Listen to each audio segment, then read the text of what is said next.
From the Pinball Asylum in Fort Myers, Florida, home of IFPA 17, this is the 8th Annual Point Monsters Championship with your host, Norma Jennings.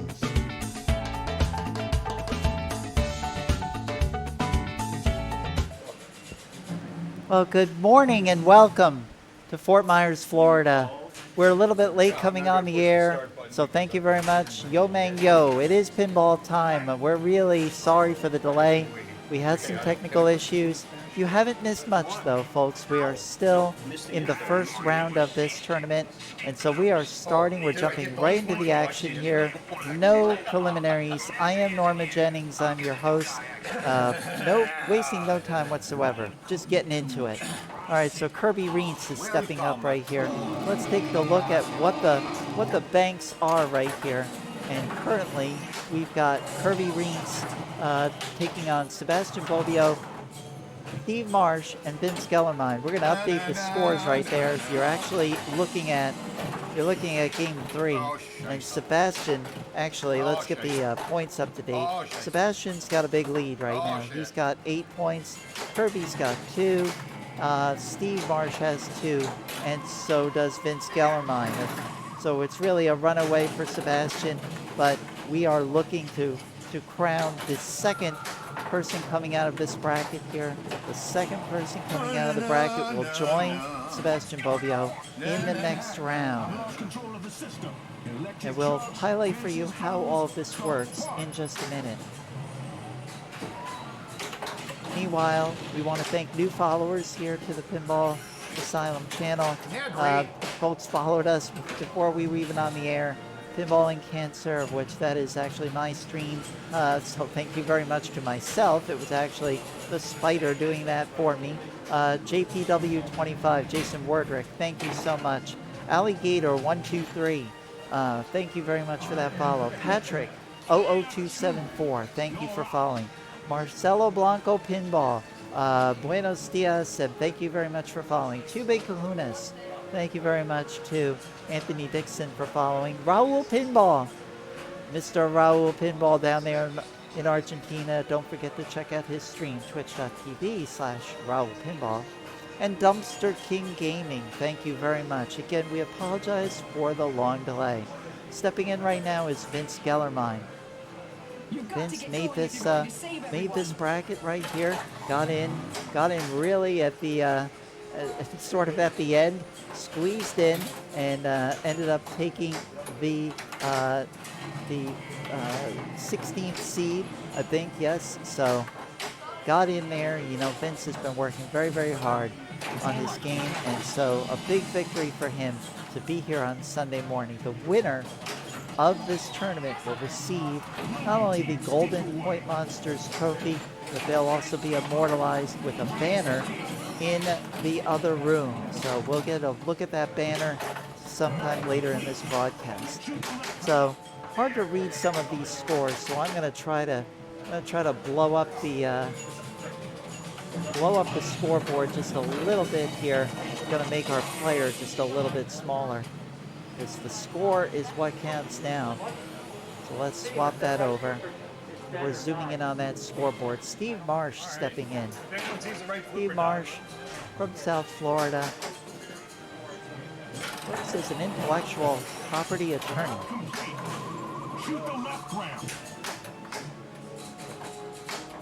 All right, we are underway, and thank you very much everyone that's joining us in the chat. Oh boy, we had a bunch of people jump in right away. Thank you so much for being so patient. I suppose you probably got a notification when we went live. We were supposed to go live at 10 a.m. It's camera difficulties. A little bit of a late start over here too. That happens here on the Sunday morning, just getting everybody together.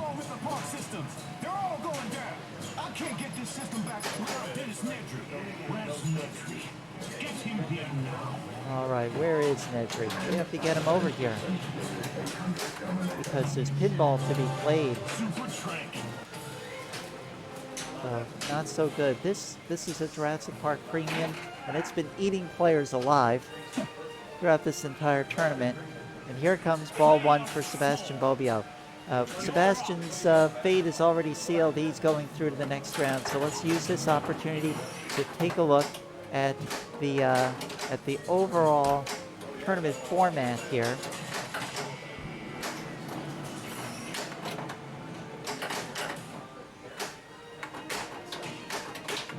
So this was the actual qualifying format. It was Herb style qualifying, best 8 out of 12 games right here. And that qualifying lasted until midnight last night. I believe it was 15 total hours of qualifying. We move on now to the finals.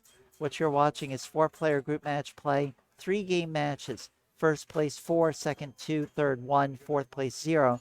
The top seeded player in the group chooses either the machine or position for each game of the match, and the top 2 advance to the next round. Here's the big one at the bottom. A player may not choose the same game twice in the entire finals.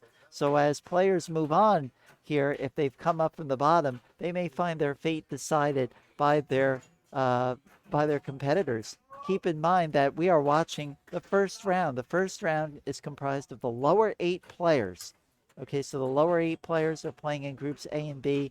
Groups C and D receive a single bye. You'll start to see those folks come in the next round. Groups E and F will be the semifinals, and that's when you're going to see Eric Stone, if that's who you've been looking for. Let's go back here to Kirby Reentz here on ball 2.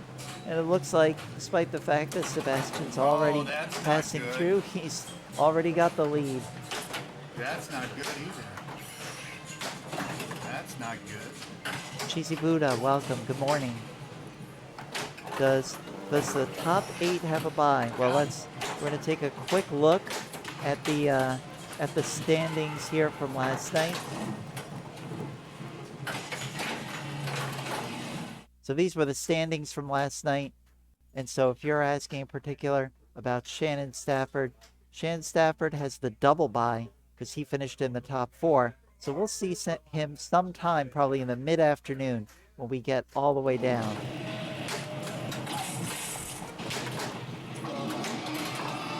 And we'll give you an update on the other bracket in just a minute.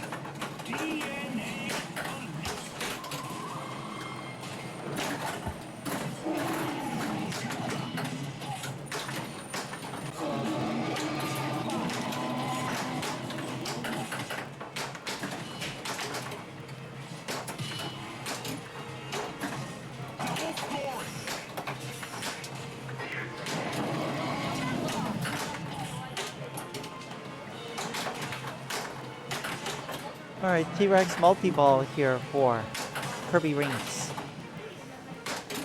God, dang it. We got more information too at the bottom of the screen in terms of what games we're playing. You'll see that Flash Gordon is referenced here. Flash Gordon unfortunately died, so too bad for Flash Gordon. Instead, we are going with Warlock in its place. So if you tuned in last night and you were looking for Flash Gordon today, not going to be any Flash Gordon. 3, 2, 1. All right, this looks like a good play. Complete chaos if you can. Now, take a second shot, Kirby. No, we never got over there.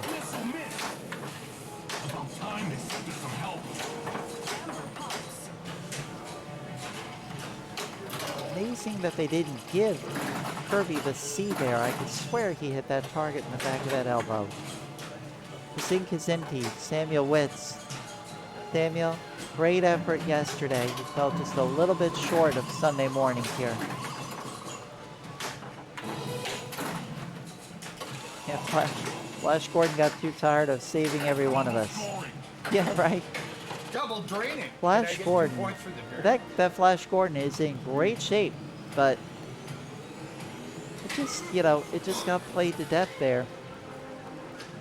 It's a little bit of a flutter too on the slingshot. A little bit annoying. All right, Vince Kellermine here. Cap TCFLA, you're back. Thank you very much, Cap TCFLA.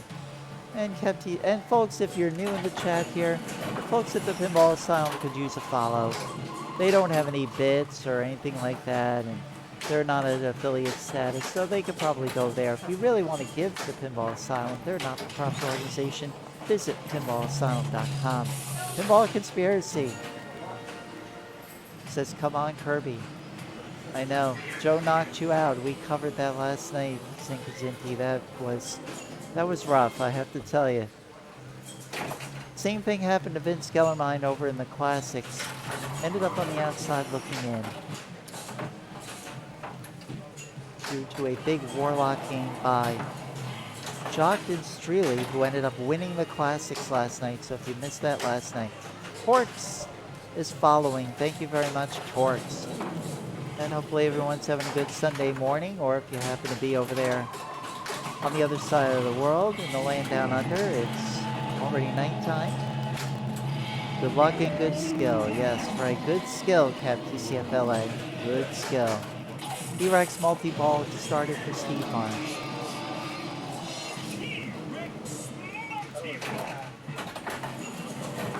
I want to say, so far, very good weekend for video right here. We've got some other views that we could show you, but we're hot in this match right here. We've got 3 players competing for 1 spot in the next round. Again, Sebastian is set.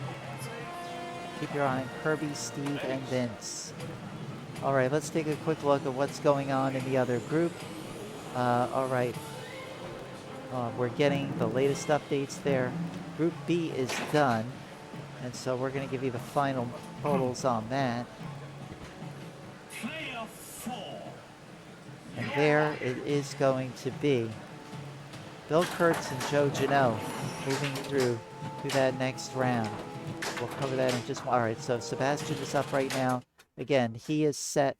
So Bill Kurtz and Joe Janot are going to move on to face Nick Mueller and Jeff Palmer in Group D.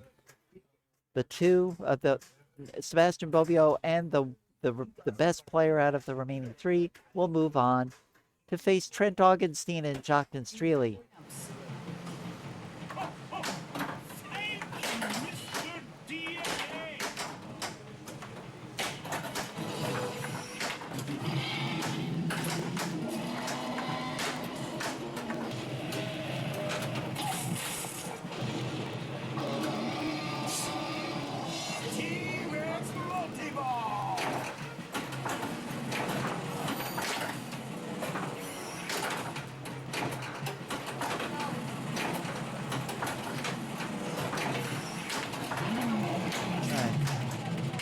Sebastian obviously playing very loose. It's already set. We were on the air yesterday for 9 full hours. I want to thank our guests, Eric Stone, Deborah Tallman, Mike Huff, David Denholtz.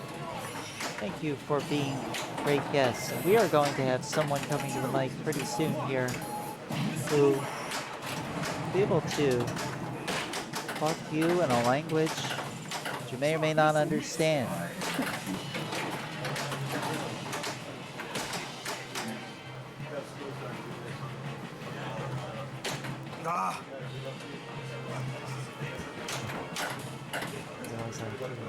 Okay, we're just getting set up for a brand new guest right here.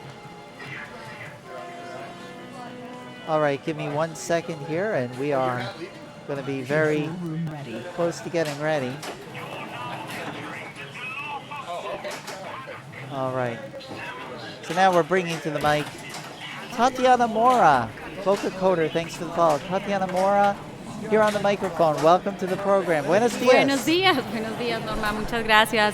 Gracias a todos los que están conectados hasta ahora. Muy contenta de estar aquí y poder compartir en español. Thank you, Norma, for let me have the microphone for a few minutes for the Spanish speakers, especially today because we have Sebastian is representing us as the only one Spanish speaker with the Argentinian flag today. So un saludo muy grande a todos los que están conectados en Argentina, toda esa sociedad de pinball que nos escucha. Marcelo, nos haces mucha falta. Marcelo Blanco is well known here in Pinball Asylum. He is amazing doing his art in pinball.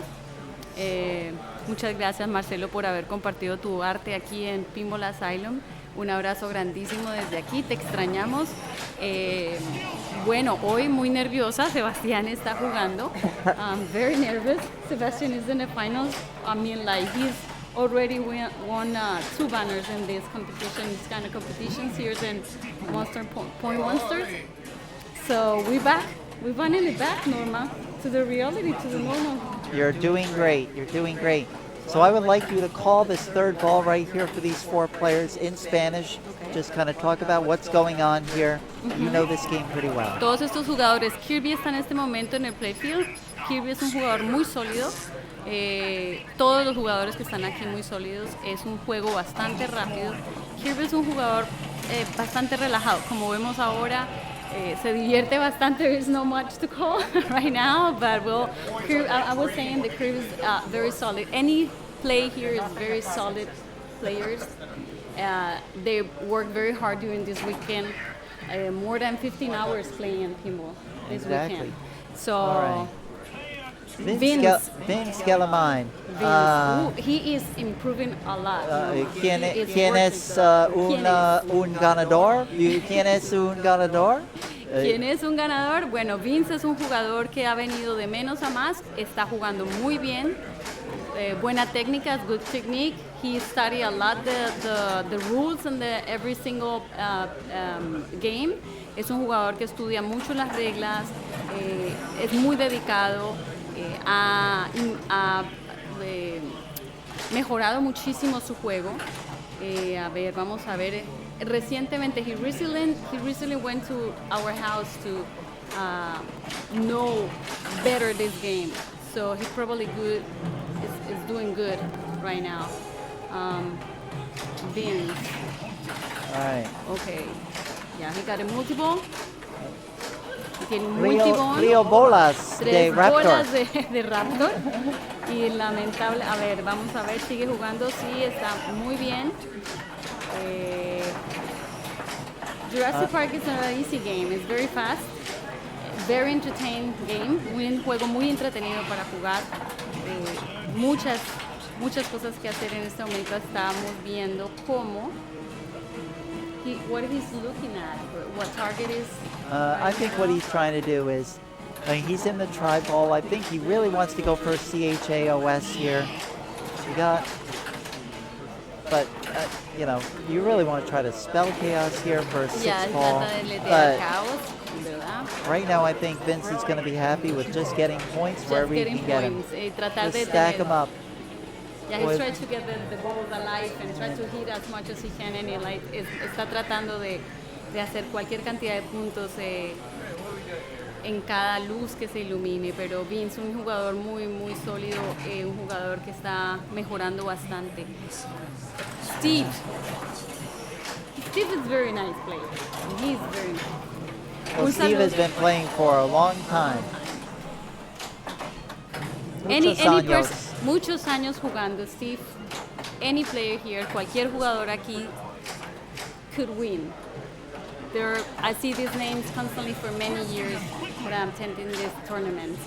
Estos jugadores han venido jugando por muchos años, veo sus nombres aquí jugando todo el tiempo, muy sólidos, jugadores que bueno, ya sabemos que la pandemia nos alejó un poco de estos torneos, pero están volviendo y están volviendo en muy buena forma. Muchísimas gracias a todas las personas que nos escuchan de habla hispana, a todos los que están conectados en Argentina, en España. Pinball Televisión está conectado. Todas las sociedades de pinball de habla hispana hoy están siendo representados por Sebastián Bobbio, que estaba en este momento tomando el lugar para this is the third ball, right? Para la tercera bola, y esto es lo que va a finalizar I think we're going to be decided here. I think it is probably going to be ronda. Yes. I think it might be Kirby here. Sebastián es un jugador bastante metódico, tiene una muy buena técnica de dominio, se desenvuelve muy bien, conoce las reglas, es muy constante en su estudio de los juegos, está jugando pinball, es el número 154 en el IFPA mundial. Ha jugado 2 torneos en Europa también, le ha ido bastante bien, quinto y sexto lugar. Es un jugador bastante sólido, le gusta, es su pasión el pinball y bueno, el pinball tiene algo que es la constancia y un poquito de suerte, right Norma? Pinball is like for everybody. You It can is. play skills, but you have to be little lucky as well sometimes. Well, Kirby was the one that got lucky in this particular game, so Kirby is going to move on. Yeah. Sebastian, I think, is playing mostly for practice, but he could drain it. It really doesn't matter. So we're really set there. Kirby es la persona que parece que va a moverse ya en el primer lugar. Sebastián está tratando de hacer algo con su tercera bola. Vamos a ver, puede hacer algo, pero va a tener que trabajar bastante en esa tercera bola para lograr un buen puntaje. Yeah, right.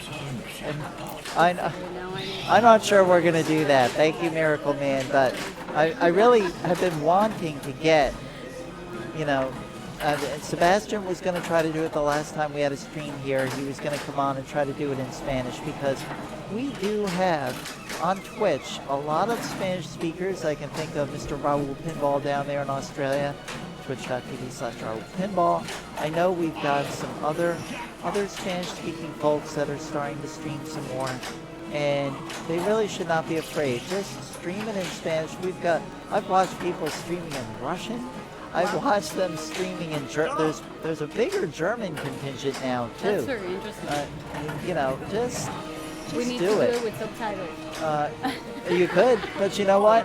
It's a universal game, like you said.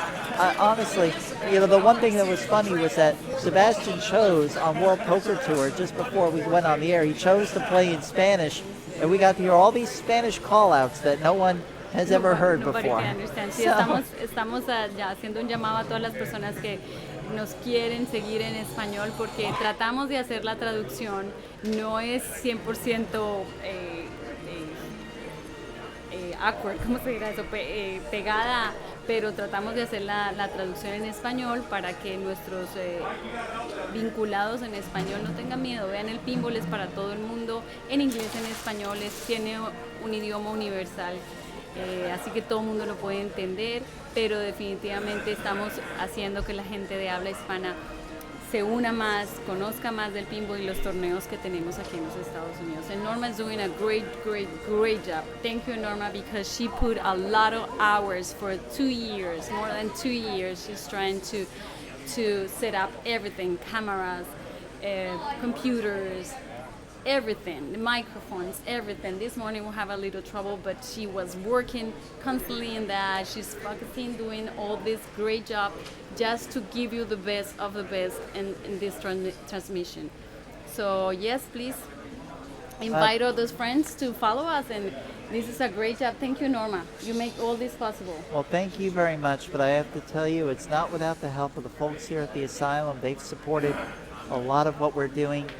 And just to jump in, programming note here, as stated, Sebastian Bobbio and Kirby Reitz will move on to the next bracket. So let's take a look at what that bracket is going to look like here. Gonna get it going here. It's Sebastián y Kirby se mueven a la segunda ronda. Yep. And let's just update the folks at home because there is no. I should probably take away the exclamation mark standings. You'll only see the qualifying standings from yesterday. But this is what our next round's going to look like. Trent Augenstein, Joktan Streely, the winner of last night's classics, Sebastian Bobbio, and Kirby Reitz. So we're talking about Kirby Reitz has the second most wins this year in Florida tournaments versus a veritable all-star team here in Group D.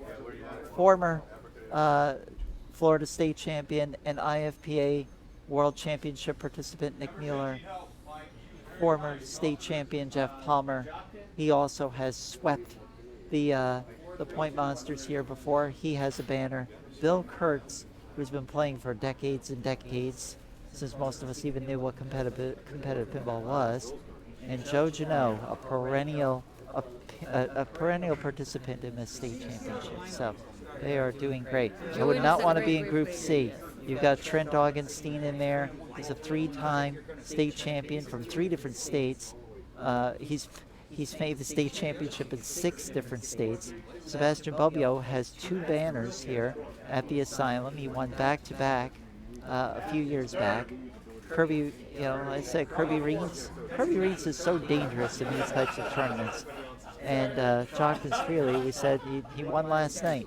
So they're going to start moving over right now to the next game. So we're taking it slow here, getting a little bit of technical participation right here. It looks like we've got Deborah Tallman helping out right there. Thank you very much, Deborah. And you heard her yesterday. Juané says, se agradece el esfuerzo por transmitir en español. Bien, Well, I think there Norma. needs to be more. Muy There bien. needs to be more. We need to have mucho más español. Mucho más. Muchas gracias, Juan. Es un esfuerzo grande que Norma, todo el grupo hace. Las personas que estamos acá siguiéndole, acompañándola, tratamos de hacer que sea alcanzable para todos los de habla hispana. Muchas gracias. Well, thank you. Yeah, Marcelo. Norma's Spanish is great. Oh, no. Hey, here's a Spanish word. Espresso. There.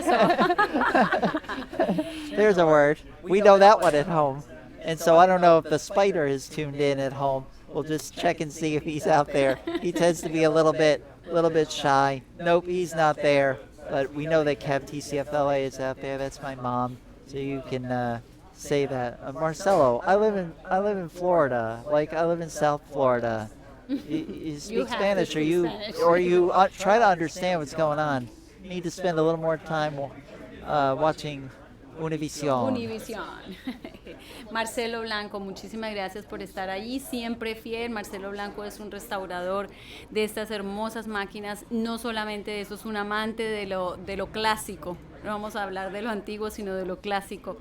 Un hombre con un talento increíble, no solamente para el pinball, sino para todas las restauraciones de máquinas y muchas cosas que él postea también en su página. Por favor, Marcelo, acompáñanos, pon ahí tu página para seguirte también. Todos los de habla hispana, apoyémonos en esta sociedad del pinball que cada día crece más dentro de los hispanohablantes. Excellent. Yep, I'm here and That's I right. love Spanish. I know. So my mother worked as a nurse and also a paramedic, so she had to learn some Spanish. Yeah. She took it in school, and I wanted to take Spanish in school, and I asked for it, but they didn't put me in there, and that. Well, like you was so say, Norma, in disappointed. Spanish in South Florida, you need to have at least some bases in Spanish. Oh yeah. Sometimes it's not because we don't want to speak English, it's because it's kind of hard. It's harder than it's Oh harder no! than Oh, Spanish. English is easy. After all, we've got a rule for everything in English, Yeah. and the rules work except when they don't. So we're going to be over here on Abracadabra, and I just have to figure out what group is going to be on Abracadabra. It's going to be Group C, so let's get you updated on that. It's a long group we've got up there. Let's get you updated on that. We're going to add good old Group C on there. Abracadabra. Yep, they're going to JP. Grupo C. Grupo C.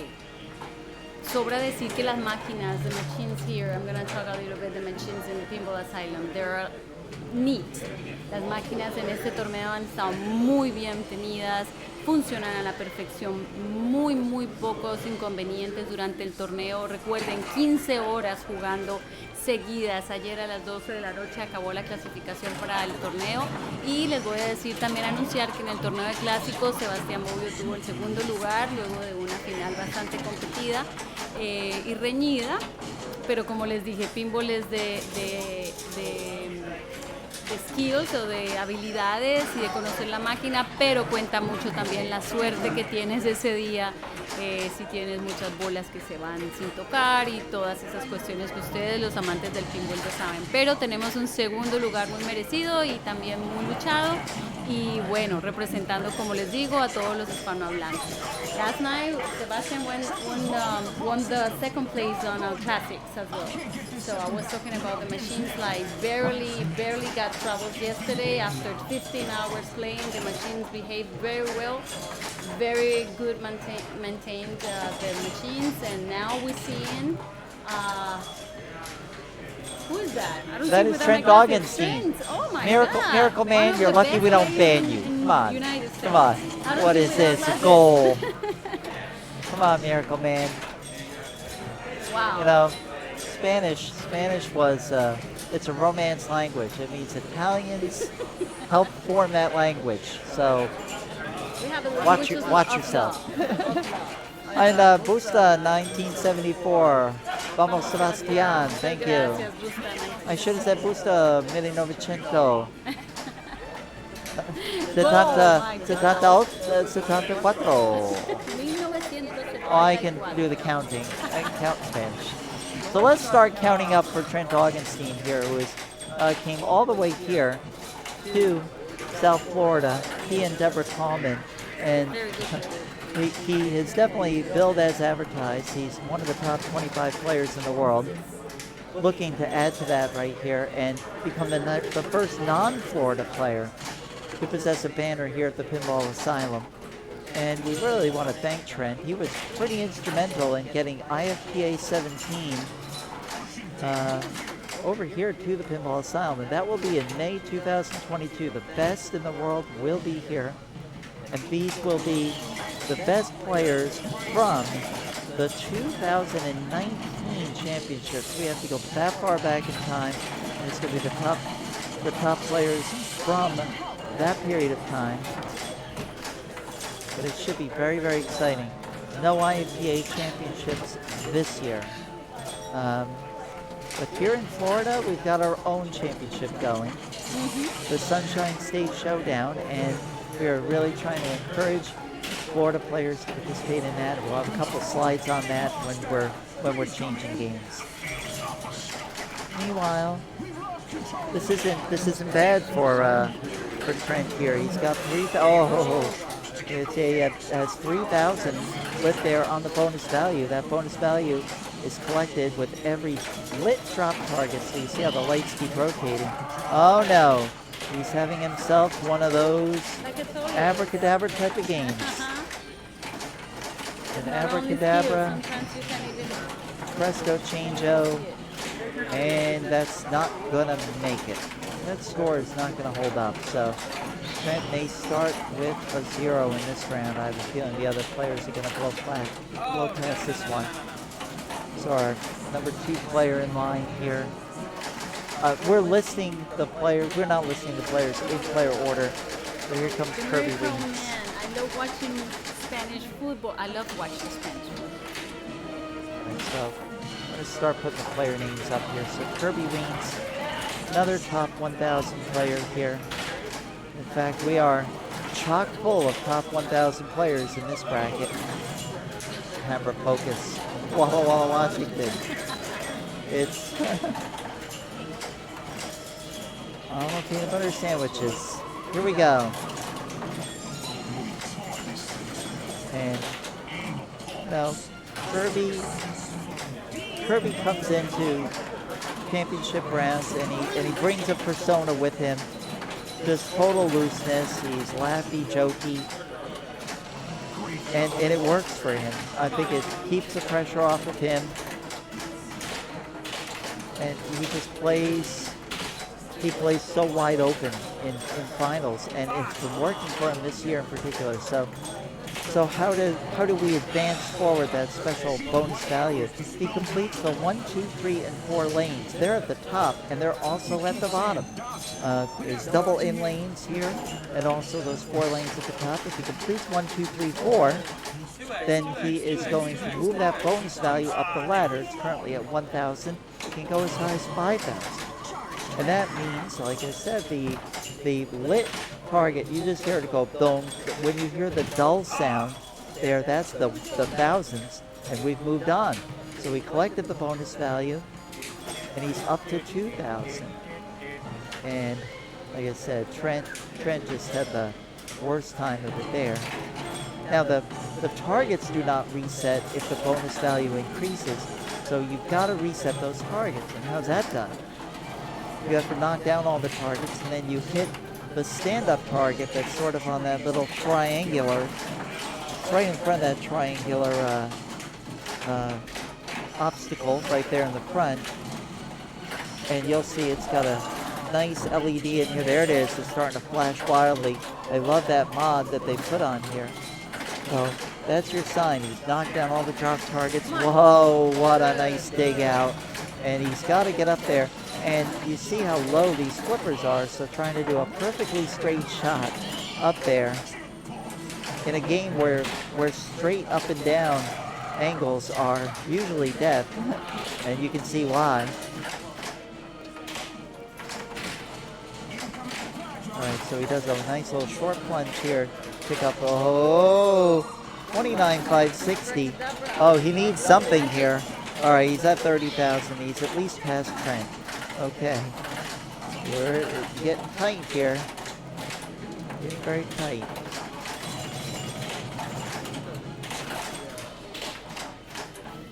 And we're at twitch.tv/Pinball Asylum, although you already know that. But if you've got friends that want to tune in and they don't have the Twitch app, it's twitch.tv/Pinball Asylum. So we've got a bunch of people tuning in with the browser. They're not using the Twitch app on their phone or anything like that.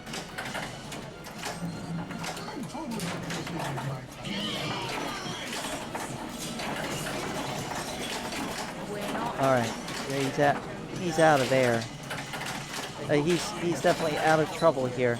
Now he's still only at 2,000 on the bonus value, but I think if he can get that number 3, yeah, there we go. Now he's up to 3,000, and that target is lit, and he almost hit it. That will get him up to 4,000, and oh yes, now he can really go to town. Oh, but he loses it.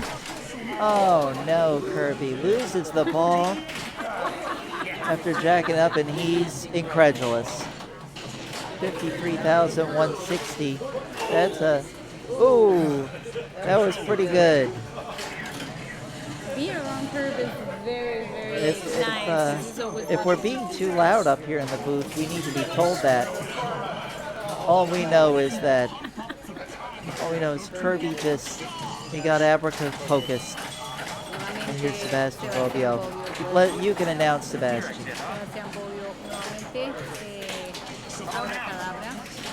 Un juego que él conoce bien. Bueno, recordemos que los juegos para este tipo de torneos son seteados de una forma diferente, mucho más complicados. Los rubbers, las gomas que van en los terminales o en los bumpers son quitados, las bolas son más rápidas. Es un poco diferente la configuración de los juegos para competencia, pero Sebastián es un jugador muy sólido, conoce la máquina, va a tratar de hacer sus estrategias, es un jugador que se toma el tiempo para pensar dónde está, qué necesita, cuántos puntos, y parece que en esta ocasión lo está haciendo con esta máquina que es abracadabra, impecable, muy bien mantenida.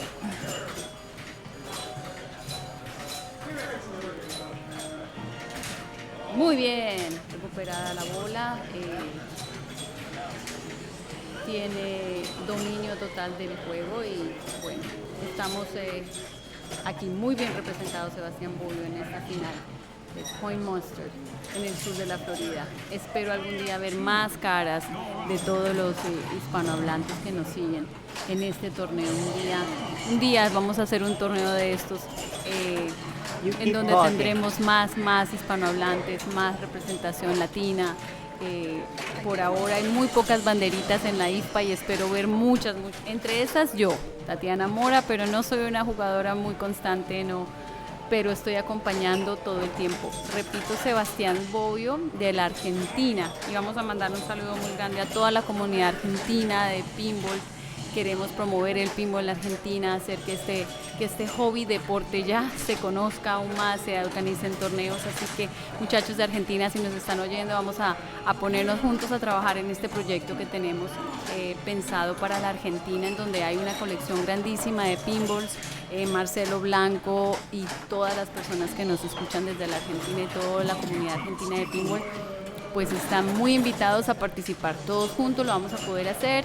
Point Monster es una de las pruebas de que cuando uno trabaja en equipo, pues se pueden hacer las cosas bien. Bueno, volvemos aquí a mirar. 34, wow, tiene un buen puntaje, sigue jugando Sebastián Bobbio, muy concentrado, siempre tiene esa actitud que ustedes los ven como de competidor bastante agresivo, no deja perder su bola fácil, es un jugador bastante sólido, muchos años jugando, 2 veces campeón de este torneo, y como vemos él pelea cada bola, cada oportunidad que tiene de salvar su bola, está ahí, ¿no? Peleando constantemente. Sebastian is the one of the players that he never let lose the ball. I mean, he tried to fight the ball very, hard until the last minute. I remember one time that one of the things that Norma told me one time when we were playing is fight. Don't let it go. Don't let go the ball. You have to shake the machine. You have to do whatever you have to do. And Sebastian is one of those kind of players, you know, like he's always like try to shake the machine and try to get the points, doesn't matter how. So when you hit that centered stand-up target and you're like, well, how come he didn't move up in the bonus value? Well, he's maxed out in bonus value. This is looking like possible rollover here if he can keep this ball in play. And we changed the title on here. We're not doing Classics Finals, of course. This is main. But nobody reads the titles of these streams anyway. They just show up like, oh, it's on. And we thank the folks that have tuned in. We're not doing Classics Finals, it's main finals. This main finals, like yesterday night was the classic. That was last night, and that was exciting. And Sebastian was involved in that too. Oh, no. All right, well, he's got another ball here now. It's really all about drop targets for him at this point because the red light right there will give him a special, and that's pointless. It's a free game. You don't need a free game. Good save. He's almost out of the drops here too. If he does, he is going to have to hit that center target to reset, so he'll have to take that special. But this is an excellent score right now. Now this is the time that I'm talking about. He stopped. Try to think, relax, and keep going. Nice roll off right there, and a nice stop. He's doing pretty good in this machine. I really like to see that come back. Good job. And the other bracket is Jurassic Park, which you're probably hearing more of here than this. I'll turn it down just a little bit. Palmer is right there. Jeff Palmer is he's over there. I can't see what he's doing, but he seems to have been there a while. So still in that first game. I think it's the first tournament he attends after these 2 years, right? Jeff Palmer, yes. This marks his triumphant return to tournament pinball. The coronavirus here in Florida. I know a lot of you are probably wondering, you were not asking, but social distancing, masks, etc. So the salons have plenty of hand sanitizer available. We have seen some masked players. You saw Vince Gellermine. Oh. Whoa! That was rough. Muy bien para Sebastián Bobbio. Muy Good bien. job. Muy bien. Muy bien. Es verdad. That is for sure. That's a great score. A great score. 74,120, so that's going to put him in the lead, and now it's Jochen Streely trying to shut everybody down.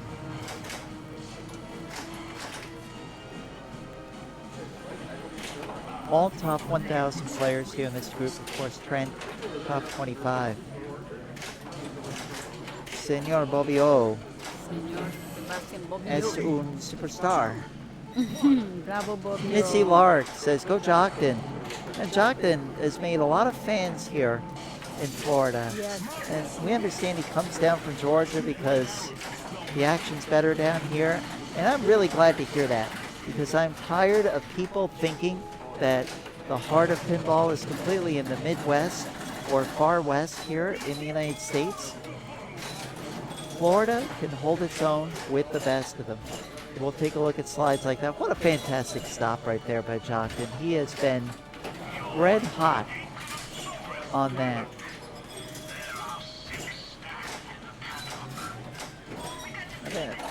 I think if there's one thing that Jockton has done better this weekend than the others, it's the side-to-side nudging without risking warnings or tilts. He just has had a sixth sense of exactly how far to push the game there. Whereas I can push it, but I get a little overcompensating. There's Jockton again here. You know, to have any sort of chance, he's going to have to build that bonus value up to a big 5K. He needs it, and he needs to hit 1,000 drop targets.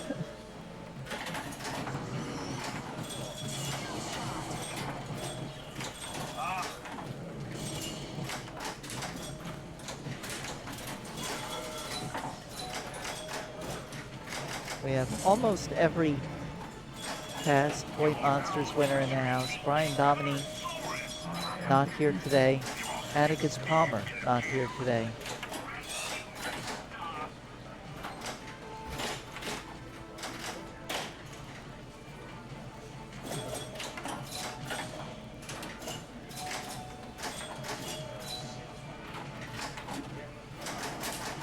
All right, so Jockton's putting on a wonderful display of pinball skill, but not a wonderful display of points accumulation.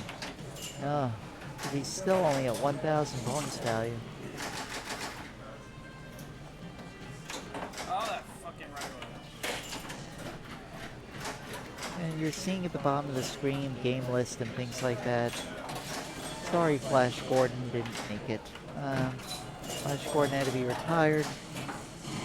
And Warlock from yesterday's classics stood in and took its place. You're watching the Point Monsters main finals, the 8th annual tournament here. It's Florida's longest running tournament. As you can see, the winner of this tournament, if it's a Florida player, it's a great indicator of their possible performance in the state finals. So we've got Nick Mueller over there, and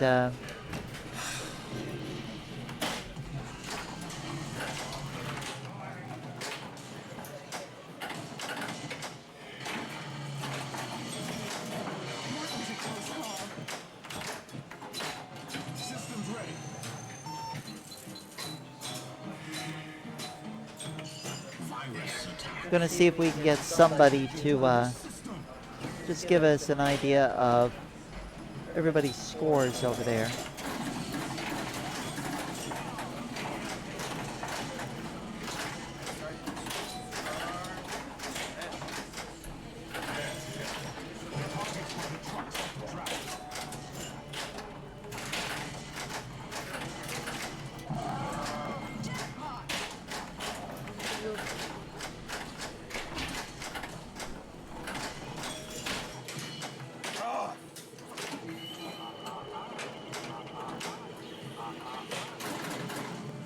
Oh, I did it. 46,280 for Jockton. That's going to give Sebastian the win over here.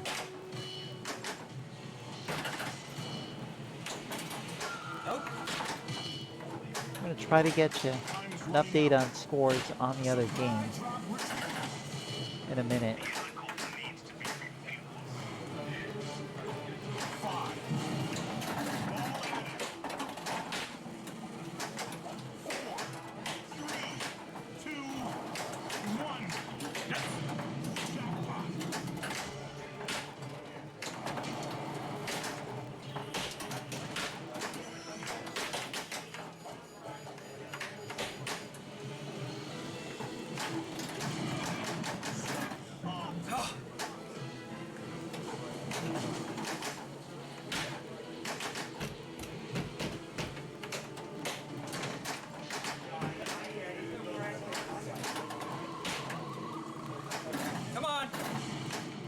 See if we can get you scores over there.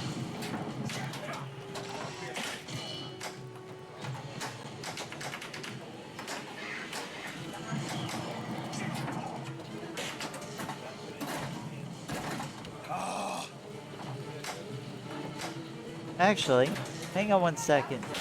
We're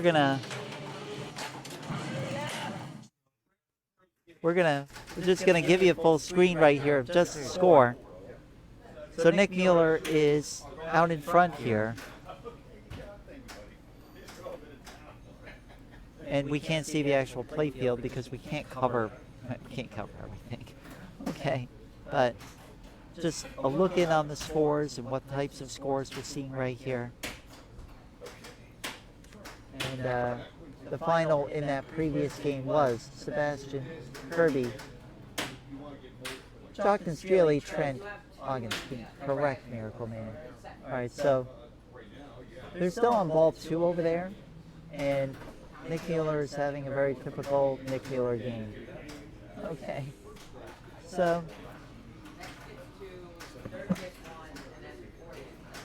oops, sorry folks. Get myself put back together here.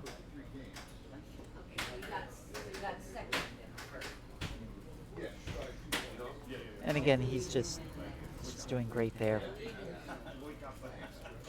And we'll update our bracket in just a sec.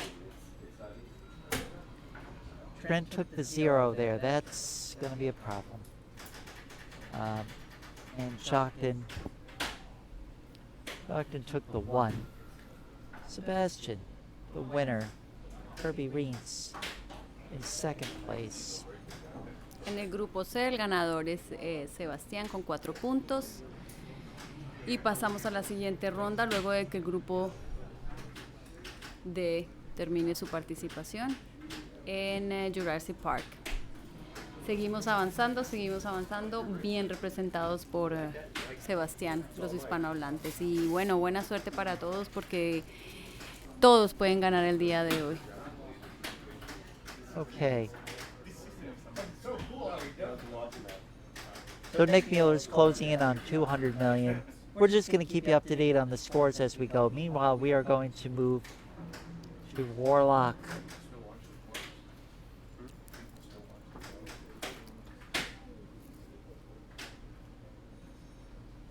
Getting lined up over there on Warlock.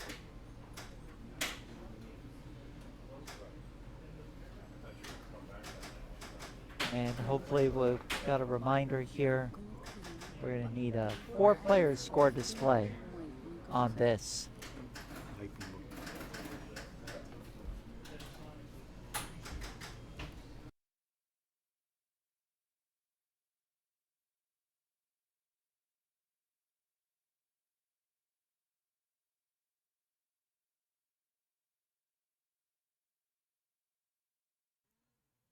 Okay.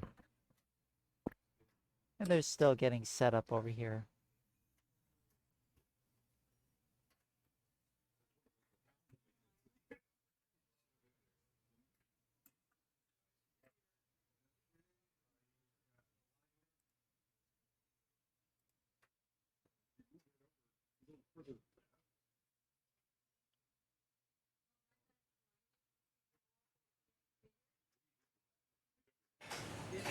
And you can see how this system works. It's pretty cool what they've got going on right here. Really the brainchild of Mike Huff, who we talked to yesterday, described the work that he was doing. And it's just amazing. That's all I can say.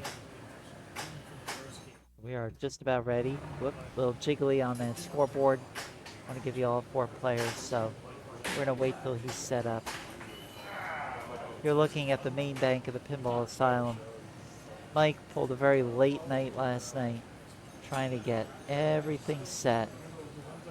And I think we're going to have enough here to get started. So we're just going to try to blow up that score just a little bit more. You know these older games. They love to get all creative with the scoreboard and everything. So let's just bring you over here and I'm going to be doing some live adjustments.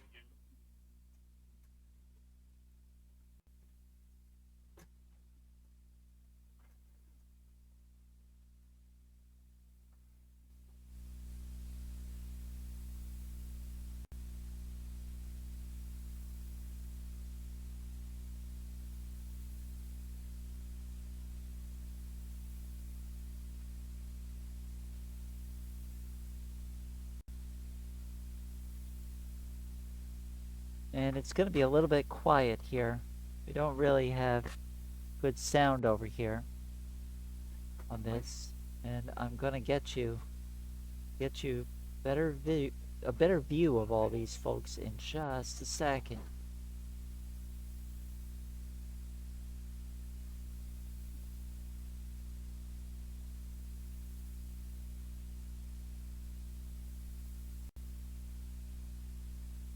And it's not jocked in, obviously. We are looking at Trent Augenstein. And I'll just help you guys out. I'll let you know who's up. And we're going to try not to cover up the ball in play, so it should give you a slightly better look of these guys. Very solid, and every single machine trend is very solid, muy sólido. And Warlock become a very interesting machine to play this tournament. Una máquina que generalmente Warlock no está en todos los torneos, pero ha resultado una máquina muy divertida de jugar y con bastante que hacer en este torneo. Son máquinas rápidas, muy bien seteadas. Y Trent, uno de los mejores jugadores de los Estados Unidos, dentro de los 25 mejores jugadores de los Estados Unidos, está jugando en este momento Warlock. Un saludo, aprovecho en español, un saludo para Pinball Televisión en España y todos nuestros amigos en España. Del otro lado del charco nos están escuchando en este momento también y siempre están muy pendientes. Muchas gracias para todas las personas hispanohablantes que, no importando qué, se vinculan a este Twitch. Hoy representados todos por Sebastián Bobbio, quien ha hecho una buena presentación en sus 3 primeras rondas y esperamos siga así. A ver si tenemos otro banner con el nombre de Sebastián Bobbio, que nos representa a toda la comunidad hispanohablante. I'll tell you what Trent Augenstein just did there was he kept hope alive. The high score on this game by tournament director David Denholtz yesterday in the very last game of Classics was a little over. It was a little over 1.2 million, 1.25 million. And so he puts up 532,000 and Kirby put up a whole lot of nothing. Nothing. And here is Señor Bobbio. El señor Sebastián Bobbio con su camiseta de Flips. Yes, Flips, the Florida Flips, the Pinball Florida, Society. sí, representando nuestra liga en el sur de la Florida, en Miami. Muy bien representados también por él. Ha hecho un esfuerzo bastante grande después de tanto tiempo sin jugar torneos grandes. Ha decidido representarnos y jugar lo mejor que puede en este torneo. Así que bueno. I know what you mean right there, yo man, yo. I mean, I could do some beeps and boops for you. Oh my gosh, yesterday folks saw way too much of Warlock. It was like all Warlock all the time during qualifying. Let's just quickly review the rules of this game. So you start out at a 1x multiplier, and it's represented by this compass. West is 1x, north is 2x, east is 3x, south is 4, and then you can keep counting up to a maximum of 10. Beautiful save right there. I told you he's gonna fight that ball. He probably will. Yeah. But this game is all about drop targets and multipliers. So up in the upper right corner where you just saw that, those are numbered 3, and the number 3s are on the inside. You take a look at this matrix, it's like a little rainbow right there. The ones are where he was just shooting, and the twos are straight out in front, almost like you would see in Bram Stoker's Dracula.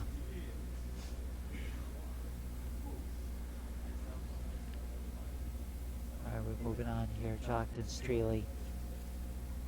Man with the pin shades. And you know, Jockton, I'm just gonna give a shout out to Jockton right now. Jockton was kind enough to give me, he gave me an appreciation for the work that we did yesterday. He actually gave me a pair of pin shades, and I've been looking to maybe buy these. I'm gonna kind of put these on. You can't see me right now wearing them, but I'm gonna put them on. See if they really help me. I told him, I joked with him, I said, I'm probably gonna wear these when I'm driving. And they cut down on glare. Oh. I'm styling. And Jockton was And I totally noticed styling. he's wearing it to play the games as well. Yes. Yesterday. It's supposed to take the glare off the glass and everything like that, and I may start going with these. Okay. Tatiana, thank you very much for jumping in here. I think Thank you very much and for having us. Muchas gracias a toda la comunidad hispanohablante. Muchas gracias por ese tiempo. Por favor, sigan conectados y apoyando a Sebastián Bobbio. Gracias, Norma. Thank you, Norma, for all your effort and your timing here and for let us participate in this nice shot. Thank all right, you. thank Bye-bye. you. Thank you, Tatiana Mora. Thank you so much for contributing bilingually.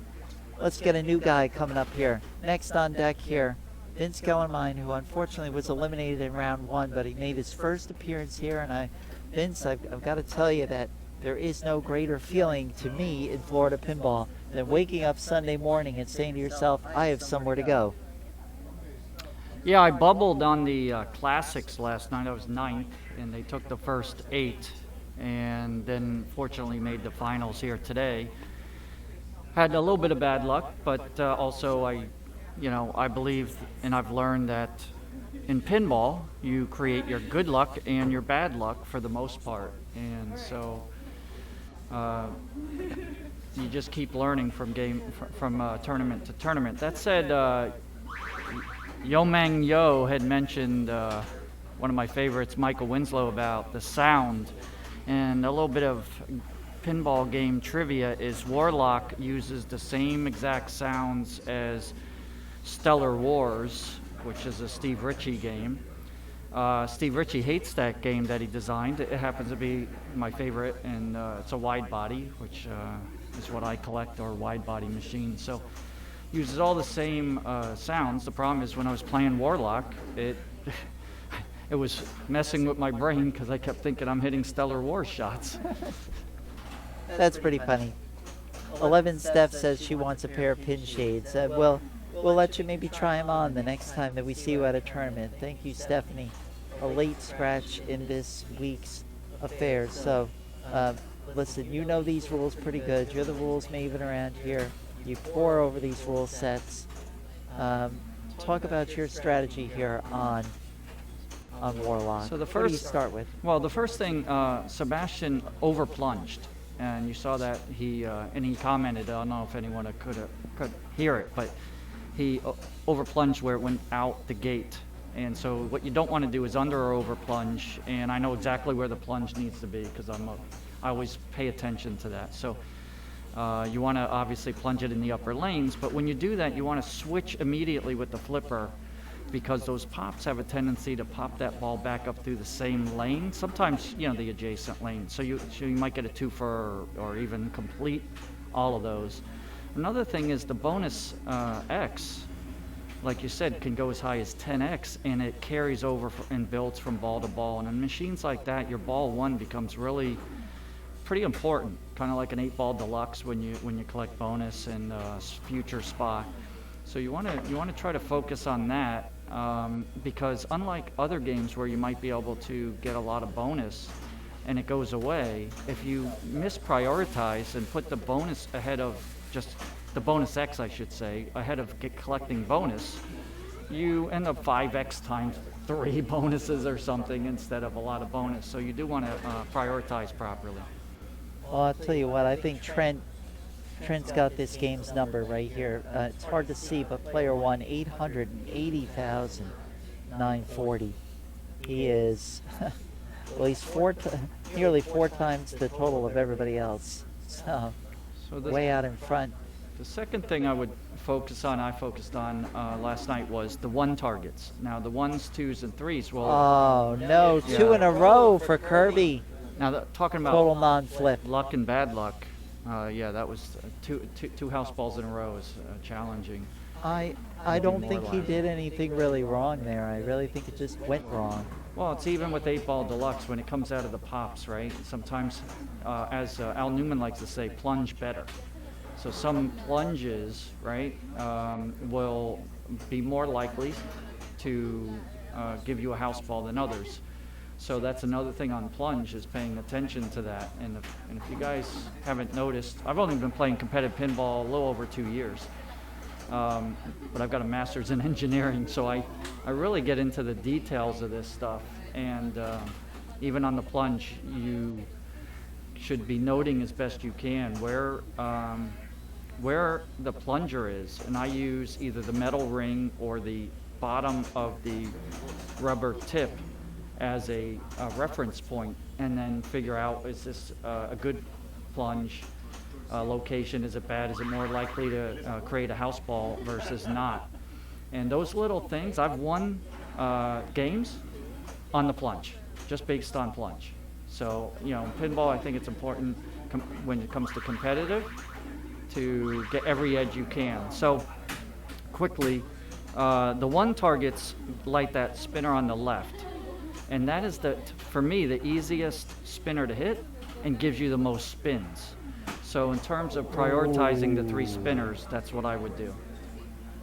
I think Jockton kind of had a little of that in mind. He did light that spinner, but then had a weird polygonal bounce right down the middle.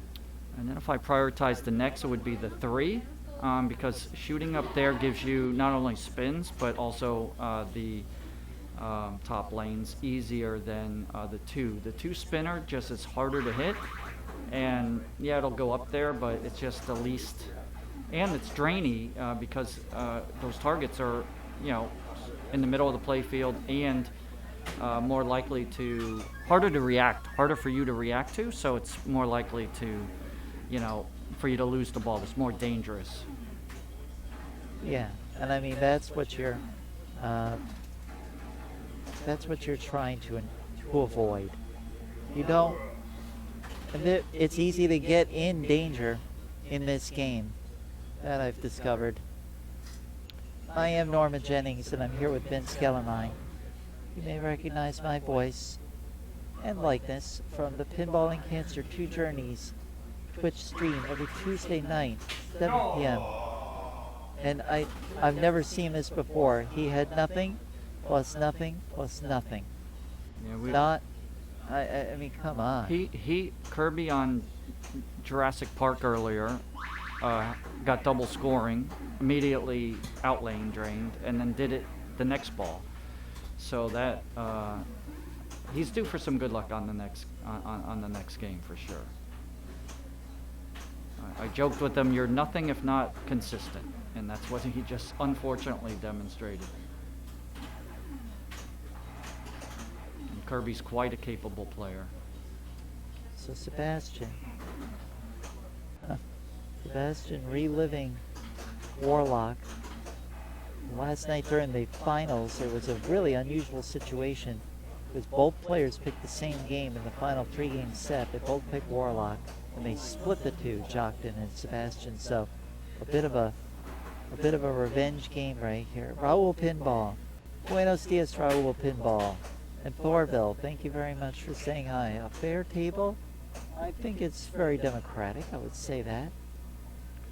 Yeah, Sebastian was saved by the center post. This is the rubber is on the center post on this game. And also, there. Beautiful. You just saw it. Beautiful nudge. Rubbers on the in lanes as well.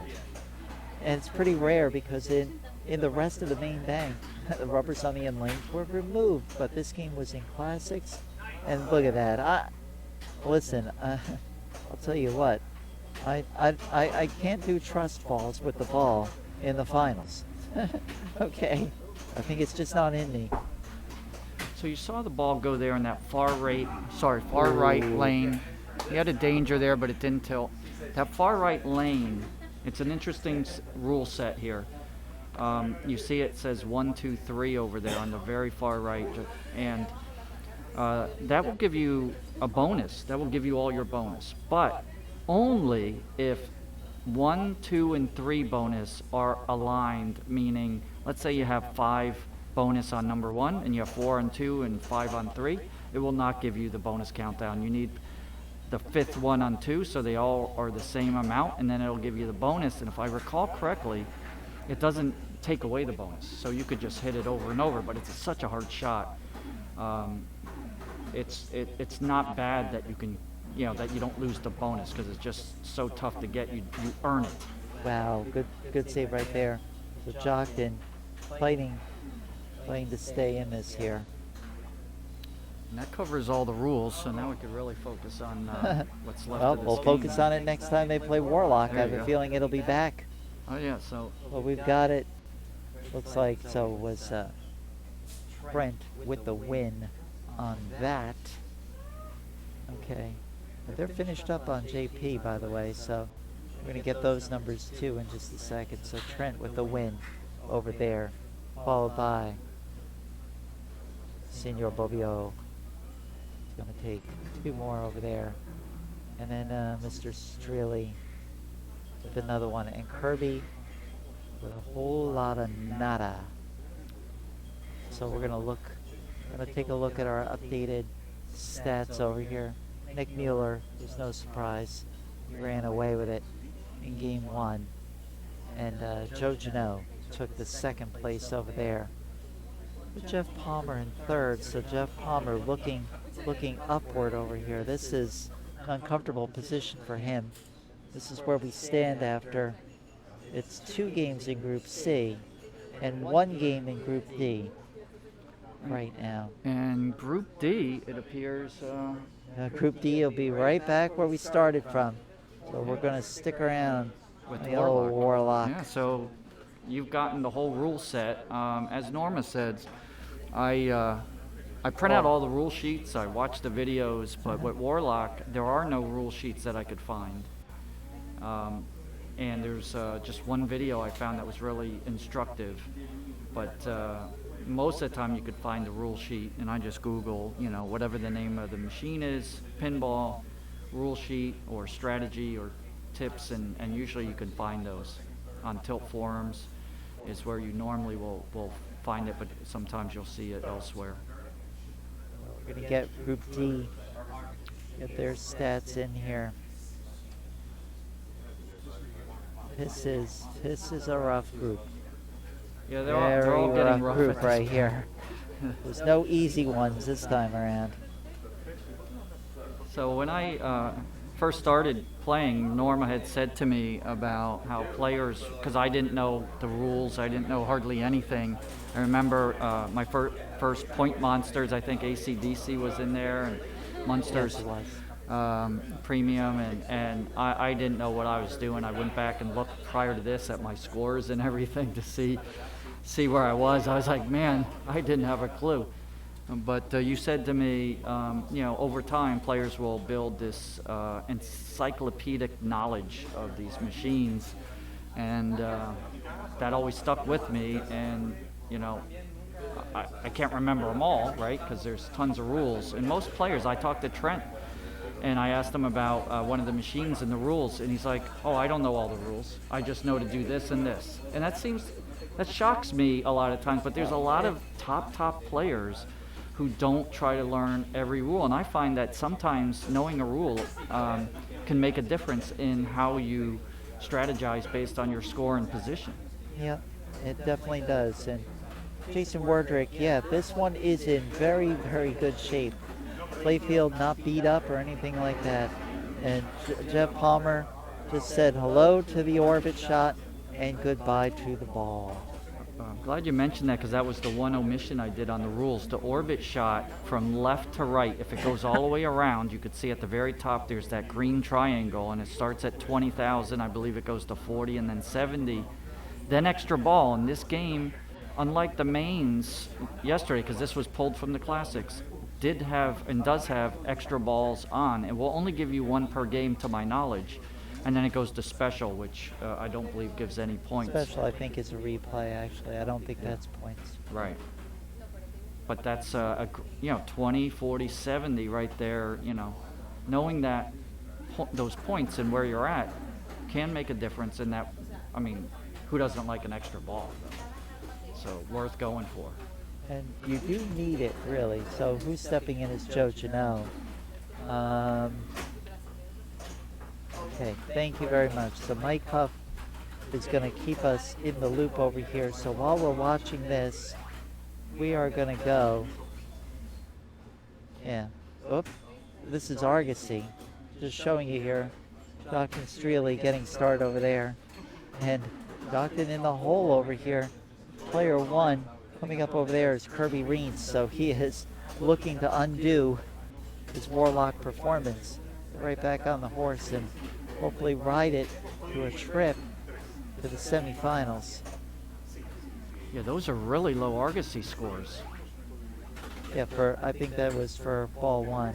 Those are really low. Yeah. So we'll give you an update on some of the scores right here. Kirby's closing in on 100,000 right now. Right now we've got a whole lot of nothing going on ball one here. A whole lot of nothing. We've got players waiting in the wings over here. Matt Malone coming into the frame right here.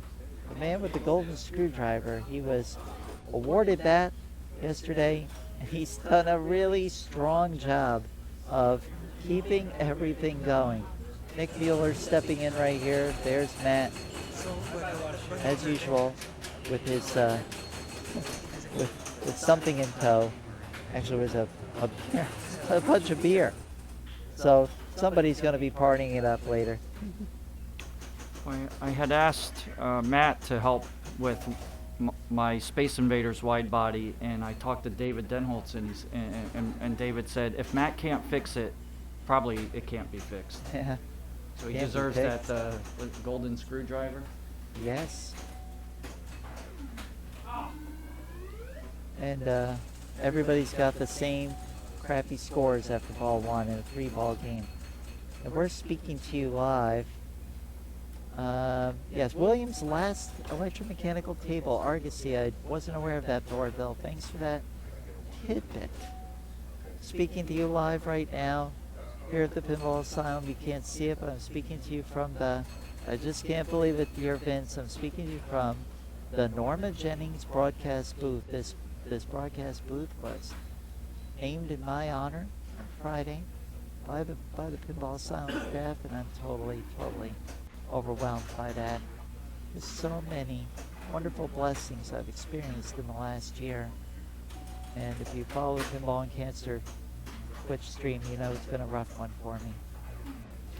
Yeah, yesterday when they were doing that ceremony, they called everyone over, but I was playing Argosy of all things, and I had a qualifying score. It was up to over 900,000, and all I hear is this ruckus. I wasn't quite at 9 at that time. I hear this ruckus, and Well, it went on and on. Yeah, That was for you. it was for you, and I didn't know what was going on, but I was until I trapped up, and then what a great honor. And the whole place was erupting, and it just went on and on and on for a while. And I'm sorry I didn't clap at the time because I had one hand on the flipper button. Right, yeah, never surrender applause for a ball. Well, funny. Go ahead. Go ahead. No, Well, I was going please. to say a funny story. Is, of all things, my cat let a rat in the house, and Oh, tried no. finding it. I thought I let it out, but I didn't see it go out. Later on that night, I'm playing my Avengers Pro, which I've had 2.5 weeks, and I'm having a great ball one. And then out of the corner of my eye, I see the rat near the door. And so what do? I need to get this rat out of the house. And yeah, I'm having an amazing ball. So I was able to finally look. I'm looking around for tape, something. I finally figured, I'll wedge my my cell phone between the flipper button that I had trapped up and the other machine, which is a Superman next to it. And I wedged them. It held the ball. I was able to get the rat out of the house, then come back, and and get the. I mean, that's a true. You're That's a kind of pinball sick. story. Yeah, you're sick with pinball if you when you do those kind of things. Either that or it's a pest control story. It could probably Yeah, if work in both forms. If that rat ran away, but it was tired out because the cat, was having fun with it. But the rat was alive, thankfully, and released. Not in my yard, by the way.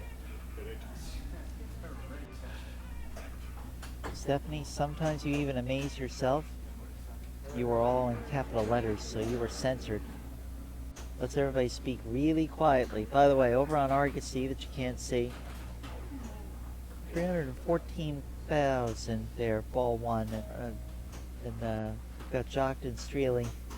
I'm not sure what ball we're on. We can't see the ball counter, but Jockton's got a whole lot of nothing right now. He's player 4, and he's only at 70,000. He's going to need a lot more than that. But Bill Kurtz, ball 2. It's a game of attrition here. It's a whole lot of short balls. So I talk a lot about the rules and detailed rules, but what people don't know is 11 Steph is the creator of the Pinball Coach app. So if you don't own this app, get it. It's called Pinball Coach. And what's great about it is it provides all the pin tips and summaries of a lot of games. So if you step up to a game for the first time and you don't know how to play it, you don't have to read what's now a 30-page rules sheet, by the way, of the Avengers Infinity Quest. It's 30 pages. Ooh. Steph's app will give you the key pieces of tons of tables. Nick Mueller with the drop right there. That's rare for Nick. Very rare. Well, this is a wide open ball 3, right? Wide open. By the way, Jockton Streely took the lead, going from nothing to the leader. We're on Argosy. Kirby Reed stepping in, still 314,000. Jeff's fighting hard now. Yeah. When Jeff starts fighting, he gets more aggressive with the game. But oh my gosh, what happened there? Top of the slingshot and out. Most of the time, when I've seen Jeff on videos, like I'll watch him on past YouTube videos of Free Play Florida and things. Aside from him and his son Atticus being some of the best sports people, like sportsmen, in pinball, a lot of times when he has bad luck or something bad goes, he smiles and walks away. And that's not something we all do. Yes. So depends on the context too. Yeah, but yes, I agree. You to be still trying to have fun, and I think Kirby Reigns embodies that fun spirit oh yeah. more than any player on the Florida tour here. To my detriment today, because he turned the World Poker Tour into Spanish, and we didn't know that it was for everybody. Yeah, we And didn't. so when I had gotten a danger, it took me a second to realize that I did, because the sound isn't that prominent. But then when I was in a mode, it was telling me what to do, one of the modes I'm not as familiar with. And I'm looking for the visual cue, and it wasn't clear to me. So that's we took another center drain there. And that's something David Denholtz and I spoke about, and that we didn't know. And he said, hey, if you would have told me that was a problem, if you were trapped that would up. have been a But I didn't realize it until really ball 2. But what I said to him was, I learned something new. I learned something new at the tournament about rules, and those are the things I take away. Great nudge right there. Really Is when I great. learn something like that I know not to do or allow, or in the future. That just builds the knowledge. No! Oh my gosh! And is he going to pass It's him? going to be He's close. not. That's Oh not my enough. gosh. Oh. Great Bill first needed save. the 4. He Yeah. needed that 4. And now Nick Mueller is going to come by and he's going to clear the table on everybody now. We've seen him do it many times. He's ball 3 master. He's going to sweep up the floor here. I don't know if Nick gets too nervous. He has this demeanor that is so relaxed about him. You know, his body language and everything seems so relaxed. But I don't know if he's that relaxed or not. I've never All I asked can him. say is that you're good. You don't have to panic.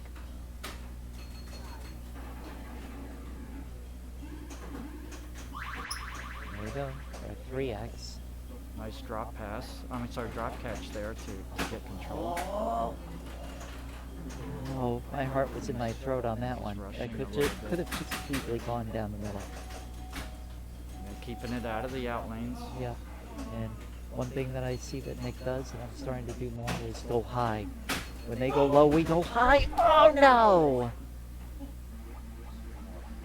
Yeah, he was Ooh. excited on that one. That's a 1 for Nick. Stunning. Stunning. Yeah. That it's really stunning that Well, I had that conversation with Sebastian earlier about how you'll see these qualifying scores very high, and you know a game average score should be pretty high. And then in a tournament situation, you'll see all these great players with such low scores every once in a while, and it's like a head scratcher. It's like, why? You know they're capable of far more, but then everyone's got low scores.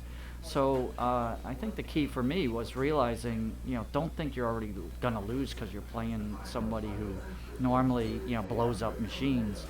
It's pinball, and in the end, just never give up and play your best, and it may be good enough. I think this is going to turn this into a wide open contest here. Wide open. Brent Augenstein. Ron Argosy. Let me give you an update right here.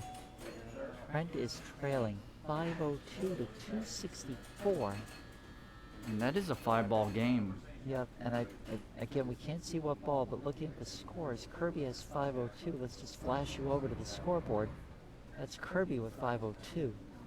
Trent at 350, so that's a 3rd place if it ended right now for Trent.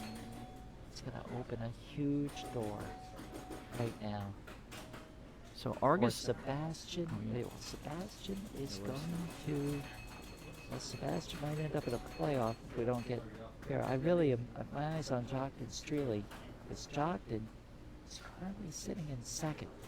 So if he can get out of 2nd right here and take the 502 down, and then Jockton and Sebastian, I'm sorry, yeah, Jockton and Sebastian, Jockton, excuse me, and it's going to get really, really wild. Yeah, Jockton and Sebastian would advance. Kirby would be on the outside looking in along with Trent Augenstein. So we're just going to keep an eye on the scoreboard while we start setting up on target alpha. so Argosy is a machine where the plunge really is important. And you can't see the playfield necessarily from here, but in the top of the playfield there's one lane. And if you can get that lane, it opens a gate on the left out lane. So I cannot believe this. He's doing it. Jockton he's been blessed this weekend. He is just, anything he wants to do, he ends up doing. he was very modest when I congratulated him last night. He said the ball bounced my way, but Well, it's that's bouncing modest. its way now. Yeah, but that We can't see how much bonus he's got, but he's got to have at least 70 or 80. Yeah. So he is going to pass Kirby as long as he stays out of tilt. And again, we don't know what ball this is. This probably feels like ball 5 though. 531, he's done. That's it. We're finished. So Jockton again. He just pulls it out of the fire constantly. Oh no. Oh, we're not finished. Excuse me. So that must have been ball 4. This has got to be ball 5.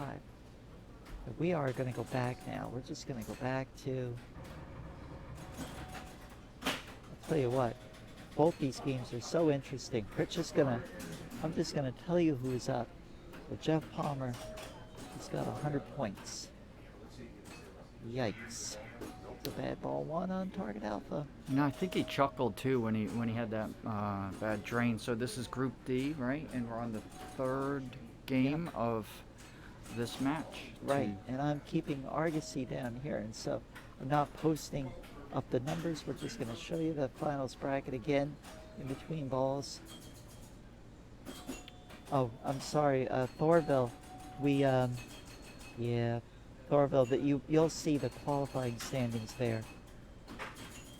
And I'm just going to quickly toggle away from these guys just to show you that this is where we're at. We're in groups C and D right now. Group C has played 2 games. Group D has played 2 games. They're both in their 3rd game. We've got Argosy down there. So Kirby's going to end, I guess, with 620. I guess we're on ball 5. That's Trent Augenstein right now on player 2 down there. Joe Janot with a fantastic slap save. Oh and my gosh. another one. And Dug that one out. Oh my gosh, he is. Wow. He got an extra flip. He didn't get anything out of it, but I didn't think he would even get that flip. So target alpha seems, well, it's pretty simple, but at the same time I was watching a former #1 in the world player, Eric Stone, yesterday, and I learned something new on that game. Also interesting strategy, which is, number one, you want to hit all the targets you can because those are 1,000 in bonus, right?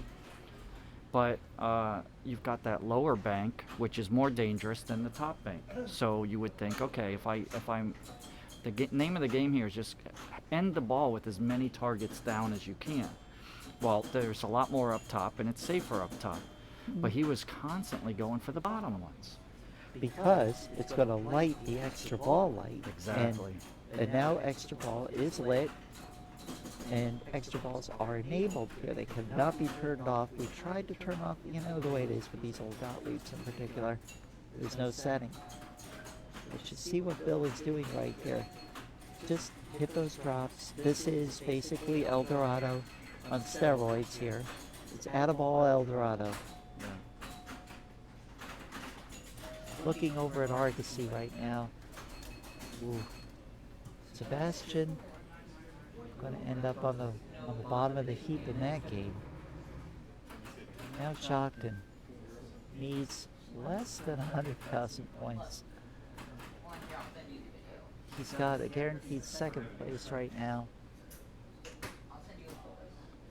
Sebastian no longer guaranteed. So you could see how the plunge is important on target alpha. Nick was trying to get that lit lane for 5,000, but that right lane is very tough. And take it from me on the plunge, it's no matter how precise you try to be on this, you cannot be perfectly precise. Meanwhile, Argosy, they're in set down there. Jock and Streley. Hard to miss Jock and Streley in the crowd. Ooh.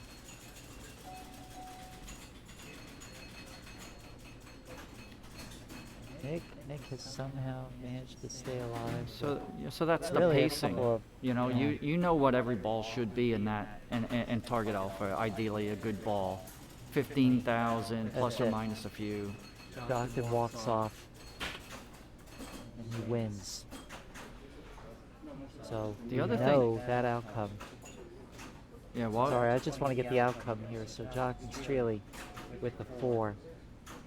Kirby Rinks with 2. So Jock and Streley and Sebastian Bobbio are going to move on. And Trent Augenstein, one of the top players in the world, his day is over.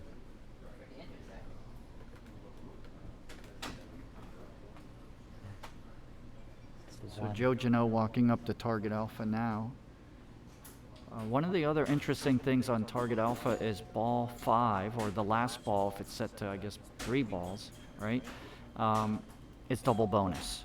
So when you think you're out of it, or might be out of it, right, because the other players are significantly higher, that last ball, you can get 30, 40,000, 30,000 in bonus, but because it's 15 targets, but you can, with other scoring, and of course hitting down the targets, you can make up a ton of ground on ball 5. And what was really interesting is Eric Stone had done that and got the extra ball on ball 5, and you get double bonus on the extra 2. Yes, that's right.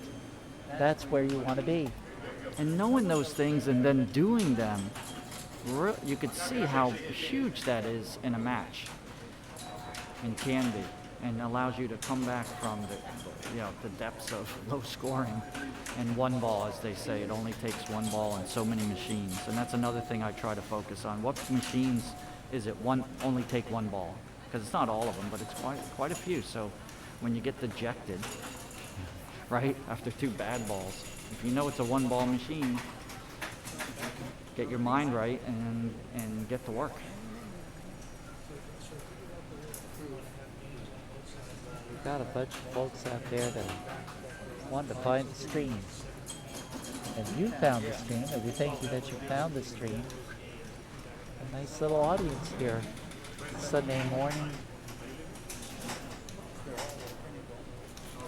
Thank you, the 27 viewers that are here.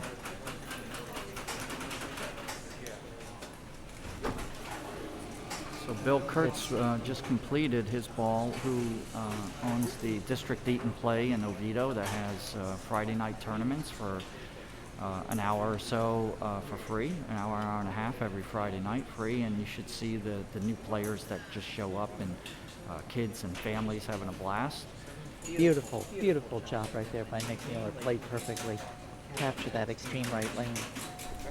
And then if you haven't talked about it, Norma, there was a dedication tournament where the winner was to get a pinball machine. And Yeah, Nick I try Mueller, not to talk about the dedication tournament because, it was in honor of me. Again, I think I've received so many accolades. I'm well, I pretty brought it up, modest. right? So now it's okay. Yeah, now we can. Norma Jennings benefit tournament. It did not benefit me. I accept no money. Yeah, Even on you my had them screen. put it all toward charity. I think it was the American Cancer Society. Yeah. Don't But do that. it was in honor of you, and Nick won I think the value of that machine was $2,000, $2,500 or something. Go ask Pinside. Yeah. Pinside's been great. For me, I collect wide body machines. I'm up to about 15 or 16 classic wide bodies from 77 to 83 or so. And I've gotten a lot of them through Pinside, and every transaction's been great. I've never had a problem with anybody or any problems with anything really with it. So and this is over the past year. I think I accumulated 15 of those machines in 1 year. By the way, I don't have enough space, so thankfully my girlfriend There's is always the space. overflow. She's got 7 at her house. The overflow. Every time I tell someone that, they're like, "Oh, she's a keeper." It was her idea, no less. I keep. So Sandra, thank you. I'll tell you. Give me a minute here. I'm so distracted by your wonderful stories that I'm having trouble getting I'm just trying the scores up here the right way. to for all keep these everyone fun folks. entertained on the stream. I've listened to many, and this is kind of my first, other That's than hard. a couple years Well, ago. you're doing great. Again, I think we've had some great contributors right here. Here's Bill Kurtz once again. I just want to give people an idea of what's at stake here. Really, what it's going to take is Bill or Joe have to win, and hope that either Nick or Jeff finish last because they need to sneak by. And by the way, it's like, yeah, that's really what's going to come down to. So, bad players have to do well, good players have to do bad. I don't know if you commented about Thorville, where he said that we're showing 2 different especially earlier we were showing the Argosy backlash there just because there was a match before, right? So the current game and remaining game of this round is Target Alpha. This is it. And you know, Nick ball Mueller, I three. know why he's here. Nick Mueller, maybe the best player who doesn't win one of these banners. Sebastian Pobio is getting very close to another, a third one. And Eric Stone will be playing next. He's getting closer to a second. He would become the second back-to-back banner winner. The other one, Sebastian Pobio. So this is ball 5. Mike and I thought it was 3, but it's 3? Okay. I thought Okay, so it's on 3. So the We're on debate was because we're older and our eyes can see from this That's far right. away that 3 or 5. Ball 5 will get the double bonus light up. That's right. That's right. I was only looking at the number from afar. Jeff Palmer right All right, here. Jeff, let's go. He just basically says, I don't want to be one of those two players that finishes last. I don't want to make this interesting in the least. Yeah, if he has a good ball, he should be able to get close to 40, 42, 45. Really good ball. Uh-oh. And back. He slowed it down with a couple of good nudges, but he went at that way too fast, and he knows it. And those middle targets up at the top can come right down the middle, so you got to be careful. Yeah, good use there of the top of the slingshot. Yeah, you saw how he also beautiful. Fantastic Oh dig. my Oh goodness. no. He had Once it again, and just like lost with Joe Janot, it's like a great save that led to a drain nonetheless. And no, he didn't make it to 40. He is still in the 30s. This is a bad situation. You saw Jeff hit with the left flipper up toward those 3 in lanes, and so Bob Matthews, who, as many of you may know, has put together a pretty definitive guide of EMs and also additional machines on the Bob Matthews guide, BMU, which at Free Play Florida, I told him I'm going to show how much of a pinball nerd I am, and I brought a cover. I had my girlfriend Sandra print out the cover and had him sign it, and he said I was the second person ever to do that. So that's pretty nerdy for pinball, but he was happy. He was happy to sign it, and I have that. But what his guide says about Target Alpha is once you've hit all the targets down, they don't reset, but They do not. you should aim for those 3 lanes and try to get that lit lane. For assuming you don't have extra ball lit, which you probably would, but if you get that extra ball, which is not easy. And Eric Stone was using the upper left flipper to control the ball to try to get it to go into that extra ball lane, which is in the far left at the top, which is not easy. It's almost a luck shot, but there is a little bit of skill in it. There is. Flipper Tropicana, thank you for the follow. Drop a follow to the Pinball Asylum. There will be other tournaments here going into the fall. This, you're watching the Point Monsters Championship. It's the longest running tournament in Florida. You're watching Bill Kurtz, a long time pinball veteran. And he did what I did, which was soft plunge, soft plunge, soft plunge. Whoops, I went too far. And that's what happens when you go too far. There is But Bill's still hanging around. There was some plunges I was doing, I've seen others do, where it plunges right to the flipper. And in qualifying, I let the ball drain because it didn't hit any switches. And you were next to me, I think, and I said, well, it advanced the ball too on this one. So I said, I didn't hit any switches, but it didn't give me any restart of that same ball, which is another thing you want to pay attention to with some of these. Really, any machine, the newer ones will flash, and if the score is flashing, usually you're okay, or the ball save didn't activate, and you're okay. But some of the older machines, it's hit or miss. Oh yeah, I've gotten 0 on Big Indian at home. You know, like on ball 1, it's just bing bang boom, and you're done. There's no playfield validation on some of them, but on some of them there is. So, Super Orbit, which was in the Classics yesterday, that a Gottlieb game, solid state, but there you could take a 0 and get the ball back. beautiful right here. So this is where Nick made a miscue, but he knew to catch it. He's got that. And This is that's where practicing and a game Beautiful prior shot. is really important. so he threaded the needle on those two targets there, which was good skill. And he did it again.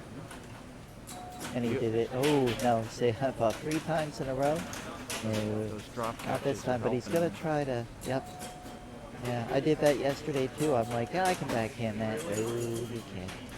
But this is gonna be a good bonus count up right here. It's gonna put him in the lead as long as he stays out of the tilt. See, I'm paying attention to his choices.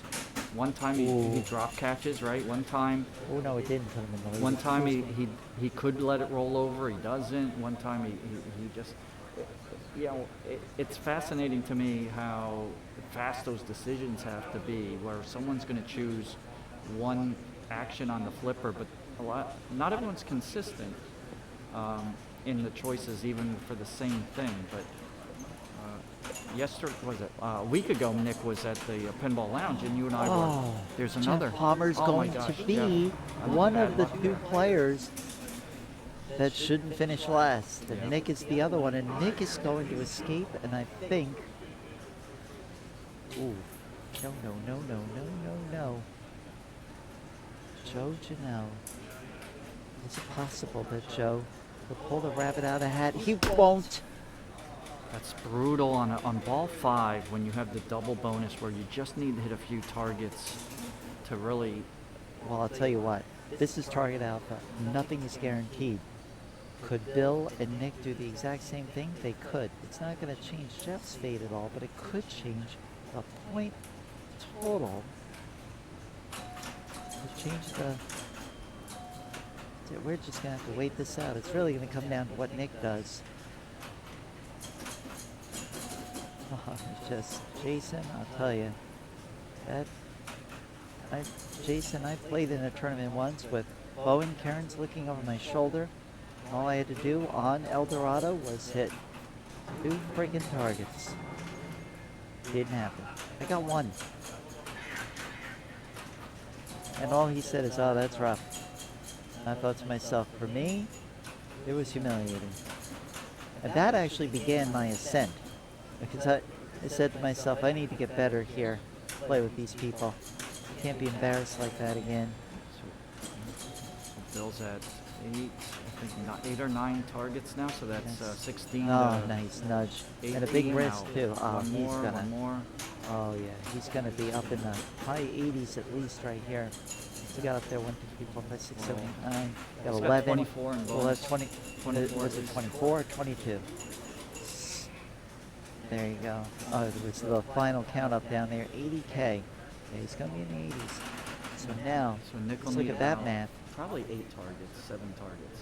Probably So- 7 targets. So Bill comes out with the win here. Bill's gonna advance.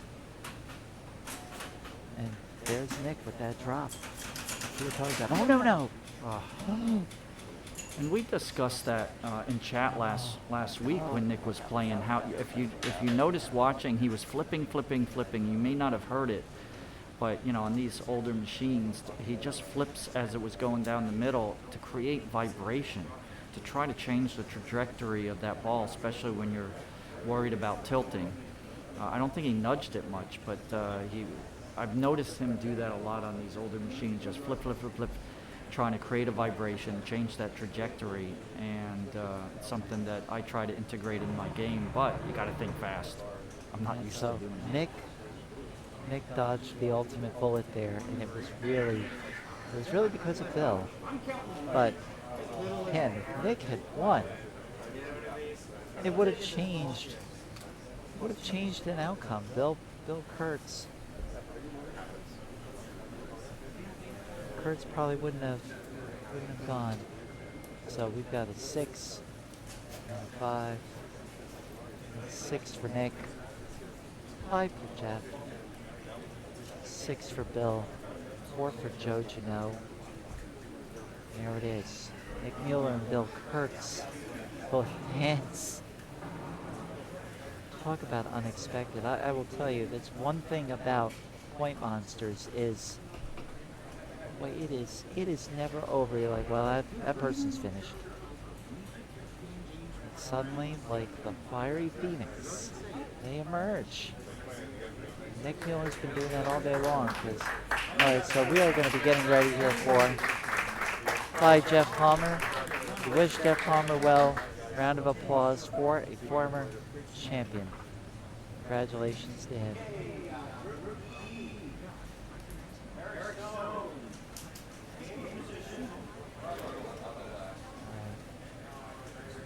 This is where we are at. We're now into the semifinals. Semifinals are Eric Stone, Dan Coyle, Jacques Streley, Sebastian Bobbio in the top bracket. Both Eric and Sebastian have banners. Eric is the defending champion. Lower bracket, young Alex Marino, Shannon Stafford, who has been the top tournament winner in Florida this year, Nick Mueller, and Bill Kurtz. So now everybody's in the mix. It's 1:30 p.m. Eastern Time, and we are off and running, and we're going to be moving the rig over right now. Meanwhile, let's talk about excuse me. Let's talk about the Sunshine State Showdown. So the Sunshine State Showdown is going to be our equivalent of a state championship here in Florida. Hey, Florida players, take note. This is a Florida-only competition. We're going to have our own competition right here. The credit hour system. All you have to do is collect 10 credit hours. You collect 1 hour for each full hour of qualifying, up to 3 per tournament. Or in a format like a 3 strikes that doesn't have qualifying, it's 1 hour for each hour of the tournament. So plenty of opportunities for you to get those big points. There will be 4 groups that are playing. The players get to choose where they want to play in January, and one of those groups will be here at the Pinball Asylum in Fort Myers, Florida. The top 4, graduating from each of those 4 sort of regional tournaments, will move on to the state championship. So Florida players, all you got to do, play enough Florida tournaments. Submit your tournaments and group choice to sunshinestateshowdown.com. You cannot change your choice once you make it. Wait to receive validation from me. I am your tournament official. Attend the Sunshine State Showdown in January. The dates will be announced probably either this month or next month. Finish in the final 4, then move on to the Pinball Lounge in Oviedo, Florida for the big one, the state championship. Dent0123, thanks for the follow. SunshineStateShowdown.com. Submit your tournaments and group choice by December 31st, 2021. Florida residents only. Please, you may be asked to prove your Florida citizenship. January showdown dates will be announced.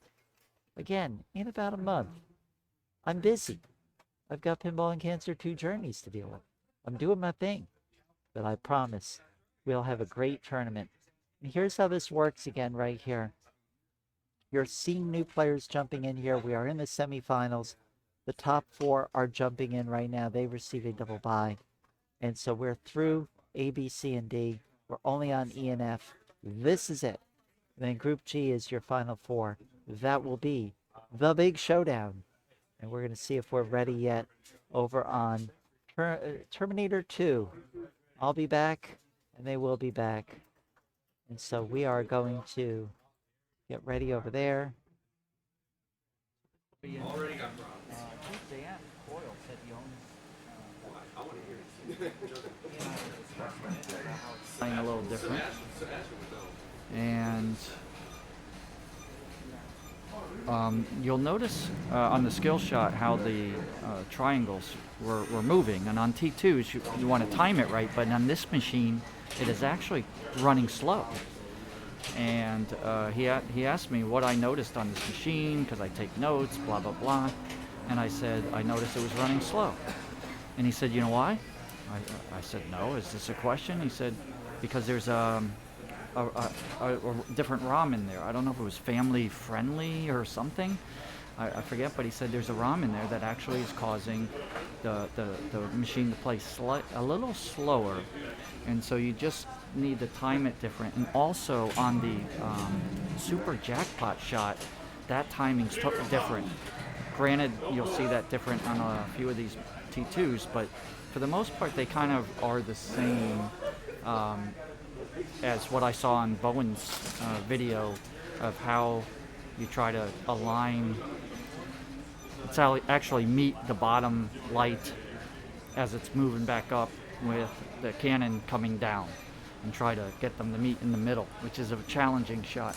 So there's in qualifying the strategies to try to get the super jackpot by and large, which is 50 million after you've gotten a jackpot to start and maintain at least 2 balls in play, unless you lose a ball at the kind of, there are times where you could still lose all the both balls and you have a little grace period, but for the most part you need to have 2, and you'll see that shortly. Yep, I think the flipper sticking, there were people that were complaining about that, so under IFPA rule, Oh, we may be the switching. tournament director has up to 3 minutes to try to duplicate the problem, and I mean, they're taking the time right now, but I tell you, if you're going to ever have a stuck flipper, it's probably going to happen within the 20-30 seconds, and it's not happening.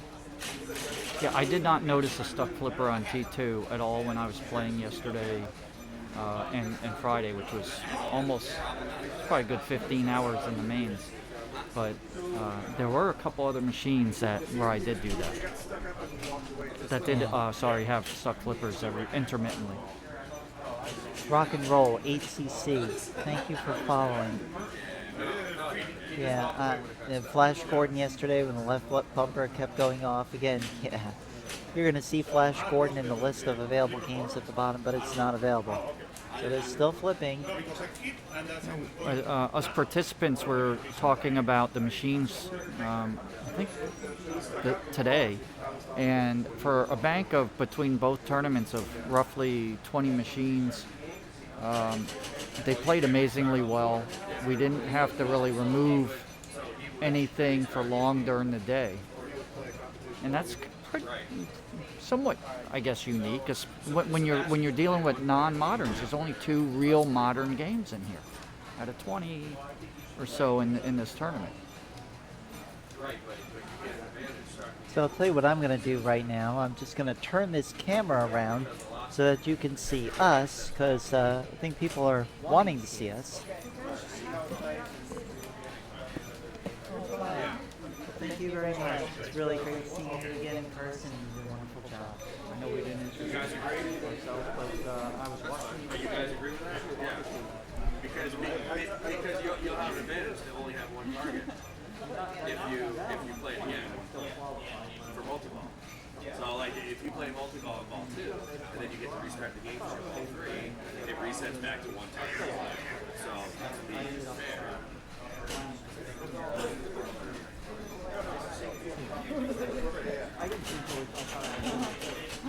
So right now what's happening is Deborah Tallman, who we saw yesterday, saying goodbye. Trent Augenstein eliminated from the tournament. Mr. Scappy, thank you very much for following. And we're getting ready to start. And by the way, here I am. I am your host, Norma Jennings, right here. And Vince Kellermine was sitting next to me, and he'll be back in a little bit. And Stockton wants to try to break those flippers. I think he wants this game out. He just used his kickback, so... Wow. Good trust of the post, and once again, rubber post. Once again.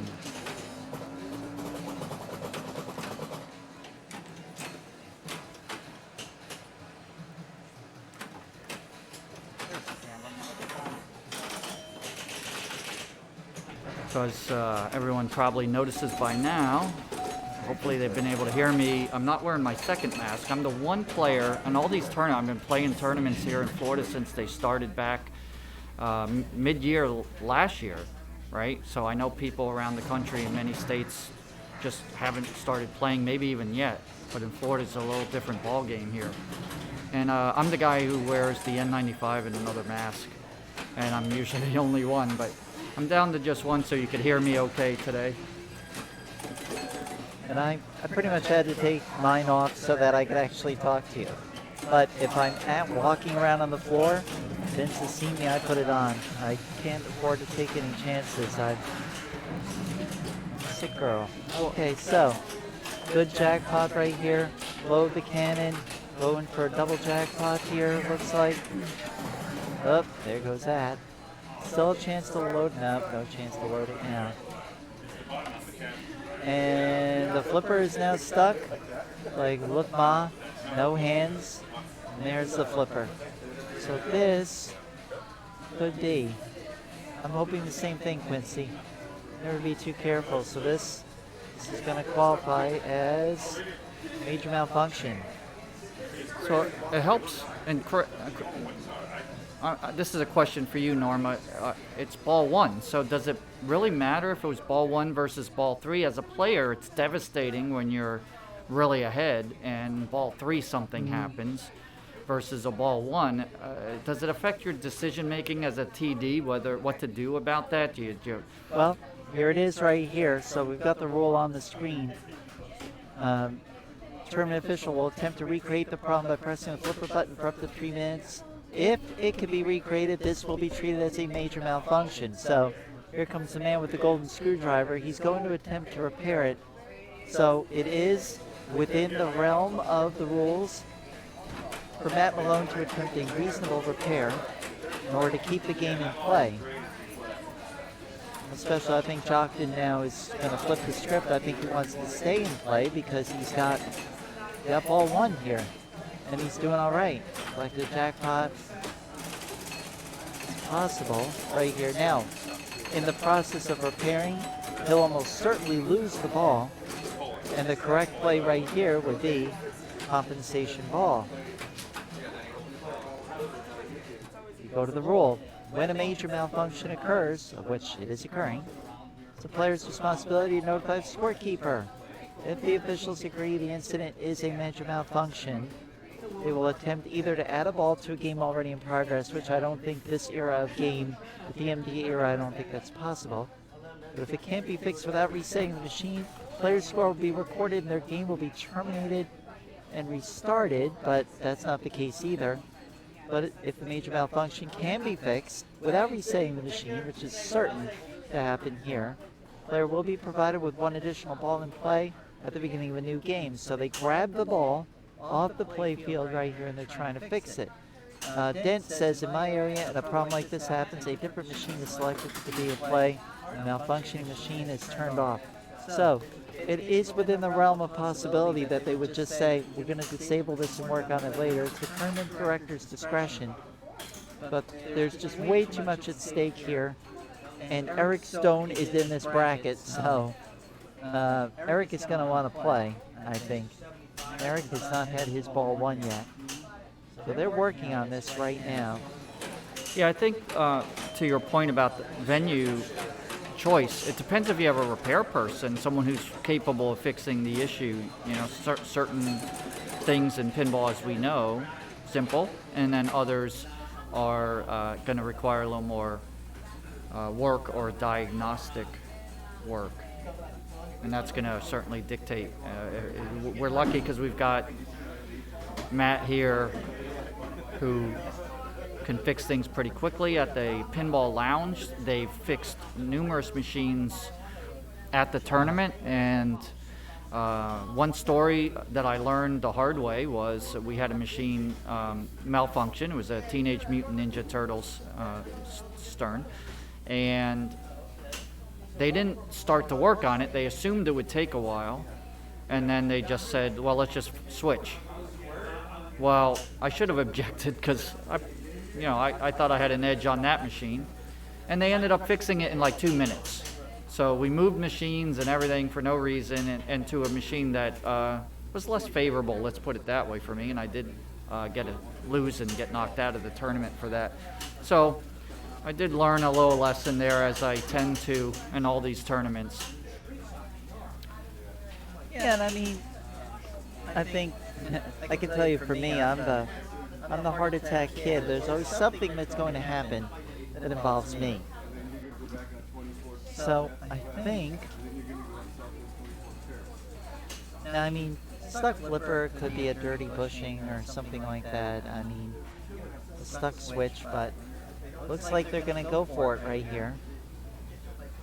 You're going to put the ball right there on that flipper. Hold it. Oh, no, nope, we're still not ready yet.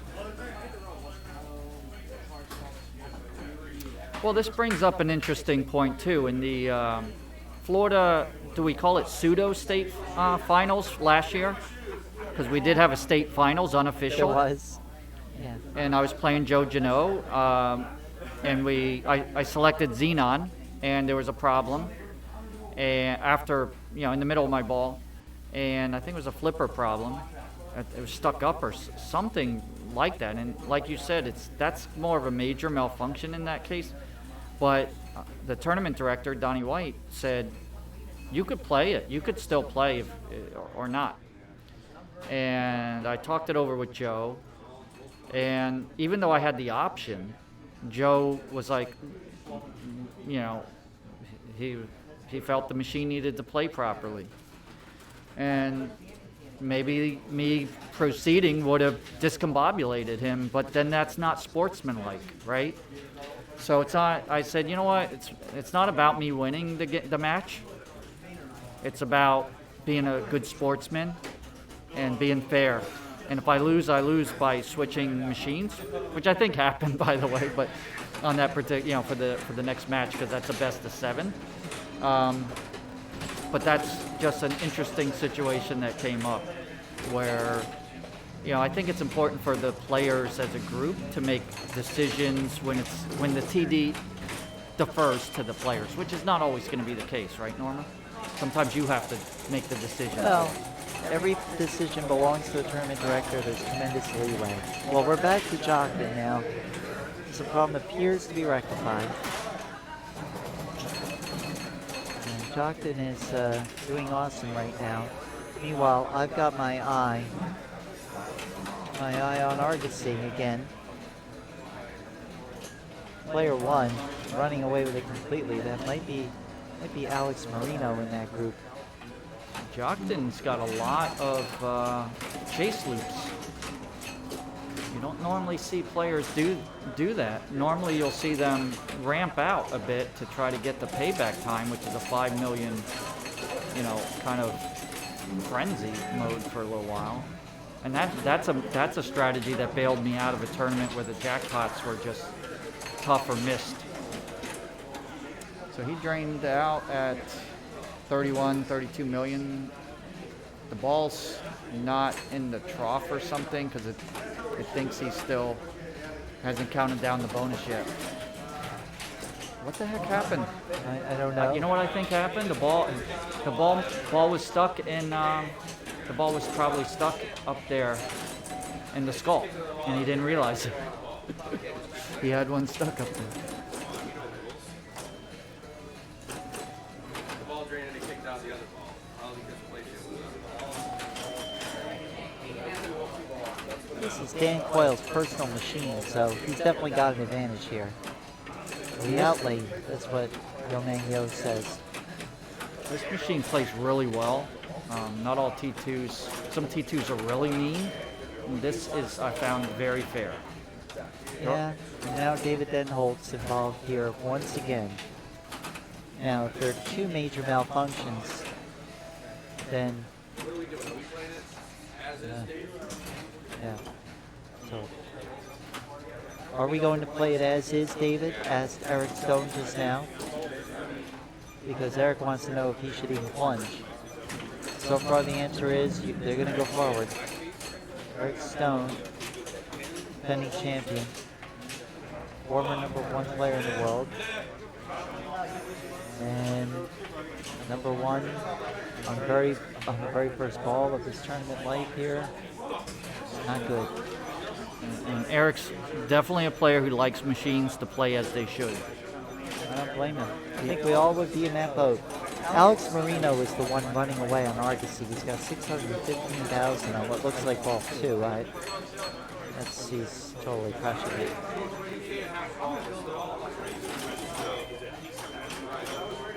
Yeah, just again to repeat what I said earlier, that Argosy has the Group F, players right now, so we just thrown that score up while the main focus for our commentary is on Group E, which is the T2. Juan A, thank you very much for following us, Juan A. Sorry we didn't get to you earlier. And Mr. Scappy, if I missed you, I apologize. Busy, we got lots of concerns over here. Player 3 over here is Nick Mueller, and oh, Nick with a scream of frustration. We only got about 30,000 points there. All right, thank you very much. And don't you know, quite a interesting tournament.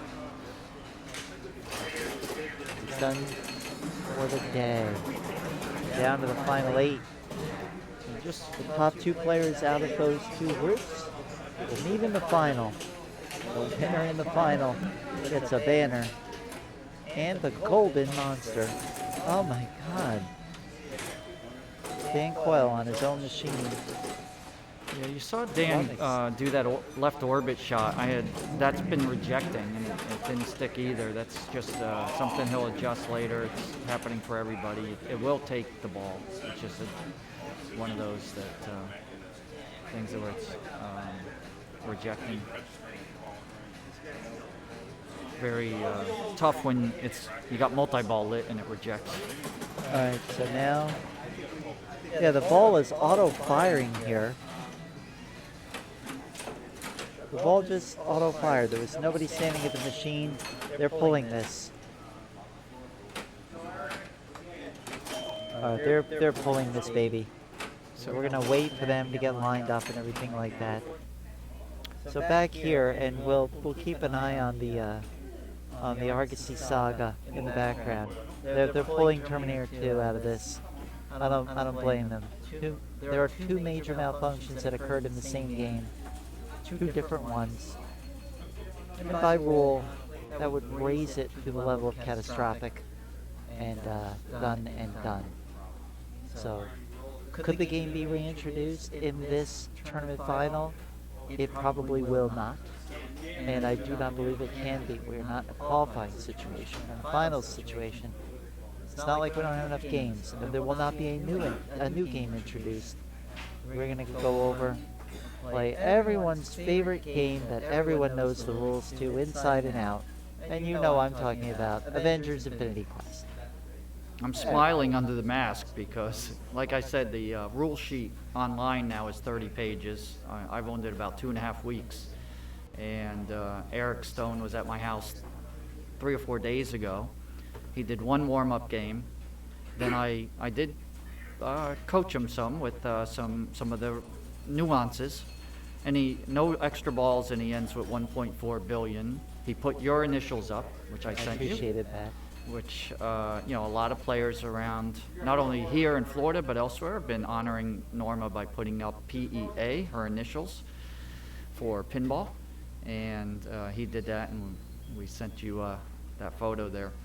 So this will be fun to talk about, because there's so much strategy in, it's one thing for qualifying, but it's amazing amount of ways you can go and things you can do in a strikes or in this, format or this format where you've got, the place you end up matters. And So take a look at this right here. Eric Stone with the #1 score in qualifying by a country mile over Dan Coyle, Alex Marino, Trent Augenstein. So your coaching definitely worked.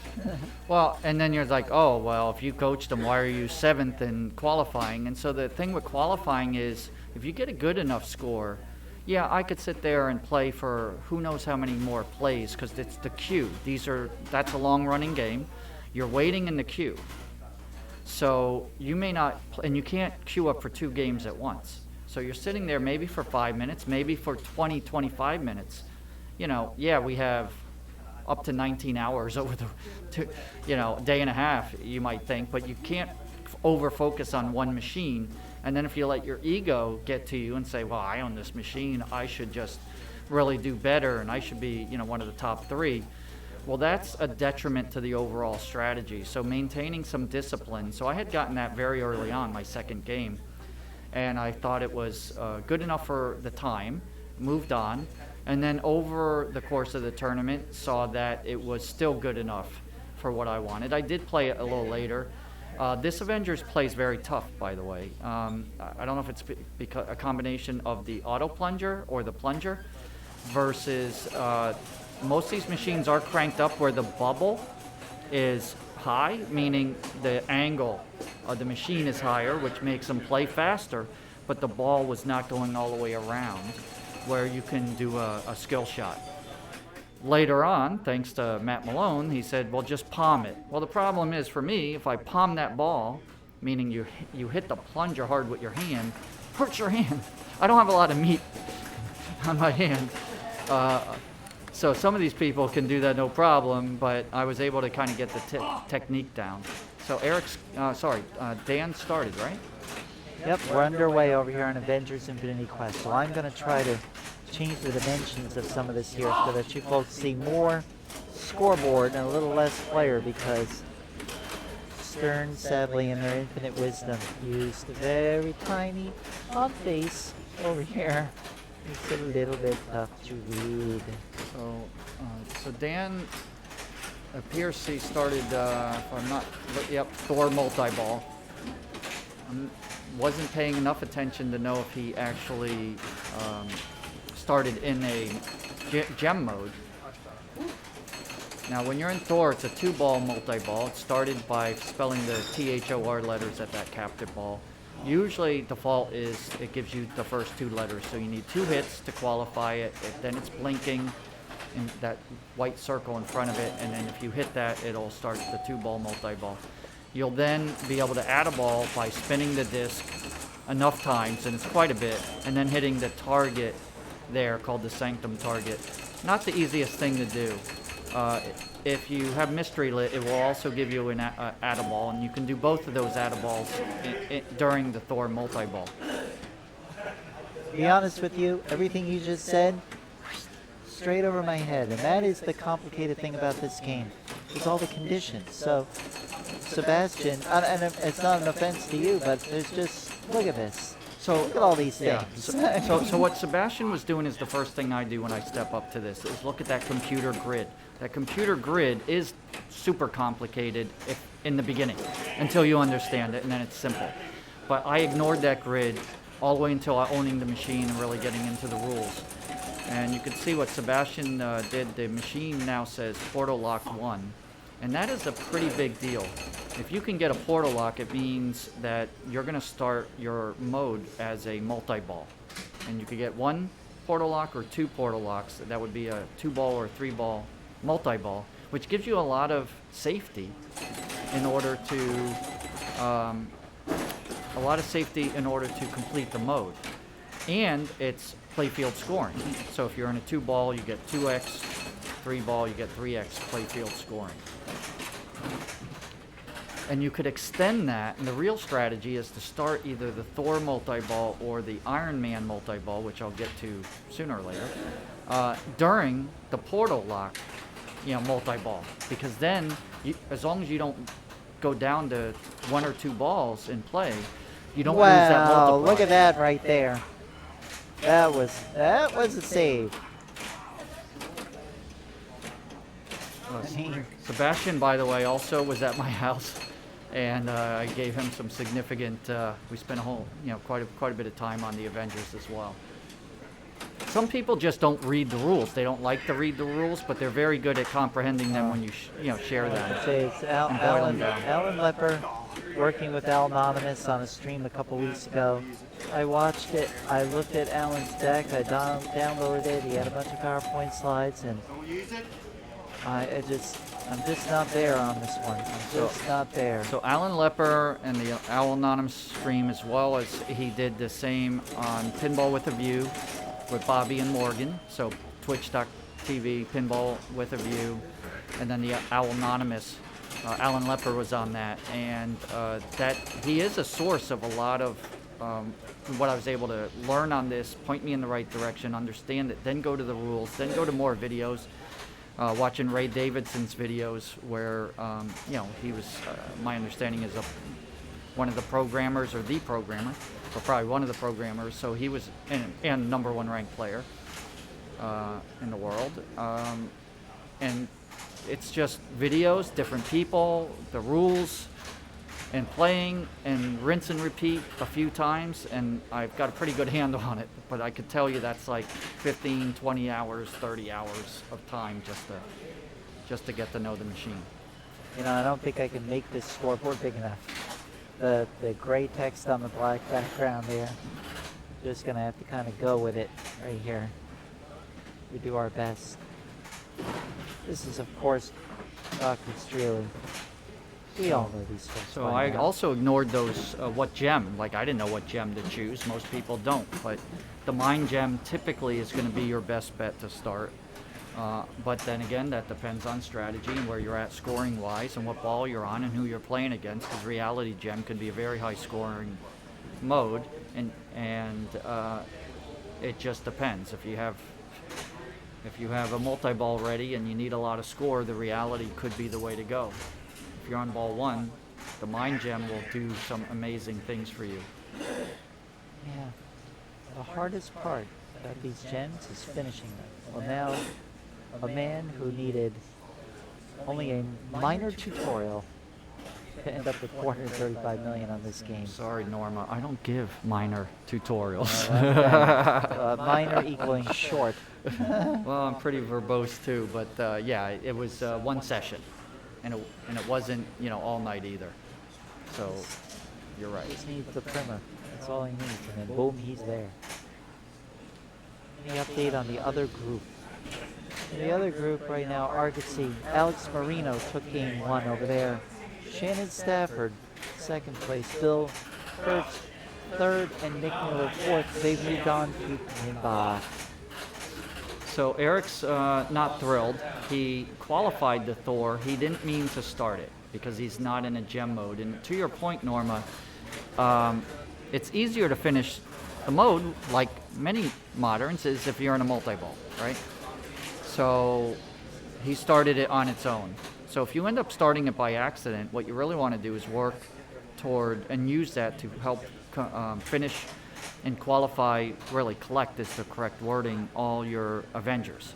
So instead of worrying about the jackpots in Thor, which are relatively small, try to qualify your Avengers. We don't have the back glass up here, but if we did, actually the screen, I should say, it tells you what you need to do to qualify the Avengers. Like Hulk is a lot of spins, and the shot on the far right, which is the Black Panther shot, is 3 hits. And so it tells you, and there it is right there. You can see one more shot for to collect on the bottom right that's red. Anything with the red outline you haven't collected yet. But when you collect them all, then you start Soul Gem, which is a safe mode because it's you can't really, if you drain, you just keep playing it until you run out of what we call, or what they call flips. And so you have so many flips. So if we get to that, we'll explain it. But so when like one strategy like doesn't work out, or something you're trying to do doesn't work out, there is a fallback, and knowing what you want to do as your plan B and C and D on this machine is pretty important. So here's Dan Coyle. He's qualified the mode. You can see by spinning the disc. This is the Pro, and the Pro, when you qualify the mode or a portal lock, well, you need to do that by spinning the disc, and then when you do qualify the mode, you see the purplish arrow flashing at that big fat ramp, which is called the gauntlet ramp on the far right. You hit that, and then you're able to select which gem you want to start with. And if you do have a portal lock, you will start that with 1 or 2, multi-ball. So he's going to choose Reality. He's going for some score now. Not if you're looking for a big strategy, the Mind Gem would be the first way to start. So with the Reality Gem, you spin the disc once, and then it lights all the shots. And that's one reason why it's higher scoring. Most of the other modes are a couple of shots. So when you That have was all a those rough shots, one yeah, right there. because he didn't get to collect. You know, like I said, all the shots are lit, so there's a lot more opportunity easily, especially in a multi-ball, because you're going to kind of flail around in a multi-ball initially while ball save is on and hit a lot of different shots, and you're going to wake up and you're like, holy cow, I finished this mode and I didn't even try. And if you could do that at 2x or 3x with the portal lock, you're looking at 50 million to 100 million without too much trouble, and that's a nice score to have. We can see these scores so far, and ball one scores are not too important in this game because you set things up right. You can literally get 250 million in a ball, easy, not too easy, but doable. Certainly 100, 150. So he's got Sebastian has Thor qualified and collected. Double danger. He started Thor, not sure if that was on purpose, but he's going to take the points and also advance collecting his Avengers. And you could tell when you've collected an Avenger also on the main table where above their, you know, graphic is it's lit, or their graphic is lit up, and then you could see those rectangles, and he's only got one lit right now, and that's Thor. But he's making progress along the way because you could see those what are they, hexagons all around the main screen there as to where he's at and what he needs to do.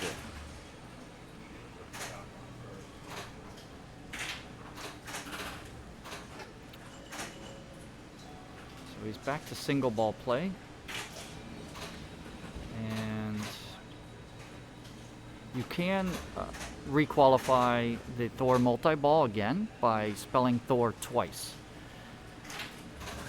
Obscure rule is if you get the Black Widow, which is the center ramp up there, qualified to level 1,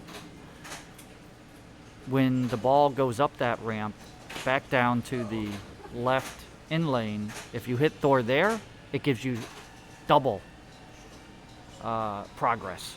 And Thor's kind of risky, so again, not easy to kind of qualify, and you wouldn't normally go out of your way to do that, but it's an interesting kind of, like, machines have very obvious important rules, and then you have these obscure rules, and that's a neat obscure rule. You can see here the grid, what was shown there,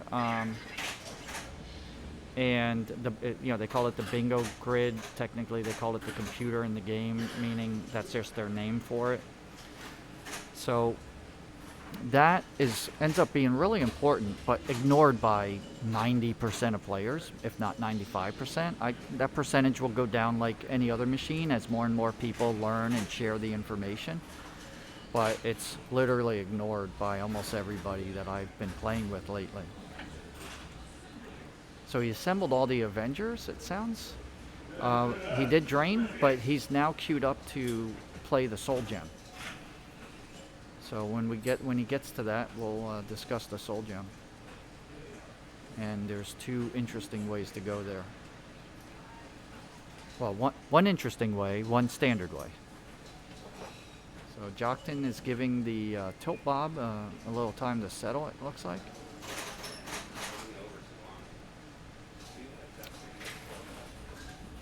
And I think more than almost most machines, just sitting there before you plunge, looking at the screen, looking at what you want to do and how far you've gotten is really useful in strategizing, especially in a competition. Oh, IE rate. Oh, wow. Thank you. I'm so busy putting things together. IE Pinball, thank you for the raid. A party of 31. Wow. Oh, we're going to have to put you in Thanks. the table in the back. Thanks, Carl. Thank you very much. Thank you so much. Thank you so much, Carl D'Angelo. You are awesome. Yeah, definitely thanks to Carl for the software Move, move. that we were using. Going Jockton. Neil McRae. with the follow. Thank you. And so, a little bit difficult to see Jockton Streely right now, but if you've tuned in late, we are currently in the semifinal round. This is the first game of the semifinal round, and take a look at that bracket right there. You don't want to be part of that. Eric Stone, Dan Coyle, Jockton Streely, Sebastian Bobbio. Yeah, that's a tough group. Get ready for Jockton. He's got the Ironman multi-ball. He didn't qualify the portal lock he just got through the Hawkeye Challenge, but he did make the Hawkeye Challenge. So next, after this multi-ball, he'll be able to get the portal ball, multi-ball, when he starts a mode. For now, he'll probably end up completing, collecting the Avengers, and then he will be ready to do the Soul Gem mode at the Gauntlet ramp. And I've also learned some things watching IE Pinball's stream. He's been streaming the Avengers as well. By the way, that's the voice of Vince Kellermine. Vince, you were a participant here today. You qualified 16th. Fortunately knocked down in round one. It's been a little bit of a bloodbath in terms of the players getting knocked out. A lot of big names kind of going down quickly. Well, for me, I looked at all the other qualifiers, plus we had a big field, and having played competitive pinball a little over 2 years, not playing competitively before that, with the exception of the first tournament and only tournament I played for decades was when I was 11 at a ice cream parlor on EM called Big Deal, which I now own for nostalgia purposes. And I actually, single elimination, I won that, and you know, big prizes back then. I won ice cream sundae. And it was tough competition back there. Was like 30 people in it, people older, and that was my first tournament, but I hadn't played until 2 years ago. Well, we're glad that you are playing, and again, well, I'm just letting you go on and on here about Avengers. Most of this continues to sail over my head. It's a pretty complicated game. Ice cream. See, Neil? We plant those subliminal messages here. I am Norma Jennings. You know me. You saw just now my co-announcer here, Vince Kellermine. He jumped in about a half hour ago, and he continues to give us some great commentary here on some of these games. We're in the semifinal round. 3-hour tutorial on Avengers. Twitch.tv/Al-Anonymous. Yeah, that one's excellent. Very, very helpful if you want to learn it. All right, a little bit of stalling over here on Avengers, so let's just wait a minute here because of the tilt. Now, technically, Eric has 60 seconds. I have a feeling he's going to bend that rule a little bit. Eric Stone, Dan Coyle, Jockton Streely, Sebastian Bobbio in the top. Alex Marino, Shannon Stafford, Nick Mueller, Bill Kurtz in the bottom. I think the reason why that second group is stalled is I believe they want to play Avengers in their next game. So you think to yourself, man, we're almost done. This is not going to take very long. I think we're going to be here at least another 3 hours. How is Dave Paz getting on? Yeah, let's take a look right there, Neil McRae. Javid Di Maria, thank you very much for the follow. David Paz unfortunately went out in round one, as you can see right there. Kind of didn't have the best round over there in Group B. So Eric stepped up. You could see he looked at the grid first, see where he was, assess the situation. He's now going to do the plunge. He got it to go all the way around. And last time we talked about how he started Thor multi-ball by accident. He now has his mode qualified. He also has the Iron Man multi-ball locks ready to go. You can see that by the blinking green light, which, you know, you're looking at it in 2D, but it's a tower, the tower shot, which most of you know if you've played this machine. He just locked one. It's going to come screaming out of there. And here we go. Sheer folks. force of will, he got the second one in. If you're not familiar with watching Eric Stone, it really should be called the Eric Stone experience. So now he's going to loop it around, hold it up, pass to the right, take the shot for multi-ball because he missed it because he is in mode. A great live catch there. I mean, it worked. Probably gonna loop it around again. It's very tough to post pass on that left flipper. no. So there's no, the he- loop. He's got control. He took the ramp and did a roll off. Yep. That's the safest way to. Oh, this is control and speed. Bingo, bango, bongo. I should have we said go. that during World Poker Tour because that was Mike Sexton's World Poker Tour saying, but. Well, may all your flippers be live and your points be monsters. Oh, wow.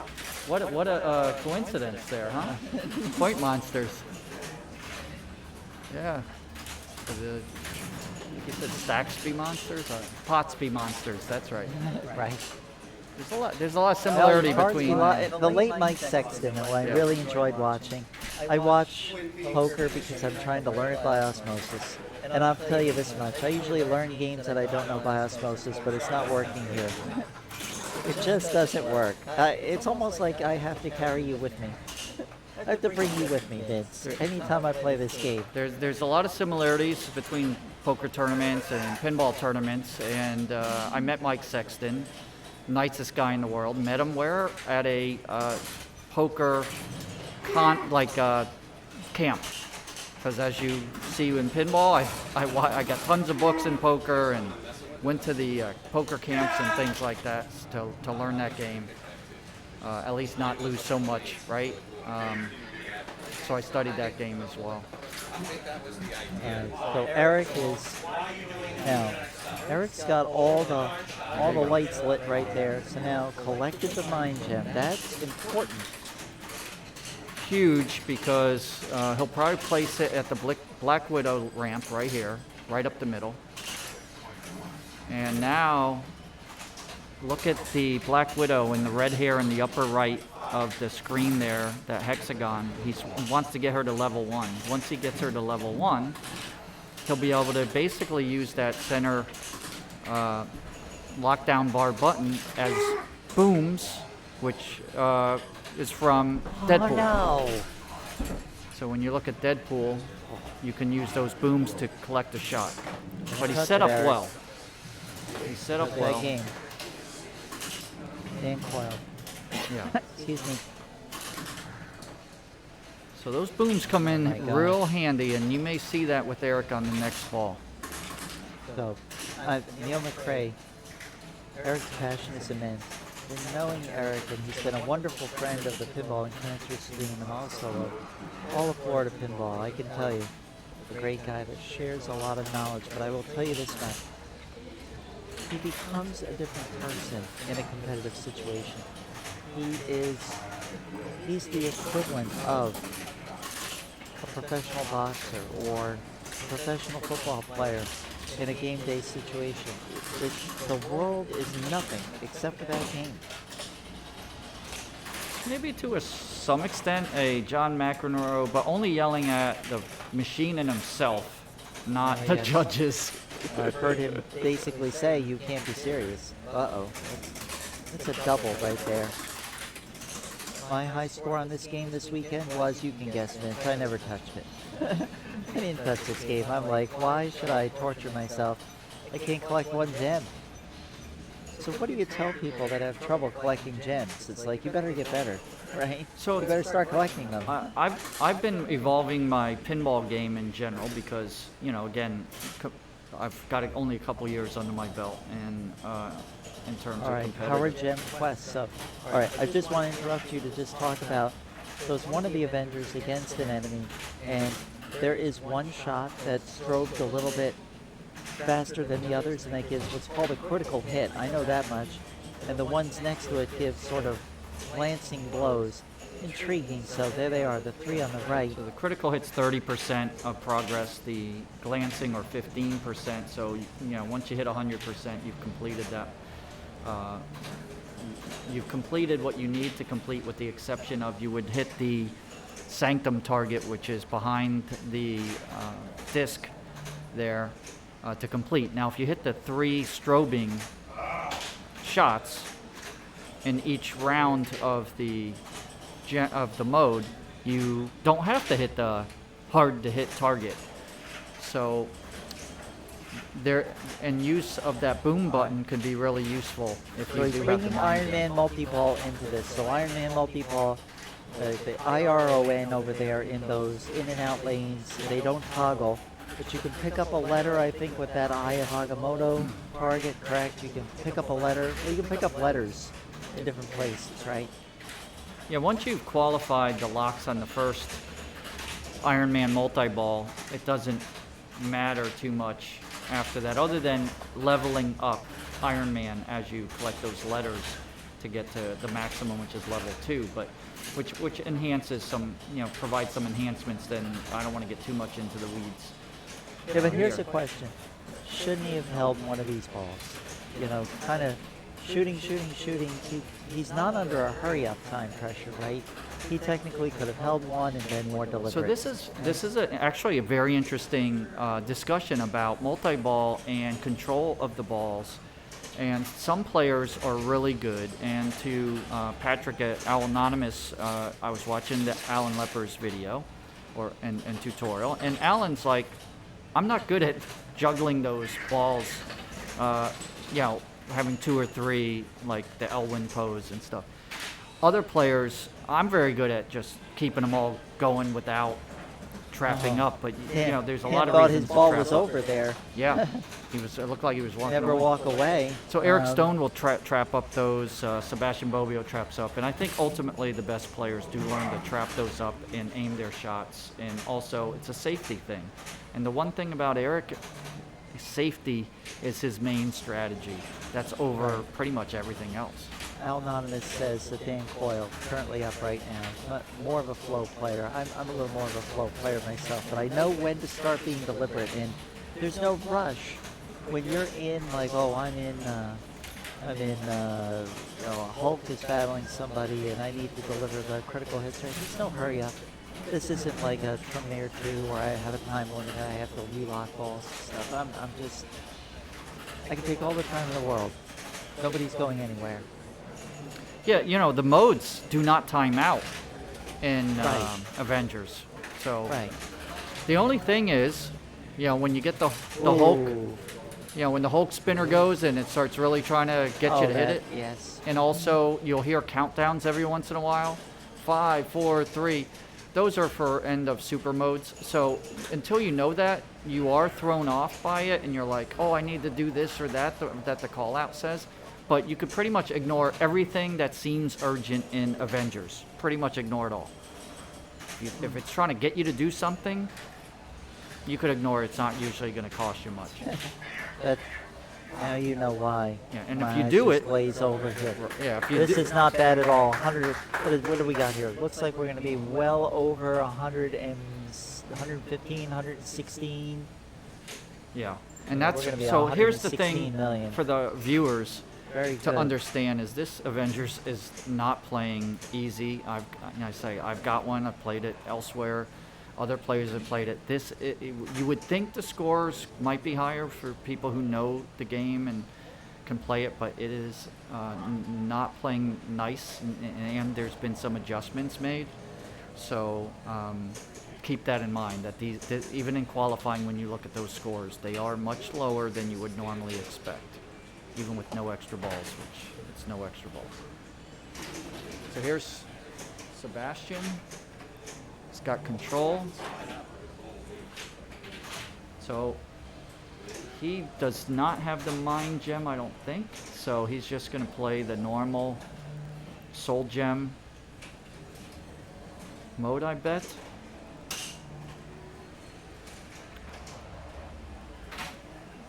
So you understand this one, Norma?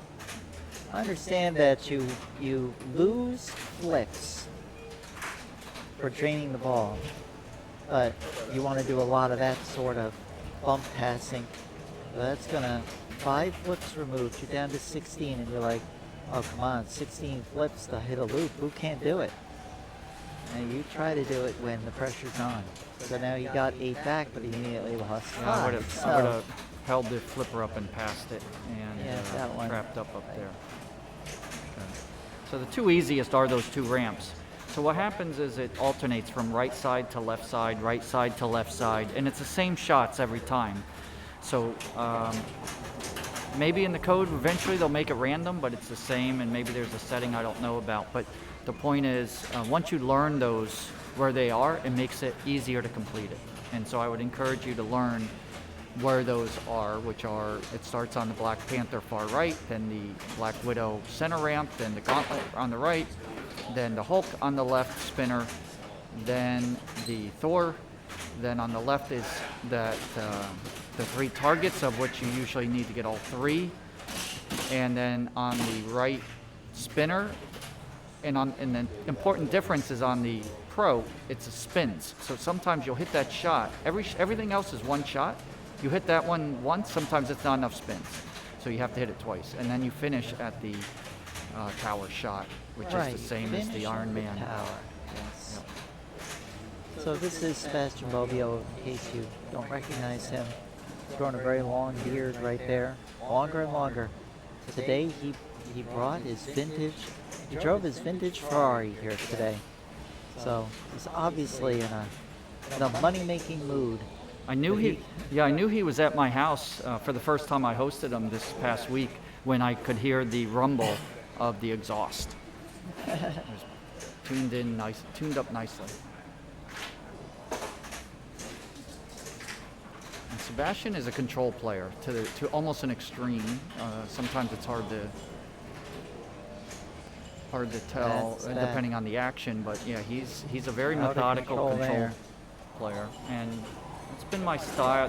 That style is what I modeled myself after. It's his style and Eric Stone in terms of controlling the ball. All right, so 37. Remember, we've got over 110 million for Dan Coyle, 116. And we've got 37 here for Sebastian Bobbio. So where's Jockton at score-wise? Jockton's at 31. And this is ball 2. Yeah, we're on ball 2. And he's player 3. Right. Okay. And so you folks see this could be a very, very long day, especially if Eric Stone locks in on a Pinball or a World Poker Tour or Jurassic Park. It might be here quite a while. So We he's thank doing so many people for stopping by here. There are 57 viewers right now, according to the Twitchinator right there. I am Norma Jennings, and I'm here with Vince Kellermine, guy who his first book on Avengers will be published by Simon & Schuster. You know? I've actually written 2 books, but they're on internet marketing, not on this stuff. And it was back in the 90s when the internet was very new. But if I can't write the book on this because I have too many people to give credit to that have done things like Al Anonymous and Alan's stuff and the streams and the rules, but that's what we do, right? We learn from everyone else, and that's the beauty of the pinball community, how much everyone shares, even though you're competing with one another. All right, so we see that Jockton is going to pass Sebas here on ball 2. I mean, one thing I've been reading about with Alan Lepper's guide is early game, mid game, late game, and I don't know where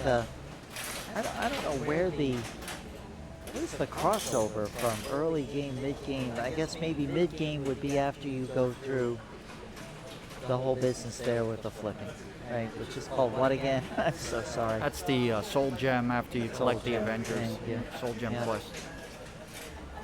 So, yeah, and those are suggested. It does seem more complicated when you look at that. it seems a lot more complicated when you take a look at this. I mean, you have Captain America laying in bumpers, you have the Hulk spinner, you have the Black Widow ramp, you have the computer drop targets, the Gauntlet, the Thor, the Black Panther, the Ant-Man, and the Iron Man lanes. How did they fit so much into that one play field? That's genius, and probably really is. excellent CAD software. Exactly. That's why I like wide body machines, because they're more variety, but you don't need a wide body anymore to fit everything in. So Eric's assessing. He's probably going to go right for that. Well, it depends. He doesn't have Mind Gem qualified to level 1, I don't think. Right. Took a secret skill. So now he's got and some time. Right, he awarded a light lock right there. A little lock with that secret skill. So there you go. So now Coin let's see if he spin. does the hard mode Not or a not. problem. Coin spin, we were doing bilingual with Spanish earlier. If you were here, we'd do a little bilingual with German. Not a problem. So Eric's going to do the hard mode, it looks like. Ready? Hard difficulty enabled. It'll be self-explanatory on the screen. You get less flips and only 2 instead of the 8 if you make a shot, but it's 10x scoring. And watch his score. He's at 61. Oh, and that was unfortunate. I've tried this hard mode, and I like it better. I'm thinking to myself, why waste your time? Ooh. And roll it off, make the shot. So that was a flank attack, meaning it went halfway across, Ah, no. and it It's still gonna be gave down him to 8 credit. now. His Six. button is flashing, and he just took a he's just hit the eject button almost, because he just said screw it, I'm gonna hit that a couple times and it gives you the shot. So he did have Black Widow qualified, and you could see his score. He started at 61, and he's saving the last shot. That's And it. 17.5 still got for at that least last one. one. That was it. So look at this. He started Wow. at 61. He more than doubled his score by changing going to the hard difficulty, using the Mind Gem power of once you leveled up to level 1 to get the spot a shot, and it spots up to 3 shots. Very, very, very important right there. And Eric pulled it out. It was ball 3, so he pulled it out. He pulled it out only because of the hard mode shot, to our knowledge, because if maybe he would have went the regular Soul Gem approach, which maximum is going to be roughly 30 million-ish when you complete, and then if he drained out, he would not have won. So that was critical, and he executed it well in spite of some adversity there. So congrats to Eric on that. Sebastian taking the early 0. Oopsie. All right, so we're just going to show you the update right here while we're moving around. I knew we'd end up on Pinball eventually. That's where we are.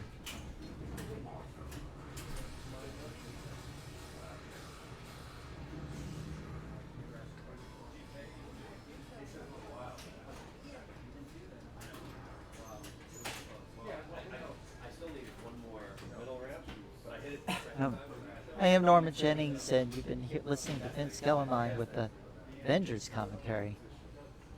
Lots of details, and more details. And now, move on. So I just walked away and spoke to Eric for a moment, and yeah, congratulated him and said, "Wow, that was the difference right there on that one, potentially." And he did give me some thanks for showing him that trick, if you will. But I said, well, for every 5 you give me, I give you 1. So I'm taking a look over here at Terminator 2, and he's been conferring with Dan Coyle, who owns this machine. So the Pinball Asylum is not an arcade. It is basically a kind of like a cooperative, I guess you could argue. It's a not-for-profit organization. Machines you see here are owned by members of the asylum. So this is a parking space for your overflow games. Matt Malone has a ton of games here. David Denholtz. This particular machine is really special to Dan Coyle because he bought it, I think, when he was a teenager, and it is in fantastic condition. It is. Dan Coyle is the original owner, home use only. This Terminator 2 pinball machine in extraordinary shape. All right, so let's go over here. We're gonna be looking at the other group right now. This is Group F that we're going to be looking at right here.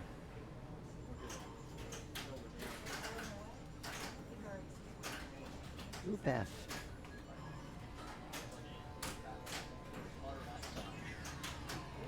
Oh no! Right. And Eric Stone is down on Jurassic Park. Let's see if we have any way to... Yeah, we've got a gander at that score over there. So we'll poke in on that from time to time. Just like before. I mean, mostly scoreboard hunting.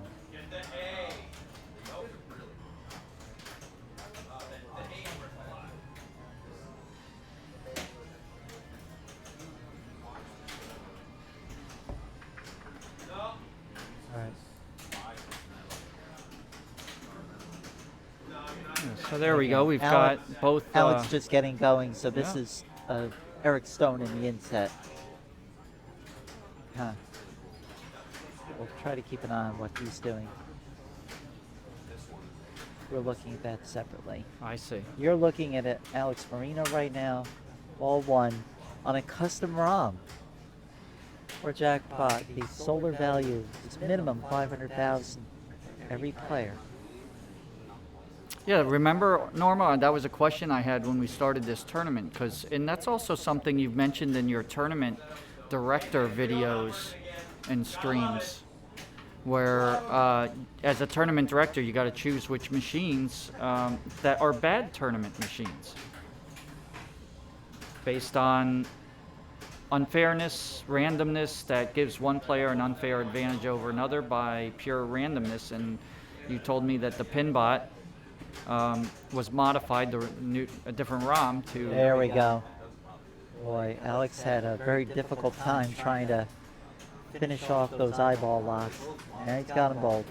He got the nice, oh, what were you going to say? He got the nice billiard bounce right there. Yeah, so he didn't get a chance for that solar value ramp that you were talking about. And it's going to close up. You advance the planet, that's handy. Earth, I believe, is the extra ball here. He's going to try to reopen that baby right away. Boom. Yeah, so easy peasy. They replaced the ROM in this so that way it's the same value for every player, so it's fair. Eric Stone over on Jurassic Park. He's going to end up with $55 million on ball one. That's with everyone else yet to play. We have Sebastian Bobbio stepping in over there. $55 million for Eric Stone on JP on ball one. I think Sebastian, he owns this machine, so it's really important for him to come away with a win here, get the 4 points, because he's starting out with 0 after the first round. Let's see how he does. All right, double scoring once again for young Alex Marino. He'll be heading off to Embry-Riddle University. He'll be flying a plane for you one of these days, or rocket ship, or going up there with Richard Branson, something or other. Yeah, if I might add, Embry-Riddle Aeronautical University, the worldwide leader in aviation education. Why do I know that? Because I'm an alumnus and I got my aerospace engineering degree from ERAU in Daytona. So go Eagles. I didn't know. There's so many things we're learning about you. After all, we learned that 11 Steph writes the New York Times crossword. I mean, what's left? What else do we not know about this incredibly intelligent group?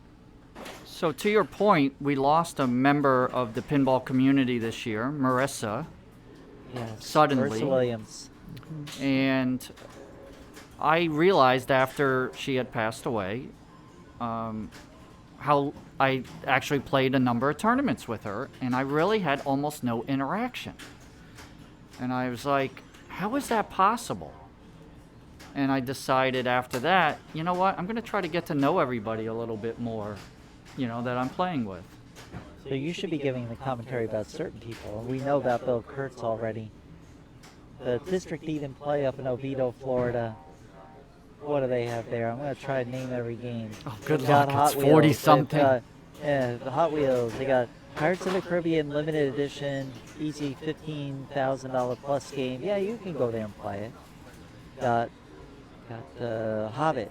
They got Wizard of Oz. They got a beautiful Barracuda. I like that. Yeah, they got lots of other fun Paragon, stuff. because Paragon, I have yes. to. If I don't mention the wide bodies, and Right, exactly. which took me a year of declining Paragons before I found the right condition and price and everything, I finally did acquire that. What kind of wide body collector would I be without a Paragon? Yes. Stern Pirates of the Caribbean says two big kahunas. I mean, plenty of those things. So let's take a look at what this guy's doing right here. What is Bill Kurtz up to right here? Bill is now going to try to, he's going to lock that. Oh, he's going to try to get up there and lock up. Oh, no. Well, Yeah, He pulled it out. does he think it's jackpot? yeah, I know. I was just going to say, you're not going to do much there. All right, now the visor closes and he missed his shot. Now he's got to complete that whole grid with all these polygonal shots right here. Oh, fun times. Just so fun. In jackpot, you can get a lot of points doing that. Look but at that. Look at that bounce. Way to trust the post. And that scream you heard was Sebastian Bobbio. We'll give you Sebastian's score on ball one over here. He's got 107 million over on Jurassic Park ball one. Out to an easy lead right there over Eric Stone. And Sebastian needs a win and needs it now. So this Pinbot is pretty controllable. They have a jackpot here from Papa. When Papa sold their machines, they have that one that's set super hard. It tilts if you breathe on it. And Nice backhand to open the visor. very tough to control the jackpot, but the Pinbot here is beautiful playing machine. So you can see everybody's ignoring the saucer to the left of the visor. Only one thing on their mind, and that's multi-ball and solar values. Ooh, beautiful save right there. That looked like a goner. And, people are just having trouble locking on. I think it's the pressure at this point. Look at this. Oh, there we go. Now I see you, and I see you pretty well right there, Bill Kurtz. Yeah, I think he may even jiggled it a little bit, because that return out of that left eye tends to go down the middle. He navigated that, but then had a double drain, which is brutal. But happens in that game a lot more than others. So Jockton's chipping away. He's got T-Rex qualified and lost the ball before he was able to hit the T-Rex shot. So he's got a minimal score to start. I think it's 12 million or something. Dan Coyle is now up on JP, and we've got Nick Mueller stepped up here to Pinbot as player 3. Nick surprisingly has 0 points. He did not. He came in last on Argosy in the first game. And this is 2 out of the 3. 4-2-1-0 scoring.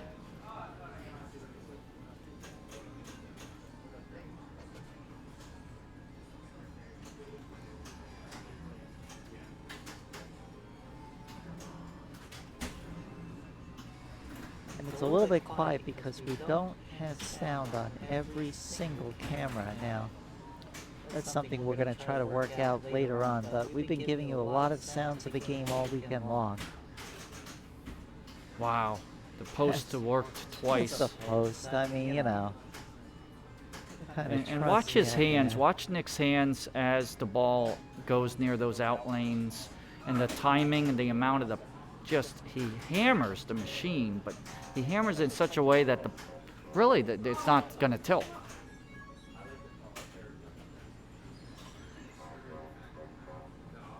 And that's always been my weak spot, and I don't know how you do it, Norma. Neither of us are big frames, right? And I always think, well, gee, if I weighed another 50 or 100 pounds, I could move these machines around and nudge them much better. You do it beautifully. I'm still working on my nudging. But one thing I have learned for people who don't nudge much or that well and struggle with it is it's more about timing than force, right? Timing it right. A little bit of force. But you look at Lee Musculatoro, right? Scartolo, yeah. Tolo, gosh, I knew I was gonna mess it up, Hopefully and Lee's you've got not it down. So Lee is excellent at, and he's a former world There we go, champion. solar. All right, we go. Solar value Oh. time. Da, da, da, da, da, da, da, da, da, and up and down, and there you go. Wow. 510,000. It was very tough to get it all the way around that Now, if he ramp. goes for, here's an important point. If he collects a second solar value on this ball, it's going to start counting at only 100,000. So it's not like he can ride these solar values but it's not lit, all the way right? to win. He- It's not lit yet. But Does if he have to hit does light those it- side targets on the All right, left? there we go. Now if he gets it, it's only going to be 100,000. So it's low points Interesting. after the first one. Okay. See, I learned And no. something. No, well, this is the custom ROM.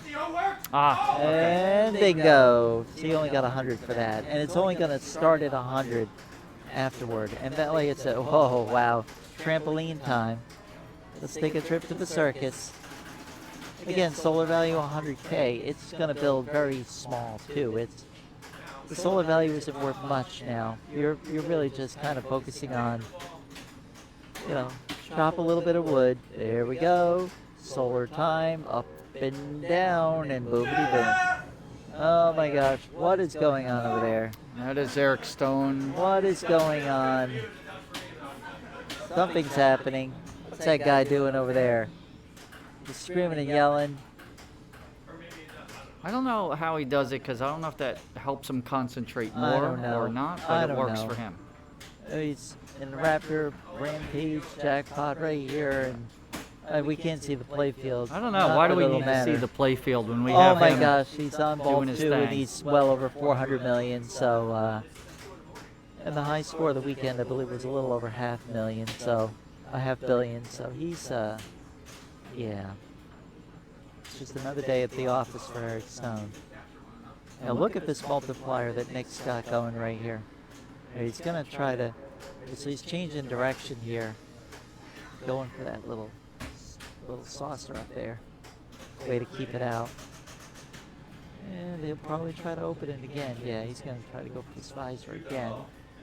1, 2, 3. There it is. Wow, that was great I knew timing. he'd try to go on the center because that's how his ball was kind of lined up, but nice timing. And I did find it Nice was timing. slightly liberal, but it wasn't. Yep. It wasn't easy. Yeah, I'm echoing just a little bit because Vince's microphone is really close to him. He can turn just a little bit. But yeah, and I think part of this is because we're still working on certain equipment related items here. We still are trying to give you the best coverage that we can, and so far I think we're doing a pretty good job. Yeah, there's been a lot of preparation here in anticipation of the Double scoring IFPA again, yes. championships next year. I think next time what we'll do is we'll just give our guest a separate microphone, but probably no headset. So, thank you very much. 11 Steph. Chaos multi-ball over here. Oh my gosh. What is he doing? What's this guy up to over here? What is he Nick doing? is what he's doing is saying, I'm not getting another 0. Right. I was looking at Eric Stone. Eric Stone closing on a $500 million on ball 2, and he's in Chaos multi-ball. And just letting you know, he rescue streak is over. But I think he's a little more focused on trying to get a Chaos jackpot. Just cleared the 500 million plateau. It's only ball 2 for him. So what I think is going to happen in the Group E with Eric is similar to what happened in my group, which was one player won all 3, which was Sebastian. So that left the 3 of us. We ended up in a 3-way tie on the last game, Oh, 2 points apiece. so it was a rough one right there. So hopefully that's what happens here just for excitement purposes. So we'll see if Sebastian can. Good bonus right there. You only collected one planet, but the planets aren't worth that much. Oh. Well, Yeah, so now Quincy, what happened with Eric Stone at the Open Championship was, he didn't have that many opportunities, but he ended up qualifying as one of the top players, and then in the playoffs, he went on to win it all. Eric is a different player in the playoffs. In qualifying, he will, qualifying is just sort of whatever. I just need to do my deal and get out. So Sebastian Bobbio over on Jurassic Park, having a little trouble connecting here. He had a big long layoff because of Eric's ball. So Sebastian at 112 million after ball 2. He is significantly trailing Eric Stone at, I believe, 533, looks like. we've got Shannon Stafford on Pinbot. Just a ridiculous player in terms of how good he is and his success here in Florida. And I study the players, like trying to figure out, like, what is this one thing or two things about a player, right, that allows them to get just incredible results. And it's not the same for every player. No, it's not. Each one has a different thing that they're really good at. And what I've noticed with Shannon is a combination of like cat-like reflexes, unbelievably fast reflexes, and he's constantly nudging the machine. It's like he's psychic. He can see where the ball is at the top of the play field. He's already moving it. He's already doing things to influence the ball before it ever arrives lower in the play field. And that's allowed him to keep balls in play incredibly long. And if you keep a ball in play long enough, you're going to hit stuff. So there's a malfunction happening on Pinbot that Shannon is complaining about. All right, well, we've got sound now. Figured out a way to get us a little bit of sound over here. And the problem is what? He said he hit the ramp for the jackpot, and it gave him 0. I'm assuming it was lit, but I didn't see it. So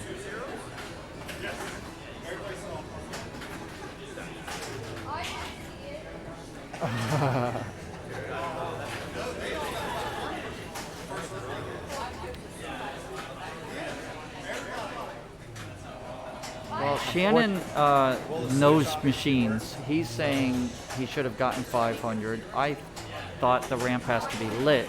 But even if it wasn't lit, do you know, Norma, if he makes that shot, he shouldn't get 0?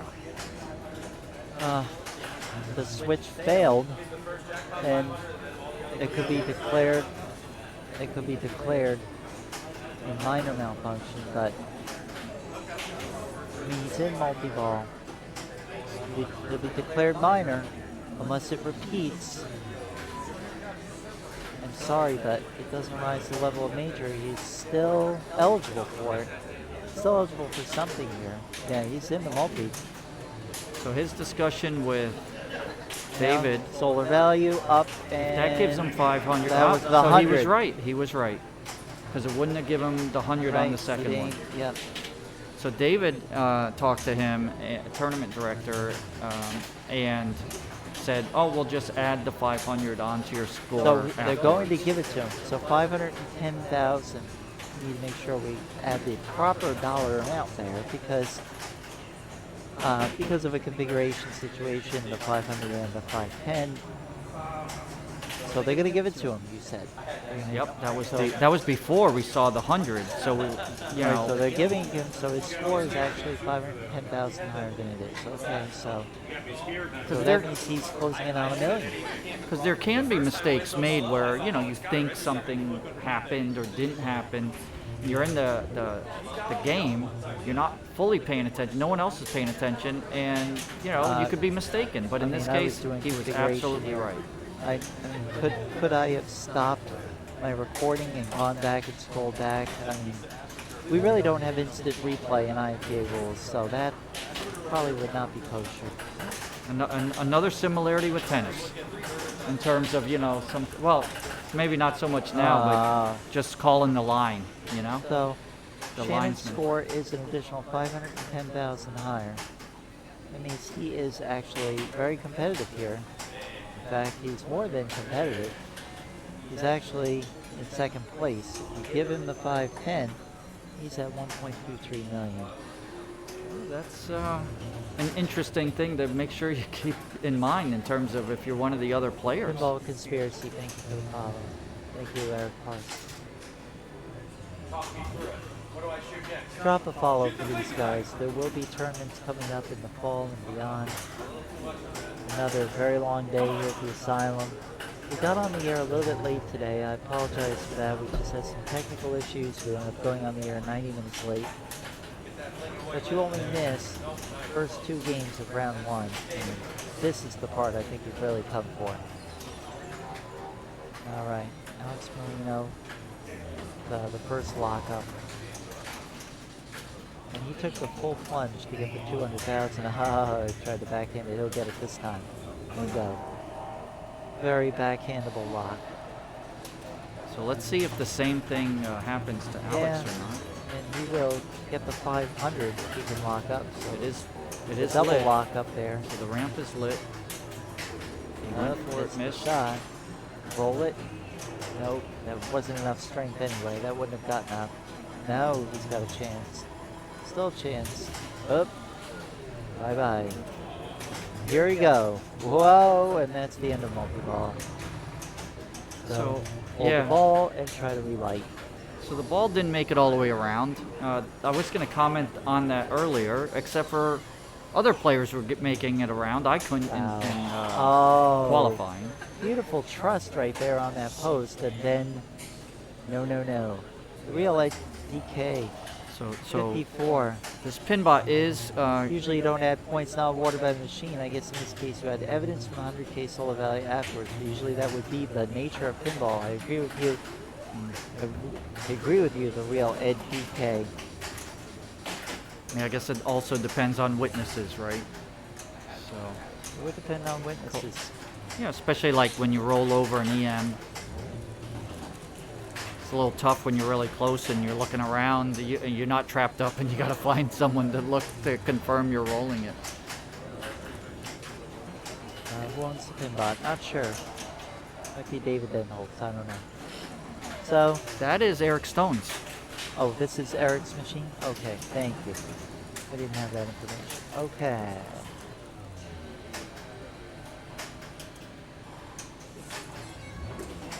Phil Kurtz has an open door. Yeah, I kind of agree with you at DK, except for, like you said, the fact that the 100K came later was evidence that a 500 was missing, and that you can't go to 100 on this custom ROM without getting the 500. 510, I should say. Over and out there for Kurtz. So Mueller in the Bill- driver's seat. Bill doesn't play too many tournaments. He's a very successful businessman, owns District Eat and Play in Oviedo, but also multiple locations around the country. And he doesn't play as much as he used to, but when he does, you can see he comes to play.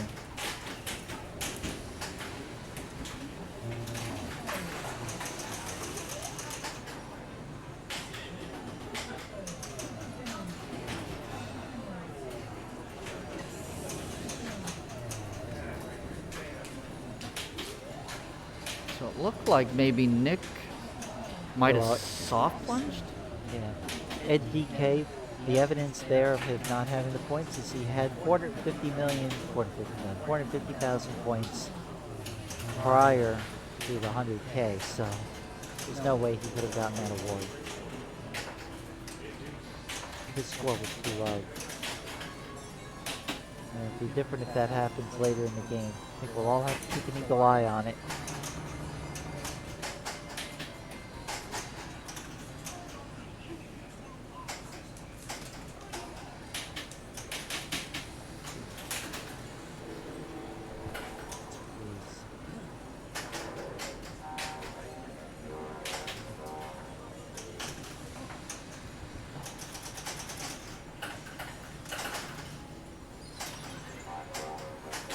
pretty close game here. I think, yeah, you know what? And yet, it's not as close as it appears, only because so much is going to be depending on who collects solar values and how many of them and how often. Excuse me. And that's, see, and Nick knows he missed an opportunity here because he could have collected the solar value a couple more times and put a little distance here. High score on the machine here this week. We all know who's got the high score on this game. So imagine the wood cutting, wood chopping that went on here. This is in qualifying. Eric Stone, 6 million points. Alex Marino though with 4. And Bill Kurtz with 2.5. So it's not like they can't light this game up. It's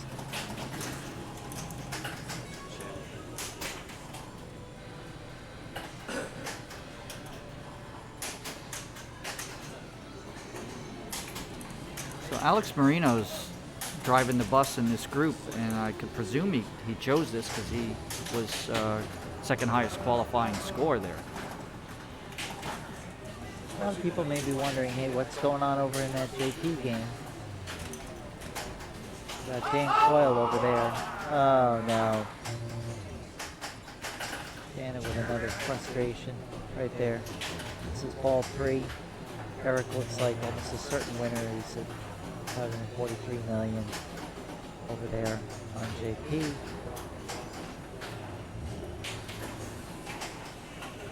Gas multi-ball though for Dan Coyle, and he's gonna try to pull out at least the second place finish over there. That's what's happening with those guys. Back to Alex Marino. Here we go again. Open the door.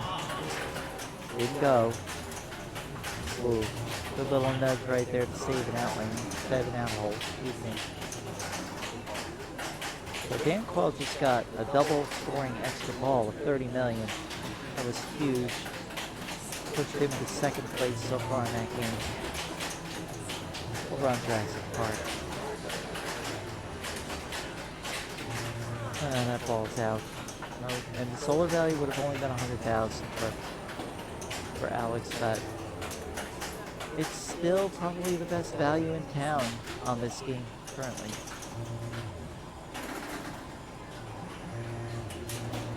And reopen. Lock it. Yeah, you bring up a good point. There are times in the evolution of a game, right, while you're playing it, where you need a certain amount of points, but it's like, where do I get them? And what do I do? And what's the best way? And do you do the safe way? Is there even a way to get a lot of points? That's why it's really not that close right now. I mean, really, key for these guys would be, if you're behind, you need to lock up, and keep getting solars. So a good finish over there for Dan Coyle. He did take second place over there. Came all the way back with 219 million. Eric Stone with 543. So that Well, was Sebastian's looking like he got 219 as player 4. So Sebastian. Was that? Oh, I'm sorry. Was that Sebastian? I thought it was Dan Yes. Coyle just now. Player Sebastian 4. should have 2 now. Now it's. So Eric Stone was the winner over there. We'll get you the official. So it's going to second be here. Dan Yeah, Coyle. that was Dan Coyle second. Really? Yeah, that was Dan Coyle Oh. on player 4. So Then the order changed from what's on the board. right. Okay. Talked it, So spec- that's so what happened. We're gonna update our bracket over there for group E, the other bracket with Eric Stone in it. So Eric Stone has punched his ticket to a second consecutive final with that win. He's already through. This is Dan interesting. Coyle with 4 points. Stockton Streely with 1 point, and Sebastian with 1 point. So it's going to come down to the last game to determine who joins Eric Stone. Determine who joins Eric Stone over there So in the Group C basically, final. Jockton or Sebastian needs to win. Dan would have to be a third or fourth place in order for there to either be a playoff or, well, a playoff of 3 players versus a playoff of 2 players. Yeah, I mean, And the challenge there is when you're in a group with Eric and you need to take a win, he's probably going to take the win anyway. it's not And- enviable to be not Eric and need to win, meaning beat he Eric.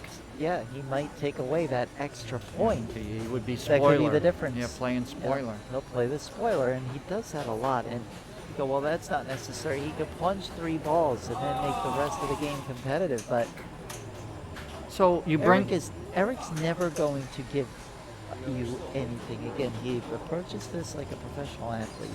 A professional athlete never lets up. So here's Nick Mueller, who right now is in a very determined mode right now. He may not catch Alex Marino, but he just, it's an outside chance right here.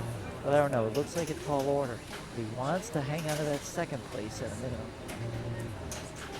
It's only got 3 planets, so it's gonna put him over 2 million bonus. But he really needs to, oh wow, there we go, trampoline time again. That time, wow, that was flip. Yeah. He Flippity even flop. did it to settle And the now- ball down. Yes. Double scoring. That's goodbye. And that was significant. It took away a chance at 100K. Now he's got to do it all over again. Now he's going to assess where he is and where he needs to be. There's no reason to rush when you're playing, when you in this situation when it's There so we go. tight. And he wanted to do that in one shot. And up, see Daisy. No, and you could hear him Get it on the scream. fly. He's like, oh, come on, after all this. A lot of people would think, oh, he's flipping on the left as a nervous thing or whatever, but Yeah. that's all on purpose. And that's one thing I've observed over the, as I learned this game, is these little subtle things people do. And he just plunged Look it. at that. That's the for thing. The huge. lock gave him the plunge, and that is going to put him ahead. So if he hadn't done the full plunge or it hadn't landed at the top, it would have been The plunge on Pinbot, there's multiple holes up there, and to get the one that's 100,000 versus the 20 or 5 is not easy. It's very precise, and hats off to Nick to have dialed in that plunge. It's not by any means So automatic. that's the second. It's the second hole, right? It's the big one, right? It's not the top one. Correct. So it has to be. It's like in between the very top and the bottom, and it's not easy because I finally found it, but it's still not 100% predictable or repeatable. And that's another thing I like to note. But to my the point, 100. from when we started early in this stream commentary when I joined you, was the plunge can be a deterministic factor in a match. All right, so Nick just made himself potentially relevant again, barring a late comeback here by Shannon Stafford. And the ball is stuck on the visor, and that has been a recurring problem with this Pinbot.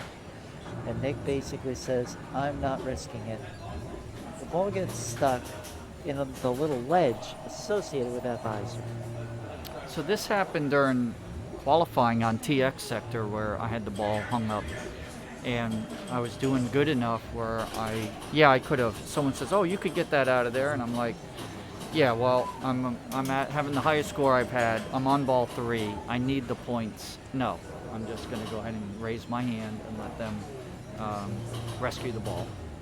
Exactly. So there's nobody else playing right now.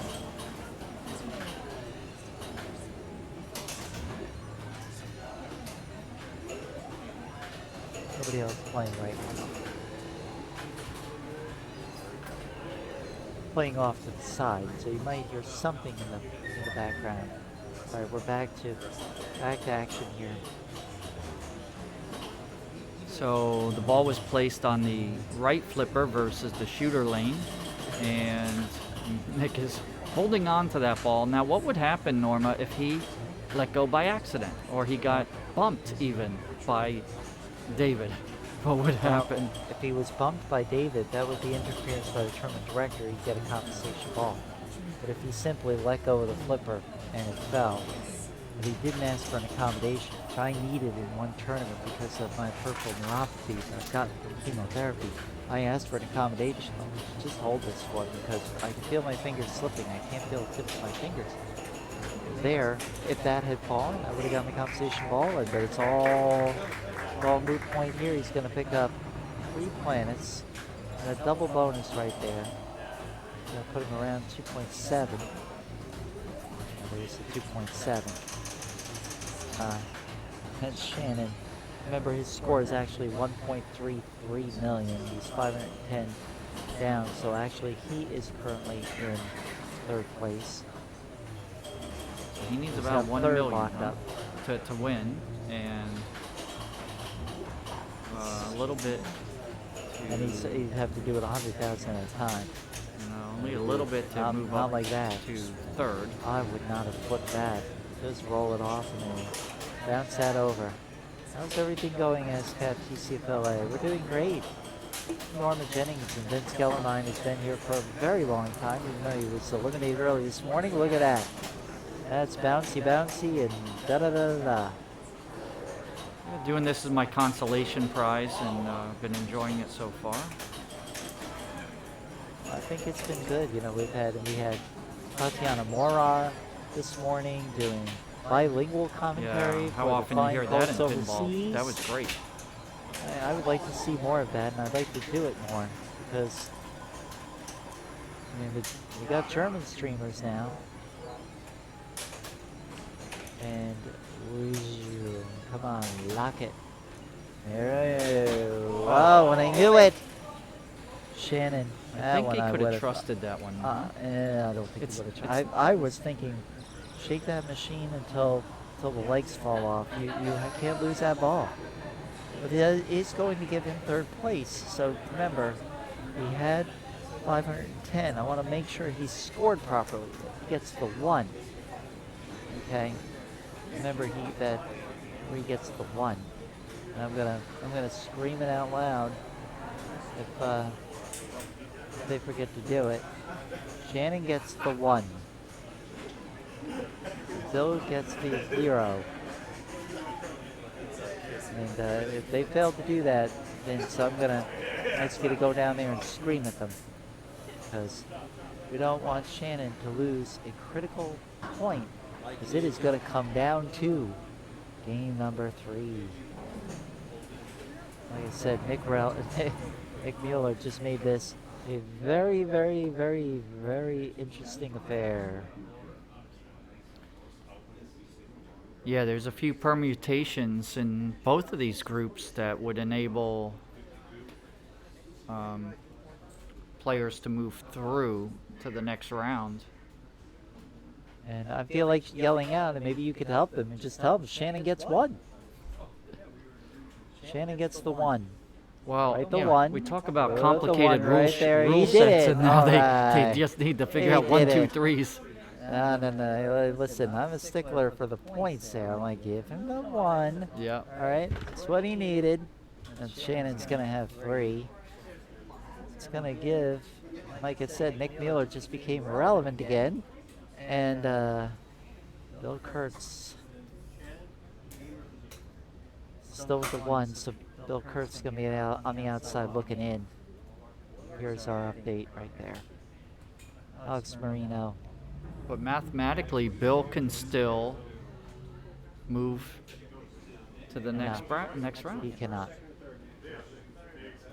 If he wins, I'll tell you what, the thing that could happen is we could end up with a 3-way. But I think that's going to be really rough because it would require the finishing order must be Bill Kurtz first, Shannon Stafford second, Nick Mueller third, Alex Marino fourth. It must be that. If it's not that, then there's no 3-way playoff. So going to be rough. But remember, I said mathematically. I didn't say realistically. All right. Well, we like the math. All right, we're going over to WPT. Now your pots be monsters. So this WPT definitely plays tough. Yes. Something that happened when I played, which was, I think we were alluding to it earlier, or I mentioned it, right? Where Kirby had, for fun, set it to Spanish mode. Oh yes, that should not happen. And they'll make sure of that this time. Let's take a look at this quick summary. Ace in the hole multi-ball is up in that Lexan upper playfield. You go poker corner for the big scoring modes. Then you go your drop targets for your drop targets for poker hands, and if you keep advancing those, get yourself closer to a poker hand multi-ball to collect all of those in that first totem pole. The spinners actually advance toward all 8 multi-ball. That's a typo. You light blocks for no limit. You play those hold'em hands to advance the cities. Thank you very much. We've got 47 viewers that have continued to stay with us, and thank you so much for doing it. We proceed mightily along. Eric Stone has already punched his ticket to the final.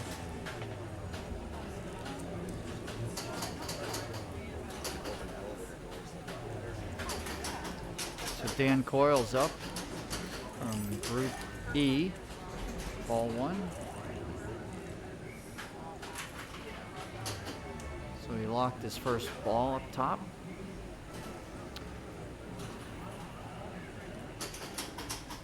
I think it's about, 3 hits more would give him the multi-ball up there. Ace in the hole multi-ball.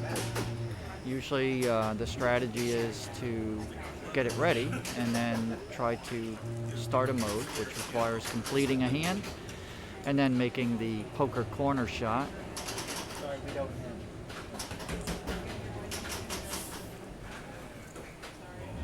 We don't have the player up.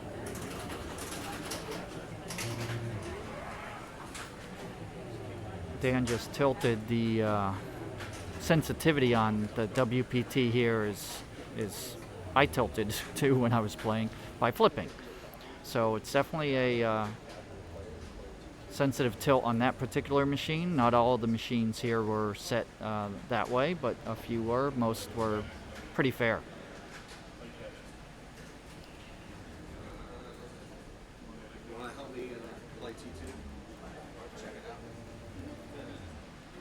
So they're letting the machine settle for a moment.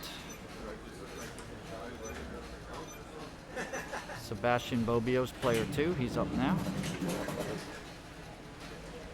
Super's ready, thank you for the follow.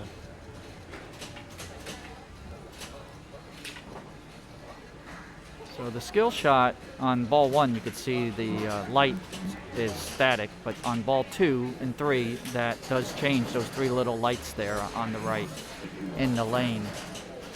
And each one determines something, which we can discuss on ball 2.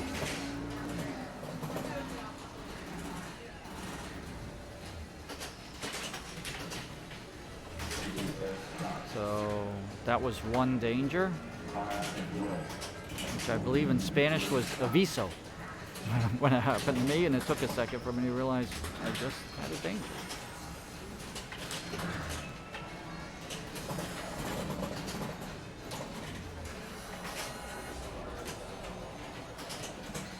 Well, Eric Stone just heard him say to somebody, this is the hardest World Poker Tour that he's ever played. So keep that in mind as you see the players' scores and decision making.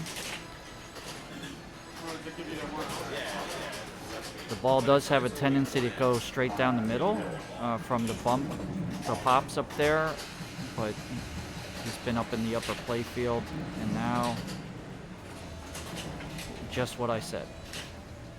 Just right down the middle out of that lane, and tilt's so sensitive that flat save really isn't likely to work. I did let it go down the middle thinking it was down the middle and actually hit the tip of my flipper. So I was trained to just watch the drain every time, and then one time it didn't, and I paid a price. Always try to save it. Question in the chat from Two Big Kahunas.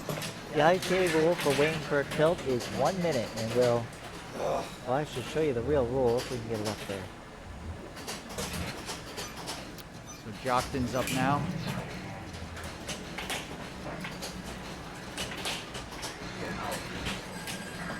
Not much he could do there. The arc of that ball headed right for the out lane.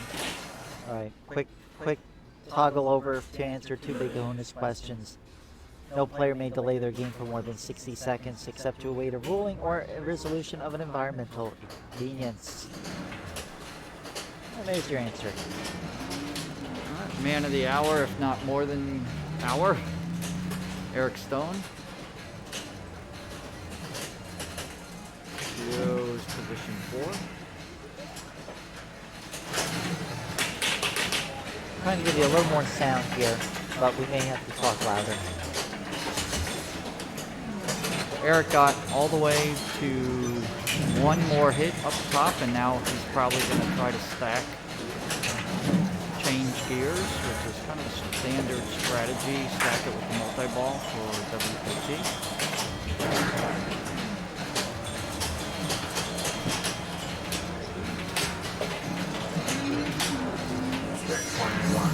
Completed the hand. He'll get $1 million, I believe, for winning the tournament, which you may or may not be able to see. Yeah, you won't be able to see the award, but you're seeing it reflected in his score. So now he's got the mode lit. On the right flipper, you select the mode. Those are the circles at the bottom on the left and right of those red straight lights. So he's now just trying to get control so he can hit the shot. And I don't know, it looked like he was somehow selecting it without the right flipper. I thought you had to use the right flipper to select it. But he's set up. 60 seconds, Two Big Kahunas. And that's in the rule too, and if we get a break here, and I guess we have the break, go back to that again.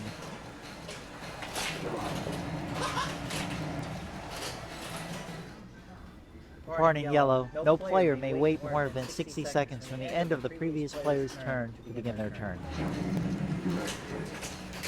So back to Dan Coyle, player 1. One more card away from completing the hand and getting some more points and qualifying the mode.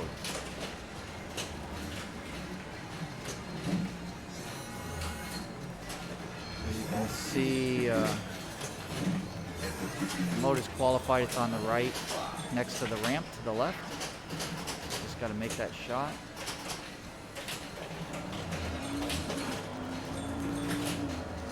I recall in qualifying there was backhandable.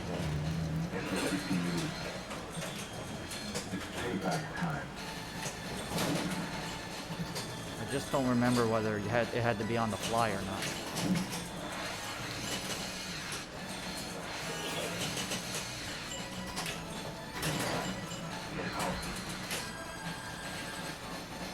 What you're hearing in the background is Terminator 2, because it looks like the man with the golden screwdriver, Matt Malone, may have this game put back together, in which case it can be reintroduced for the final. Dan was ball searched. That was happening to me a lot, where I was strapping up on the WPT and it would just ball search pretty quick compared to most machines. Kind of distracting when you're playing it. So Sebastian's up. Completed a hand, has a mode lit. And that was with the skill shot. As I was saying earlier, he waited for that light to go to what's called advanced hold'em or advanced hand. And I think it was advanced hand. And so that allowed him to get a card and move forward with the hands as part of the game. The second round hole, or round light, I should say, on the skill shot is mystery, and then the third one's kind of a skill shot that probably almost no one tends to use, so I don't want to bore you with those details.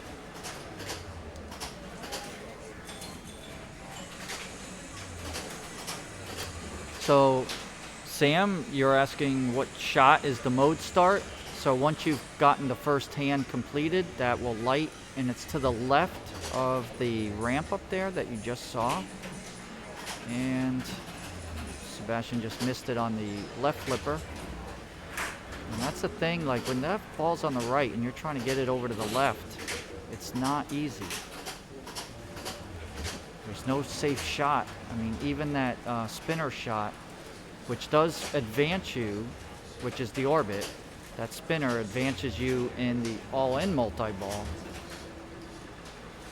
But you need quite a few spins on this machine compared to other machines, even though it sounds pretty good in terms of how much it's spinning. But so he just couldn't get it over there.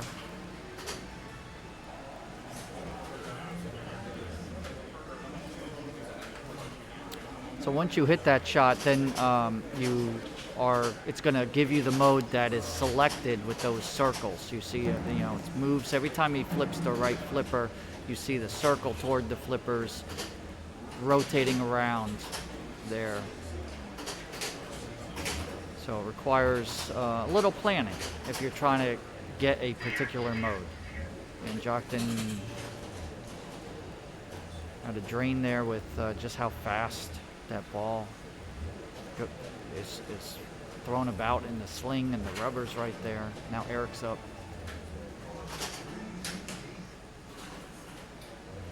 So Eric chooses to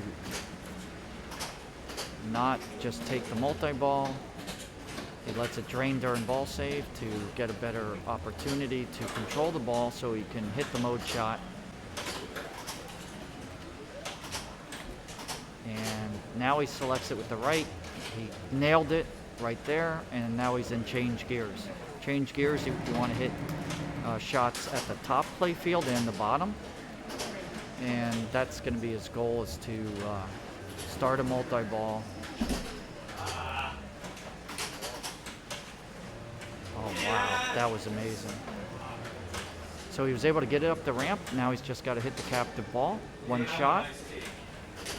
Now he started it. He's going to try to put a ball back up there. If he does, and it will give him $1 million, but he didn't do it. But now he wants to hit shots at the lower play field and the upper play field, alternating.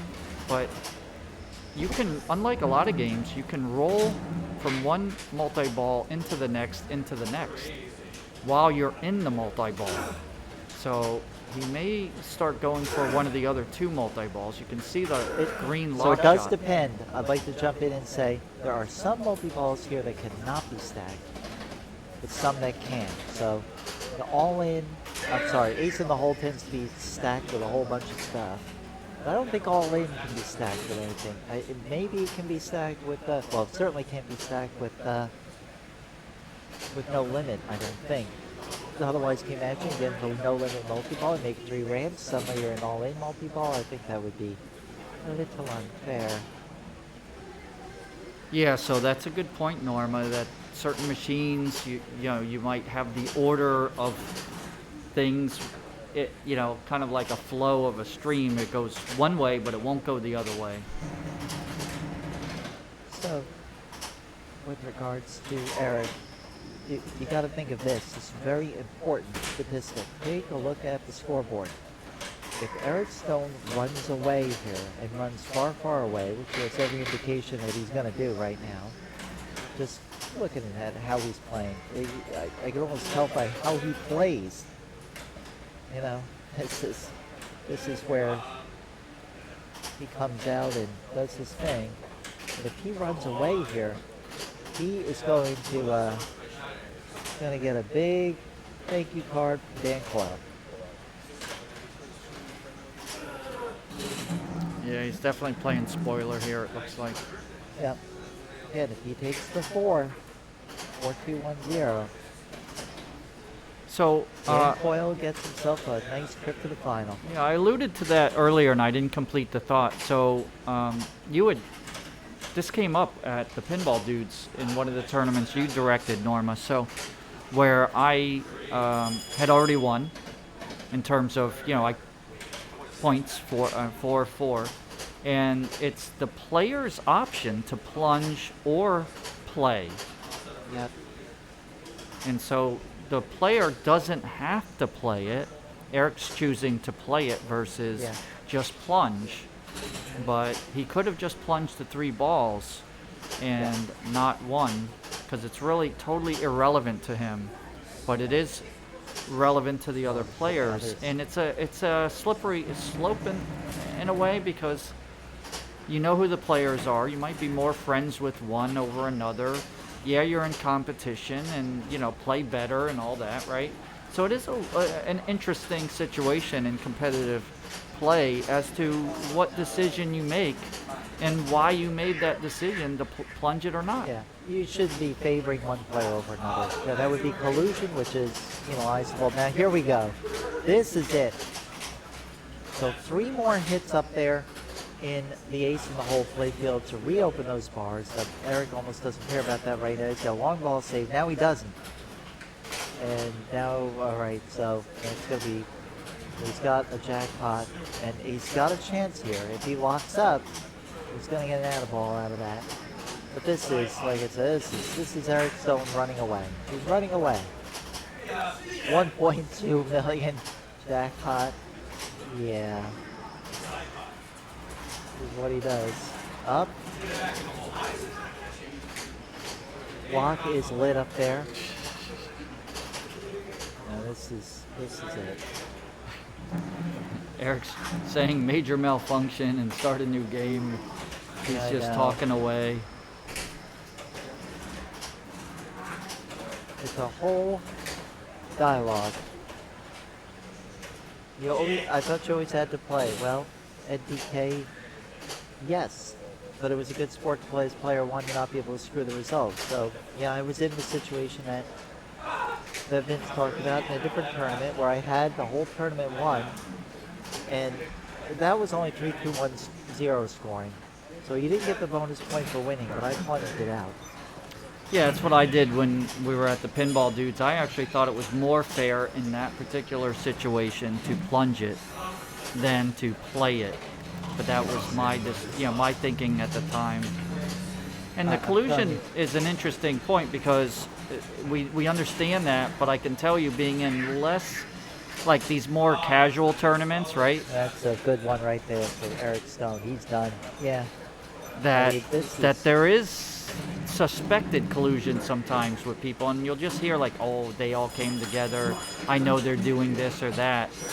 And I guess that's the nature of anything like that. Even in poker they have, speaking of WPT, they have a collusion or anti-collusion rule. And you are not allowed to play soft in a big hand in a tournament, dump chips, things like that. I don't think it happens too often in any of these, but it is something that is a thing. Yeah, but like I said, I think unless somebody passes Eric, Dan Coyle is going to have a chance at a banner. What are they playing for? What is the thing? This is a banner. There they are.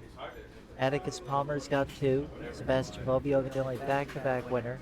Jeff Palmer's got 1. And our own Eric Stone, the 2019 champion. There was no tournament in 2020. Then he's also got this one right here. 2016, 2017 U.S. National Champion. He was actually the North American champion. Kind of a misnomer. Eric Stone. Here we go.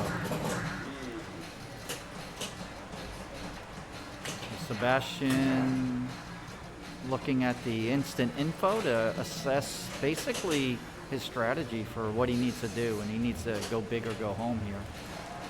which is another decision point in these tournaments. Sometimes I played Eric in Game of Thrones at the Pinball Lounge a few months back, and I knew that I had to go Oh no, big. thinking of going big. Or go home quick.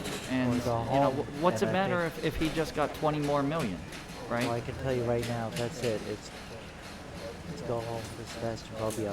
He's eliminated. Will not be able to compete for a third banner. Made it to the finals in 2019. Wasn't he runner-up last night at the He was runner-up in the Classics? Sure. This year, no finals. Well, Sebastian taught me a saying, always better to not win in the finals than not qualify for the finals. I think if you can make it to Sunday morning, I'll tell you this much. Of all the things in Florida, there are 2 Sunday mornings you want to be a part of. This is one of them. The other one is Free Play Florida Me. Make it to Sunday morning. You're somebody. I've made it to the finals twice in this tournament. The finals round, and there is no better feeling driving from the hotel to the Pinball Asylum and say, I'm playing today. All the other players have played, I'm playing today. The rest have gone home. Now Jockton's Streely. What Jockton's doing right here. He's trying to force a playoff. In order to do that, he's going to have to pass Eric Stone and get a little help. But I don't see it. I think Eric just ran away too far, too fast. Yeah. The way this machine's playing, that's... In fact, his score's, I believe, higher than any qualifying score. I think You're going to pull that up.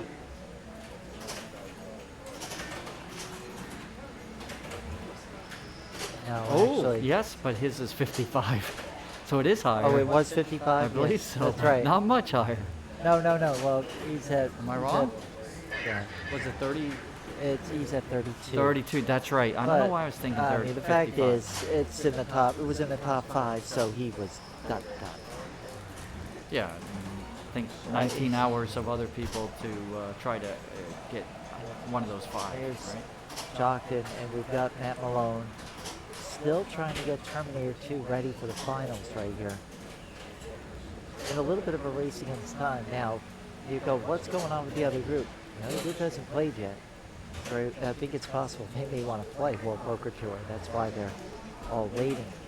And that's what happens sometimes actually, in this. it's in not. this tournament. It's Warlock, and Warlock is positioned next to WPT. Oh, they're gonna go Warlock. Okay. So So they're gonna wait for these guys to finish. yeah, but in earlier rounds, they did not wait, and there were 2 machines being played next to each other. And I'm not sure how that was determined, why one versus another. Obviously, the stakes increase as the tournament progresses. Maybe it's a group decision, maybe it's a TD decision. No, it's a group decision, really. I mean, I know that here at the Asylum, they ask, do you want to go forward? And if somebody says, no, I'd like to wait, we wait. That's why we're waiting for Warlock. Waiting for WPT, and then we're going to Warlock. Thank you very much for that. Vince Scale 9. Here in the booth with me, I am Norma Jennings. You may know me from Pinball on Cancer Street every Tuesday night. You're on Twitch. 7 p.m. Eastern Time. Come one, come all.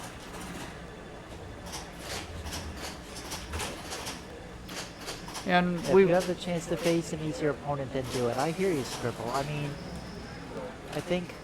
Dan Coyle is no slouch. He's been playing pinball for almost 40 years, competitive pinball. He went to IPA 3, I think. He went to IPA 4, I know that. I'm sorry, Papa 4. He went to Papa 4. Oh. Been doing this a long time. That was back in the 1990s. Thank you, Cap TCFLA. So the comment about facing easier opponents and what do you do when it comes to game choice after this type of format where you qualify. The Pinball Lounge had a series of tournaments in the past 12 months called the 10 by 10. So it was 10 machines with you get 10 plays. So here it's unlimited. If you want to play the same machine 35 times to get your score, you could. But on the 10 by 10, the max was 10. So you had to put up your best score if you used all 10, which most people didn't because they'd run out of time, even though it was 8 hours of qualifying. So at the end, when it came time to finals of all the qualifiers, some players would review who played, what machines, how often they played them, what their scores were. Did player X who's in your group not play a certain machine at all and have no practice on it essentially? Some people pay attention to that and make decisions based on that, and some don't. But it was definitely something that people, strategized on. Let's see if we can get Matt Malone to comment on whether Terminator 2 is back in the mix here.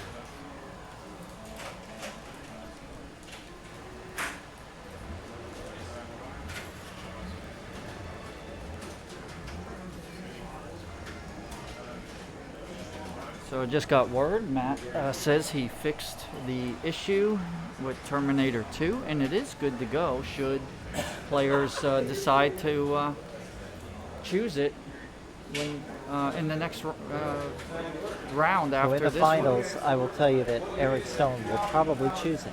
So, all right, so plunge of victory there for Eric Stone, and it's decided right here that even though it didn't go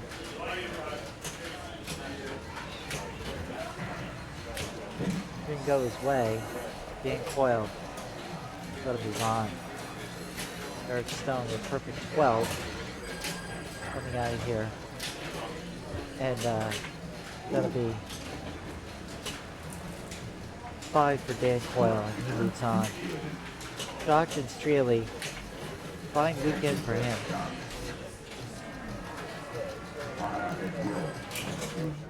This is our tournament bracket right here, up to the minute.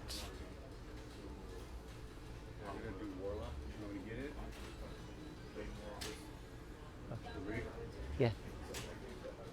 All right, we're gonna move over to Warlock. Meanwhile, let's take a quick look. Take a look at some statistics. They're playing with a golden point monster. And the players in yellow went on to win the state championship. So this tournament has always been a bellwether.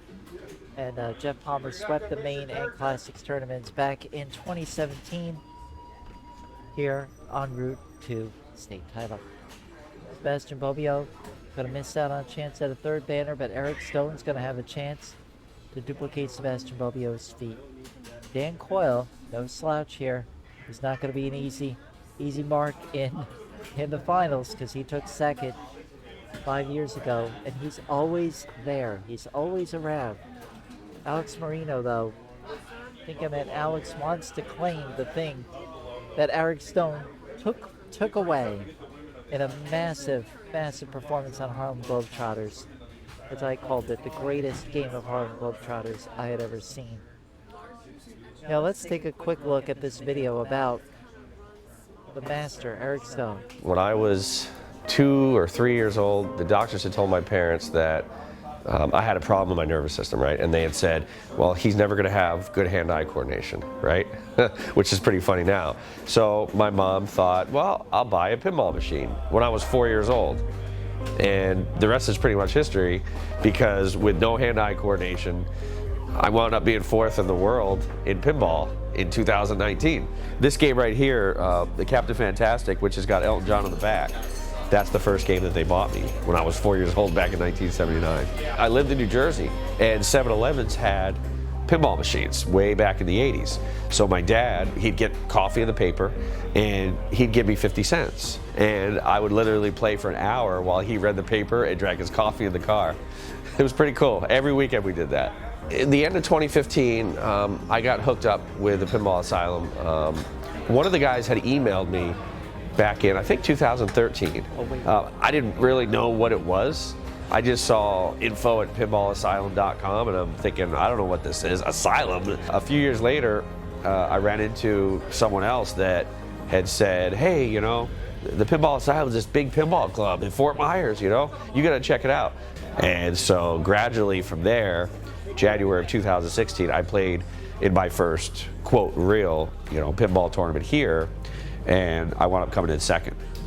So that was cool. When I won the North American Championship, the first game I played, never seen it in my life. It was, I believe it was 1985 pinball, and I got $5 million on it. The other guy got $3 million, and he couldn't believe that he lost with $3 million. And I said, dude, I never played this before. And when I say that, people don't believe it. And so I kind of had to stop saying it because people were like, oh, you're kind of, you know, that's not really the right thing to say. I'm like, but I really haven't played it. Once you start to get to know people, then it's kind of like a family. When I won this North American Pinball Championship, I got an invite to Copenhagen, Denmark to play in the World Championship.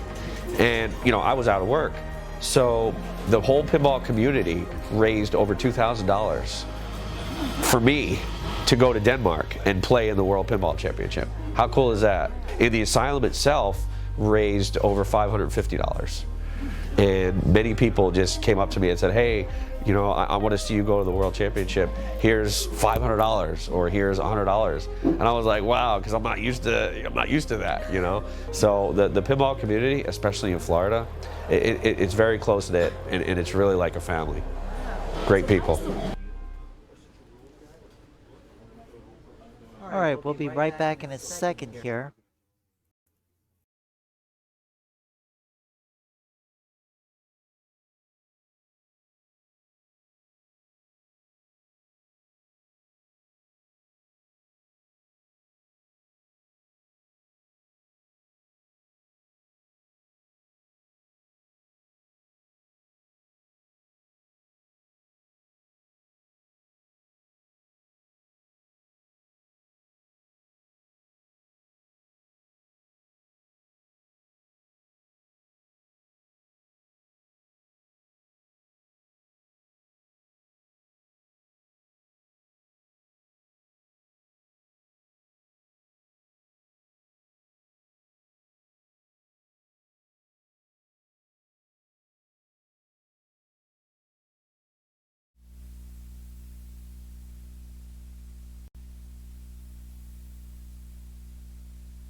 Left, but he's one of our favorite players here at the Asylum. He's won a lot of stuff here. His name is Jeff Palmer. Jeff Palmer took 4th place. Thank you, Jeff, for coming. 3rd place, this goes to another guy who we love seeing here. He comes frequently, and I believe he won the Classics last year. This year he got 3rd, but he played a hell of a game. Shannon. We're doing the Classics Awards right here. Okay. Classics Awards. 2nd place, one of my oldest friends in the pinball business, and everybody knows, Sebastian Bobbio. 2nd place. Nice job. And this year, all the way from another state called Georgia, this guy's been here, I think, his second time. And today he took 1st place, well deserved. Jockton Streetley, 1st place. Thank you very much, Pinball Conspiracy. Jockton Streetley. Yeah, also Jockton was very nice in the last tournament we had to donate pin shades to the winner. This time he won, so he actually donated his prize to Norma Jennings. Yeah! So here's the pin shades. I have tried them, and they actually do work. So. And we have a special, Adam. And we have a special, yep, $50 today only. So if you're not here, sorry guys, but Yep, next 10 minutes. next 10 minutes. David, put it my way. Thank you for being here. Okay, now the three.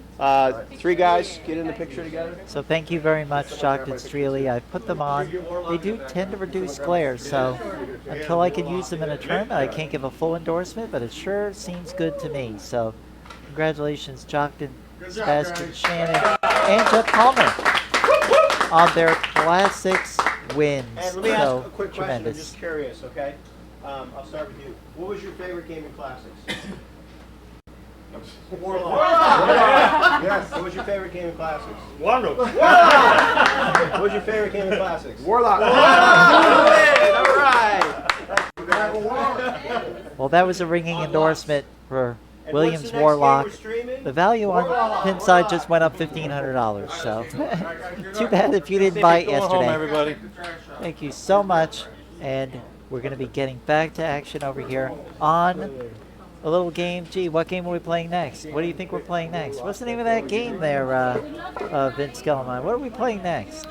Well, Warlock, we've already been through the rules thoroughly, but we can kind of do what Papa TV's done, which is the rules to the game, which is a very summarized version, which is plunge those top 3 lanes to get the multiplier, and then light the spinners by hitting the banks of targets closest to each spinner and whale those spinners.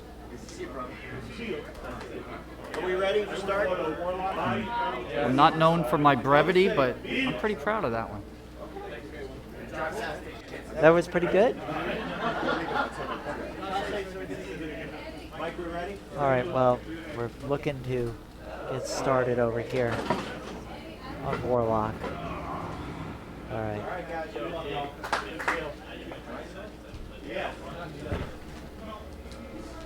Zoom that camera in on it. Yeah. Oh, okay.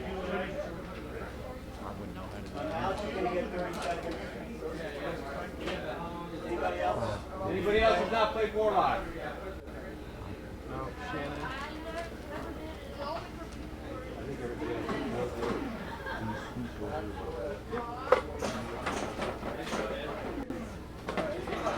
Away we go.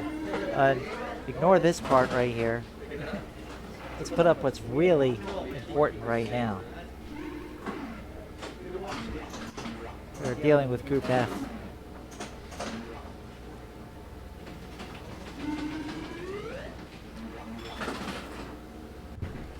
These are the real scores.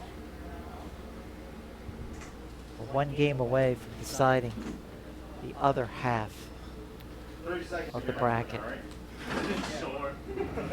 So there was a question from a viewer who happened to be my girlfriend Sandra, and the question was earlier, I don't understand the groups and bracketing and numbers next to names.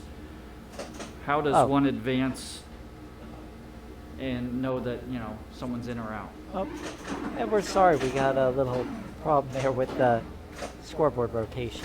We're gonna fix that. So as she's fixing that, there's multiple formats, but this is best of, well, it's not best of 3, it's actually 3 games where you get points based on your position. This particular tournament, it's 4-2-1-0. Correct. Some are For each 4, round. 3-2-1, I think, or For each 3-2-1-0s. It depends on the tournament. But I wanted to get your opinion, Norma. 4-2-1-0, obviously, it means winning's much more important than a 3-2-1-0, where there's 1 point separating them. I was just curious what you thought of these different formats. And then you add up the points after the 3 games, and then you can see where everyone ranks. I'll let you know in a second here while we So while take she's care of this. so while she's doing the technical stuff, Yeah, I have to try to do all that, so give me a minute here on that. there are 4 players in each group, and the top 2 move forward. So when we look at Group E, Eric and Dan had 12 points and 5 points respectively. Jockton and Sebastian had 3 and 1 respectively. So Eric and Dan moved ahead because those 2 players had the highest cumulative score across the 3 games based on 4-2-1-0. The most you can get is 3 times 4, which is 12, which is what Eric got, and obviously the least is 0-0-0.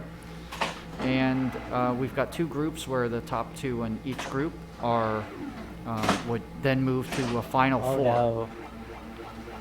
Oh no. So 2 players have already punched that ticket that is Eric Stone and Dan Coyle. And we're trying to figure out who's going to join them. Right now it's almost a certainty for we've got Alex Marino. Almost a Bill certainty. Kurtz up second. Nap Arcade, thank you for the follow. Nap Arcade, there are so many cameras here. There are 8 cameras, so I'm constantly trying to figure out, working with Mike Huff, fantastic video technician, trying to figure out the best angles. So we're always experimenting here. This is our first time with a fantastic system that Mike came up with. It's like, where are the tripods? Where are the wires? We're all up over your head. We appreciate the comment earlier saying the stream looks good. What I didn't see was whether it sounds good, meaning are we... I know 11 Steph said we were doing pretty good, so... But Well, she's going to say that, and we appreciate it. I mean, we had a couple of quiet moments here. It's because not every camera will carry sound. Some of that it may be a technical problem. Some of that is just the nature of these cameras. But let's move on to the actual action in a critical game here. Nick Taylor, he's at 1X right now. By now, you all know Warlock involves drop targets and not doing that. Drop targets and multipliers and almost nothing else. And yes, the super orbit there, a big orbit, left orbit only into the right. As Vince said, it gives you the value at the top right there. But now, I'm going to start getting a little more quiet over here. This is beyond critical right here. So you take... yeah, Alex letting the tilt bob settle. He has up to 60 seconds. It's for pretty liberal on this machine, and it does give a warning, if not 2, similar to the Gorgar sound when you get a warning. Yes, same here. So challenge with Alex is, in his mind, he's like, don't finish last, don't finish last, don't finish last. If he doesn't finish last, he will advance. If he does, there's an outside chance he'll have to deal with a playoff.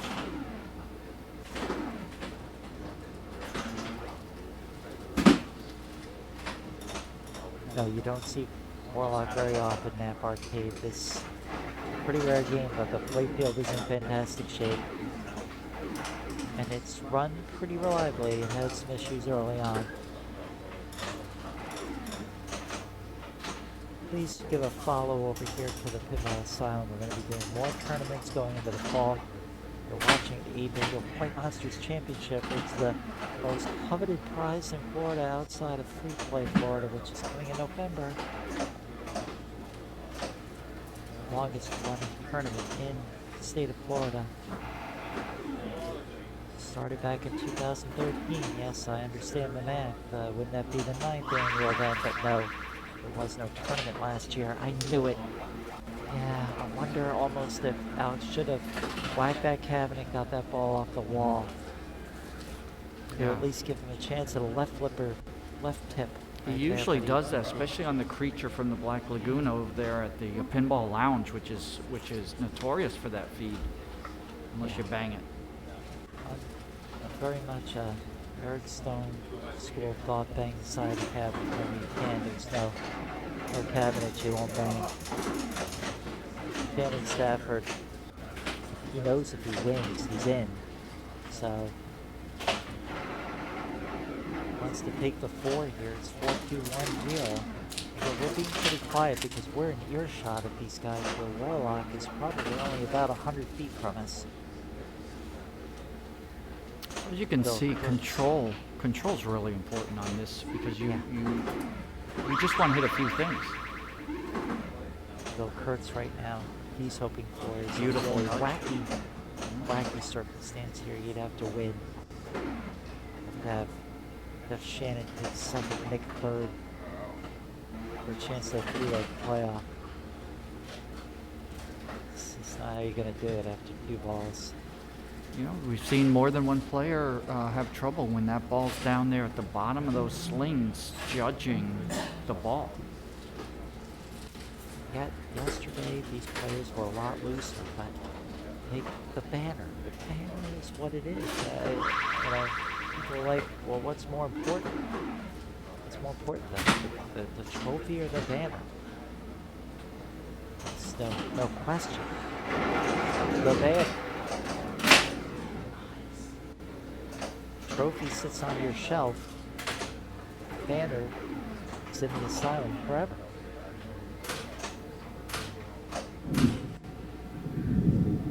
And it wouldn't be Point Monsters if we didn't have the drama of a thunderstorm. This is Southwest Florida. In summer, it rains every dog day. So I don't see Eric Stone to ask what the forecast is. Exactly, what's the forecast? Right now I think the forecast for him is sunny with a chance of championships.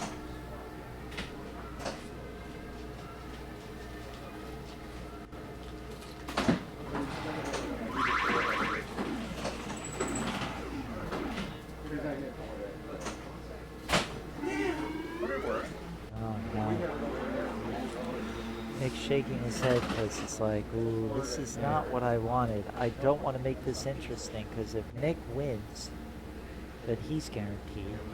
If Nick gets second, then he. The worst that can happen for him potentially would be a playoff. There's a chance. Nick could let it slip away, but could fall victim to 2 sevens. So the song. Thank you very much, Steph. 412 Warlocks. To sum up all the points where everyone's at. Oh my God, what happened there? I missed it because looking at the scores. A juggle and a draw. And Alex Burrito is starting to make that vision a reality. Here is Shannon Stafford. Shannon wins. He's in. Yeah, it's Alex with 6, Nick with 4, Shannon with 3, Bill with 1 in terms of totals. Yeah, Bill Kurtz is looking at Cinderella. Shannon is just looking at business as usual. He wins, he's in. If he finishes second, he needs a tiny amount of help that he'll probably get. Might get forced into a playoff though. Ooh, can you believe it? Oh, and he lost the chance at extra. Or did he get the extra ball? I think he did not get it. Yeah! Orbit, and he's screaming because what's he up to now? That was a 70K shot, right? The third arrow you said was 2047? Or 2040-70? That was Oh, that's now extra balls available. 40, right? The ball's available. Well, it gave him the extra, no? I think he has an extra ball. I think he got it with the ad shots. Oh, Lord. This is getting really tense. Yeah, you can't see it on the back glass, but at the bottom on the stream, it says, same player, shoot again. So yeah, he's got an extra ball coming. He did get the extra. Now he's lit up all the threes, and he wanted that 3 because that would have been 7,000 points. So, all right. So he was in a triple. He's in a triple bonus. He gets to keep the triple here on ball 3, but he needs a whole bunch of targets, and he's at 617,000. It's a little hard to read. High score on this game was by tournament director David Denholtz. Oh, and he dropped it. Dropped it out of that right lane. No flip, house ball. Bill Kurtz. He's the ball 3 of his life right here. Almost lost that. He might try to do it with orbits. Yeah, and Shannon's score is not safe because you like the spinners. You could really get there because these spins are, I think, 2,000. Oh, no. That's it for Bill Kurtz. Yeah. If Bill Kurtz is out, So he's then going to finish last. they're not just 1,000 Now spin, it gets- 2,000 can really get you there quick. Oh boy, now the real excitement begins. There's Nick Mueller walking up here. Yeah, so I think that's the There's strategy. Shannon looks like the winner. The strategy should be light the spinner, whale on the spinner, do the orbits. Don't worry about bonus.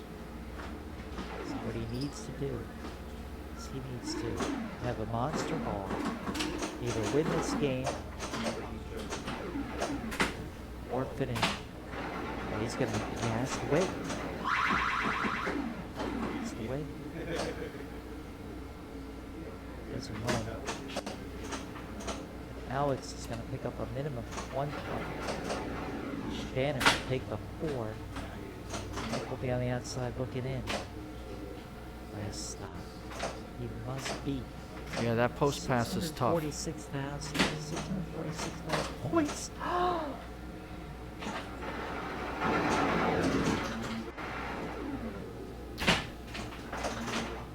So Nick is prioritizing the extra ball, which is, I think, the right way to go. Better to have one in your pocket. He missed the spinner. Missed the orbit shot. Bump pass. Oh, yeah, I hear you. All right, that's not a burn down. It's not a burn down. It's purely a 4X. It doesn't have a lot in terms of targets. The targets and the multiplier won't get him far unless he goes really niftoid on bonus. And that nearly threw itself into the left out lane. Alright, we've seen Nick Mueller do the impossible before. Now he has to do the improbable. Oh, baby. That is, he has to keep this thing in play. Oh, no! Oh, I was on the edge of my seat there. Fortunately, though, so Nick is going to take the 2. And he came back to almost 400, just what he was doing. So to be honest with you, what Alex is trying to do now, Alex doesn't have to do anything. Alex is through. So Alex is done. So he's going to get a point. Shannon, take the 4.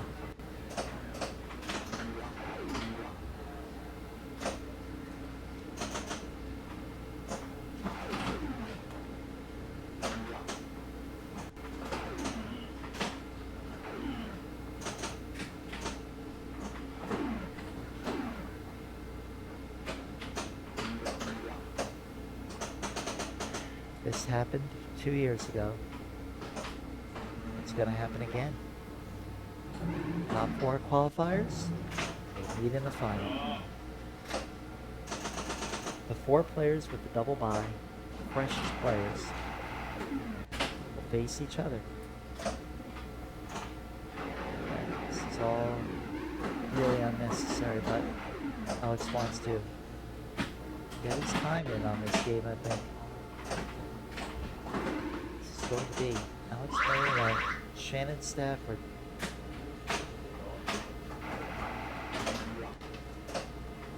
To the final. The only way that Nick Mueller's got a shot is if Alex can play spoiler and come all the way back on Shannon Stafford and steal the 4 points away from him. Then he would force playoff. He would not force a playoff. He could, yeah. It doesn't matter anyway. It's beyond discussion.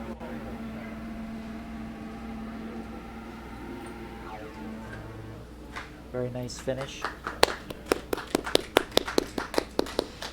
And applause from a very sparse crowd remaining. So Alex is going to take 2. Shannon will take 4.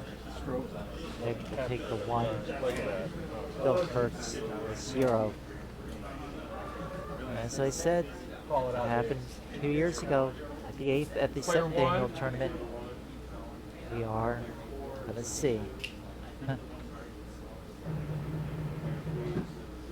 Player 3 is third.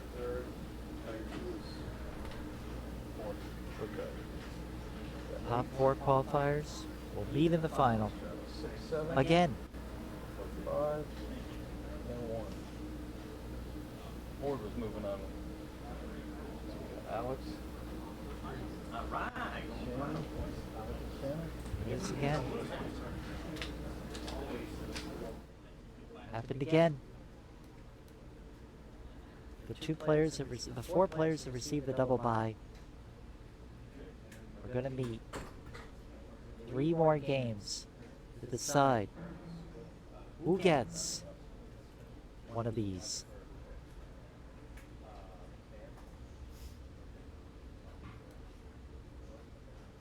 And the one got it right now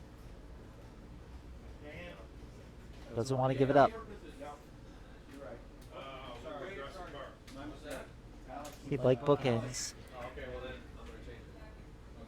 Of course, we already know that Eric Stone knows how to win.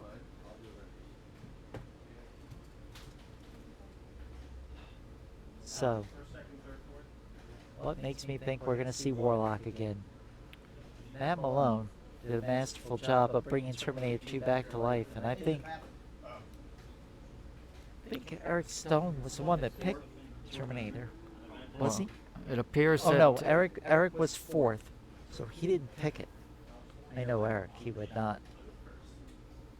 So Eric will just choose picked a game. the Avengers. Eric picked Avengers. He That makes decided to sense. Gee, I pick- wonder why. Well, he's got a good teacher. Well, fingers crossed for good competition among all of them. Excuse me. So I want to remind everybody, one great big push, one more time. If you're a Florida player, attention Florida players, there will be a champion this year. Okay, you didn't win Point Monsters, but you still have a chance at Florida State Pinball Championship. You get 1 full credit hour for every hour of qualifying, or every hour of open play if there's no qualifying. All you need is 10. You would have picked up 6 this weekend if you were here. It's a maximum of 3 per tournament. There'll be 4 playoff venues, Sunshine Showdown venues in January. I think I have 30 or 40 or something. I probably have more was gonna hours say, than you've got- anybody. I probably I have know. more hours than anybody. You could start a lending library for all of your hours. But it doesn't matter. It's overkill. All I needed was 10. And the beauty of Play your this tournaments. format that you Submit your tournaments in group choice. Attend the Sunshine State Showdown. Finish in that Final Four. Go to the state championship and win it all. Sign up at sunshinestateshowdown.com. You need the URLs for Match Play or Challenge or whatever the heck they were using. You need those. Send those along. You only need 10. Still plenty of time remaining. And here's Eric Stone doing light exercise, getting ready. He does approach this like an athlete. He really is. He's very athletic. Norma, the beauty with the Sunshine State Showdown that you brainstormed or is your brainchild, along with I know you have given credit to some of your colleagues here, like Jeff Palmer, is how inclusive it is that pretty much anyone who wants to play in a big tournament can do so in a big championship tournament. Just I'm all playing. about inclusivity in terms of pinball. I mean, there were tournaments that happened during the pandemic and some people were afraid to go to them, and I think we got to respect the fact that some people were skittish. Let's not penalize people for being afraid to deal with COVID-19. And there's the thunderstorm. Please don't let that be a harbinger of what's going to happen now. And we're getting ready with Avengers here. So Norma's getting the screens optimized on the preview here, getting everything ready for your viewing pleasure. Yeah, this is, gosh, I'll tell you, these scoreboards for Avengers. Ah, Stern. If anybody's listening out there, why? Why the tiny type? Tiny fonts? Why? And just to remind everybody who may have tuned in before when we, or after we last talked about the Avengers here, this Avengers is playing pretty tough. I own one a few weeks now. It's jacked up where the bubble is raised, moved up a bit so it plays faster. The auto plunge and the plunge will not go all the way around typically. So some players may compensate with maybe a palm to the plunge, the plunger, to try to get that to go all the way around if that's their desire.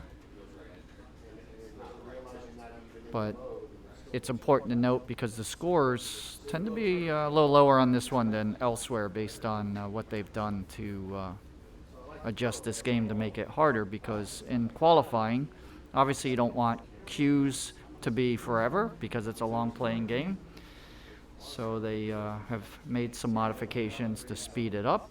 Also, there's a lane kind of in the center there out of the pops that tends to go straight down the middle, and the tilt is relatively sensitive. So you're not going to slap save it and get it to be able to save it if it's coming straight down the middle. You want to be more proactive. So with that, we're going to get started here with Alex Marino.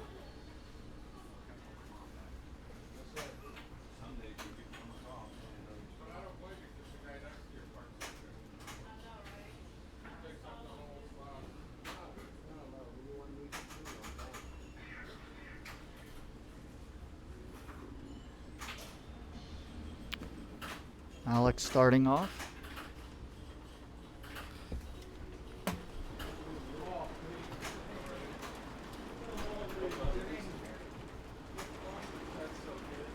So hopefully I could speak over the raindrops hitting the roof. I'm not sure if you can hear them, but definitely audible from where we're at because the storm has started. We heard the thunder a little bit ago.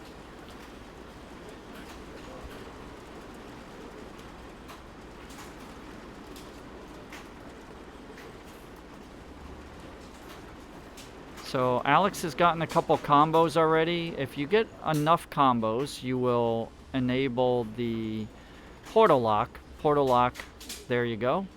So that portal lock will allow you to lock a ball. In this case with the Pro, it's virtual lock. And then when you do start a mode, assuming that portal lock is qualified, and it'll tell you as such, and it's also on the instant info.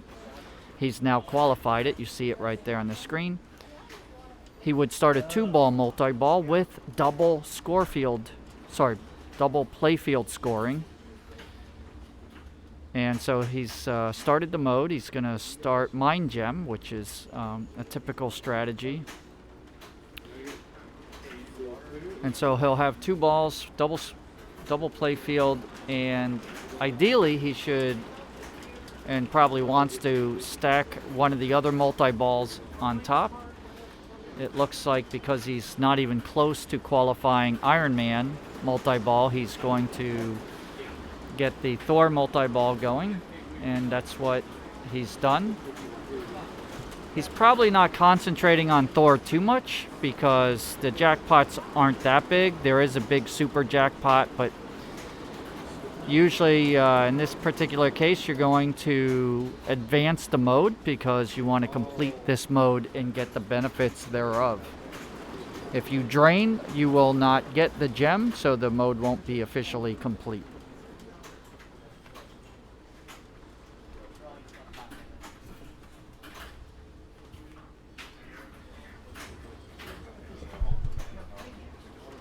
We appreciate it, Nap Arcade. Tell your friends. I think the real key to this, first of all, I get by with a little help from my friends. I want to personally thank, before we go any further, Vince Gellermine for spending so much time after being being knocked out this morning. He stuck around almost the entire day. He put us on the 65-inch TV. The good thing we're not looking at me right now. Probably crack your screen. But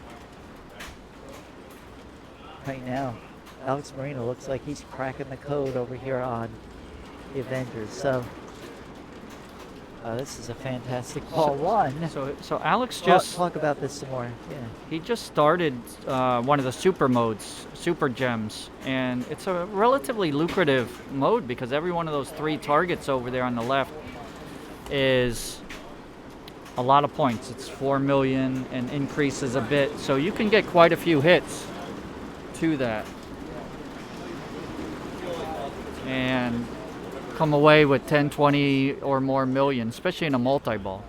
So Alex just qualified a second mode and is in there, and he's locked his second ball for Ironman multi-ball. So the action is fast and furious here with Alex. He's now got the Hawkeye challenge, and if he hits that, he'll get another portal lock, but he did not get it. And there you go. One hit gave him a double danger. So he had started the time gem as his second gem, and that didn't happen. Not the end of the world, but it depends on your strategy.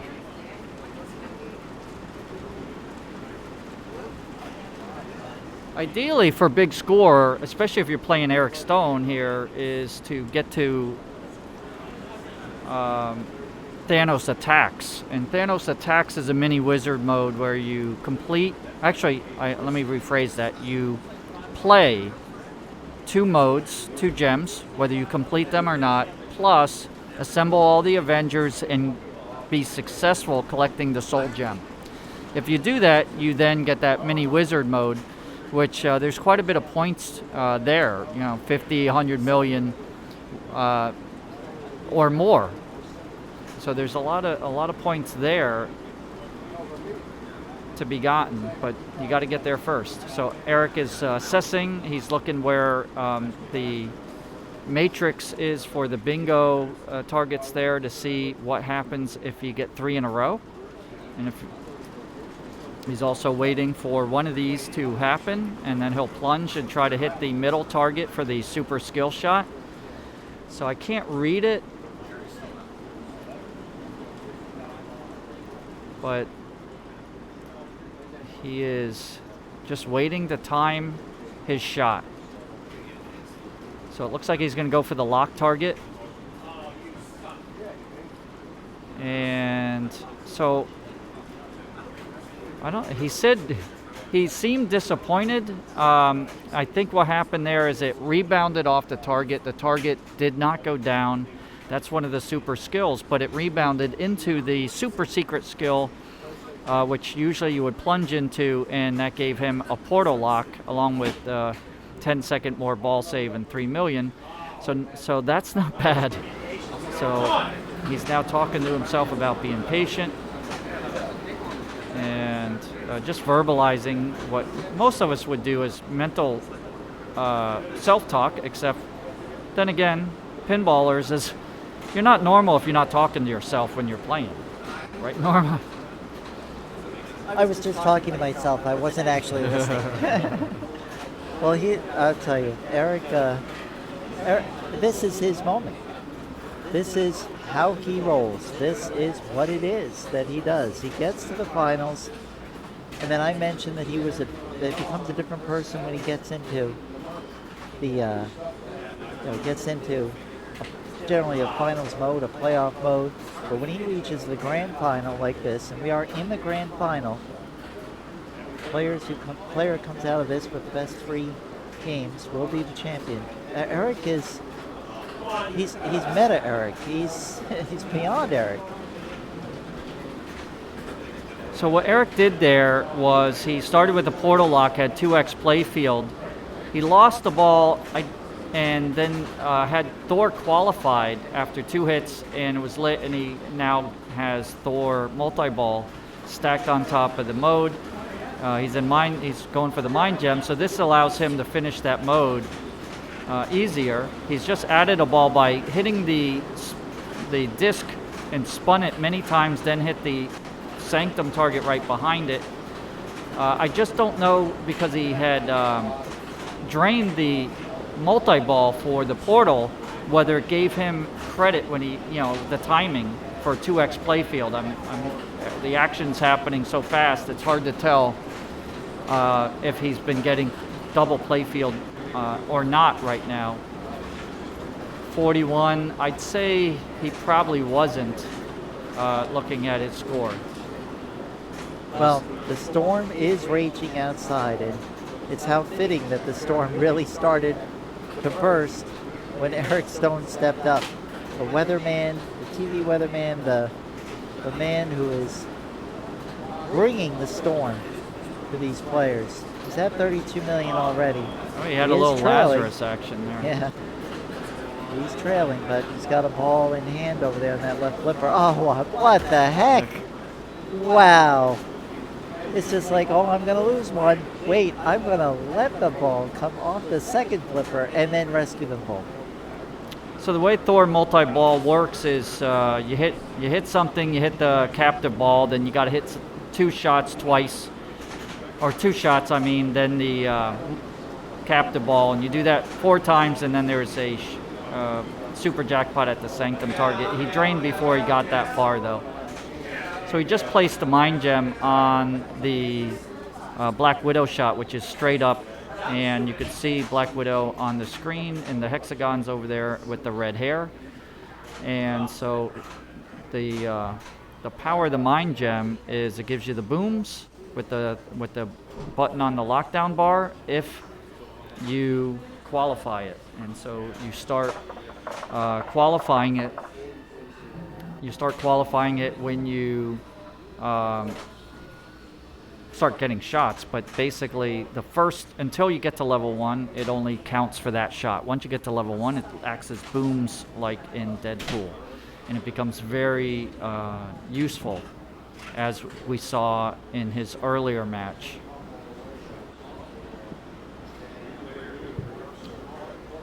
So a solid ball 1. I got it set up. All I gotta do is complete the Avengers, and I got my button. You know what I'm saying? That's all I have to do. I got bricked when I told you. See? But at least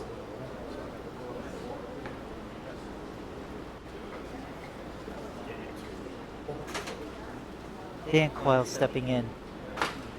So, Vince Gillamine conferring right now with Eric Stone.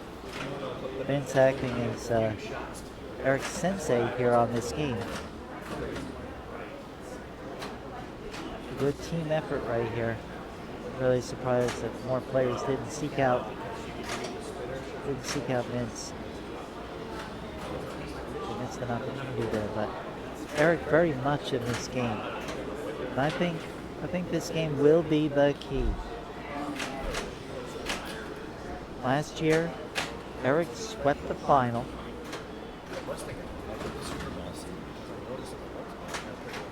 I should say last year, 2 years ago, of course, the last tournament.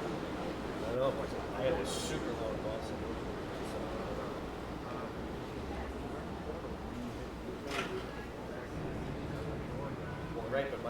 Eric Stone, Alex Marino, Sebastian Bobbio a year ago.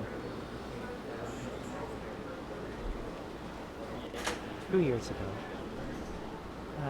What if it was only a year ago? What if it was?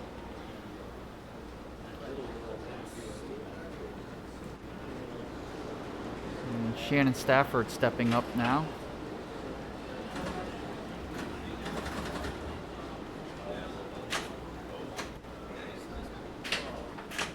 June 9th, 2019, all the way to the present day.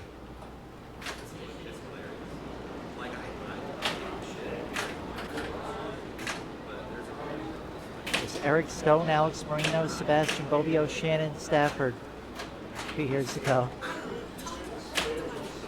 And these folks are back again. Sebastian almost made it in to join them.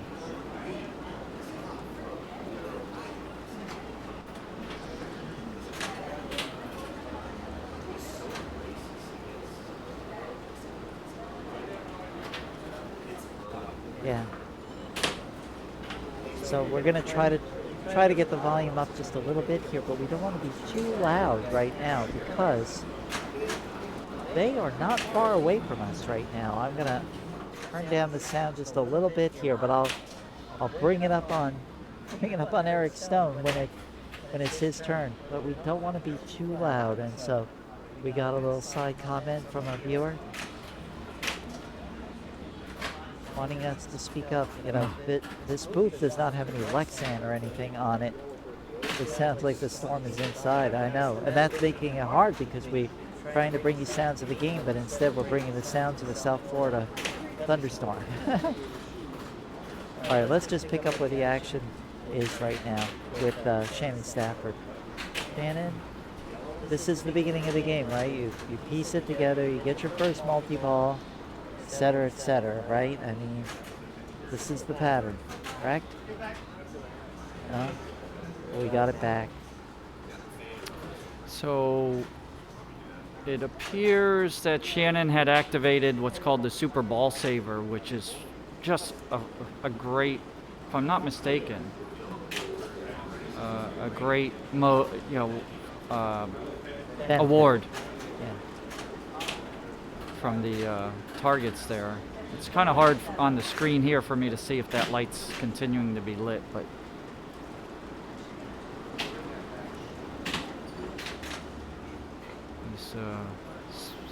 he's spun the disc plenty. So the Mind Gem mode is one or more of the blue shots, then spin the disc. One or more blue shots, spin the disc.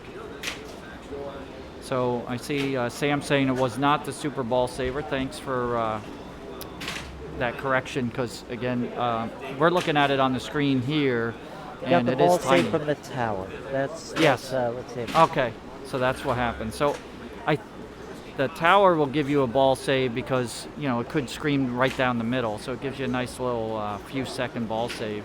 And as you saw, it comes in handy sometimes.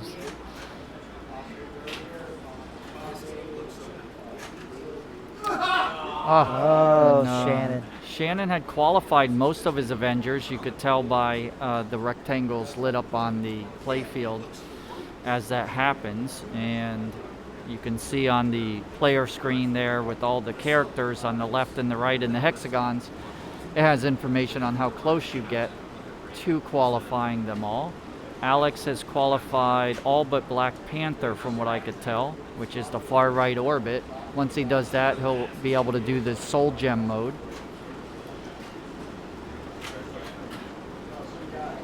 So can I go by the lit icons? Oh, that was terrible. The lit icons there in the arc. Can I go by those? Maybe I can't. To determine who I've lit. Yeah, so those are all done in terms of collected, and they're in this, for Eric, he's missing one.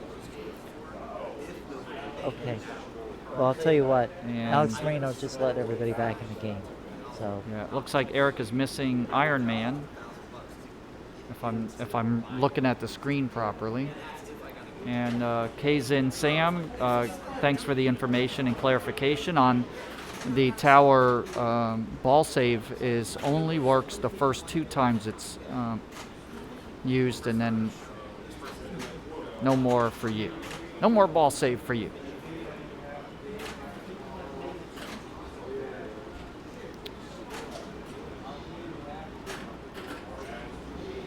So Eric's re-qualifying Thor there. You can see that seems pretty deliberate. He just hit it a few times. Because if you hit Thor twice, meaning complete it, you will then have it qualified for your second ball save. So pay attention now. I believe what Eric's going to try to do is click the hard level mode. And that's going to be pressing the button down. See hard difficulty enabled? So now he gets 10 times scoring. He has the potential for many millions, up to 150 million. So he's got the Mind Gem power. You could see the blue light on the lockdown bar. It's the 3 booms he gets. And so he's going to use them on the harder shots. or as needed. And the scoring goes from 2.5 million on the first successful shot to 5 million, then 7.5, then 10, then 12.5, 15, 17.5, and then 30. And if he can get all the way, that one was 15, 17.5 right there. It's a lot harder than the regular one because it only gives you 2 flips, but he's got a lot of flips. And if he finishes with a lot of flips, the award is really big. Watch this. Watch this score. 80 million for 10 spare flips, 150 million total for choosing the hard mode and succeeding.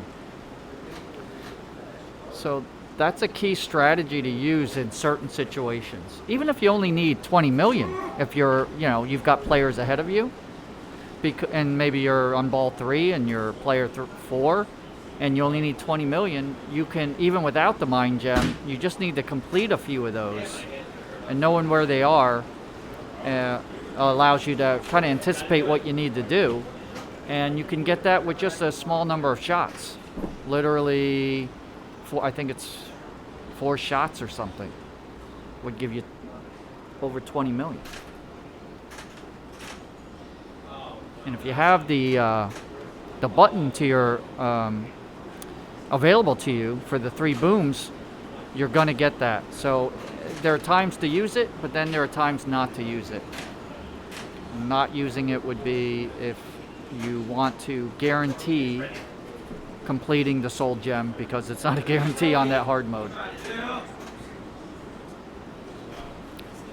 And you cannot get Thanos attacks without completing the soul gem. And that mini wizard mode requires, again, playing 2 modes and completing the soul gem quest. So I believe Eric had only completed 1 mode, which was the mind gem. He collected the Avengers. He then was successful in the soul gem mode. Now he started his 2nd mode, and when he's done with this, which if he drains, it completes. If he completes it, obviously he completes it for success and gets the gem. And then once he places it, he'll need to spin the disc in order to activate or qualify the Thanos Attacks mini wizard mode, which spinning the disc, it's not nothing. It's not always the easiest thing in the world, but it's not that hard. So getting Iron Man multi-ball here is what? It's beautiful lasers, by the way.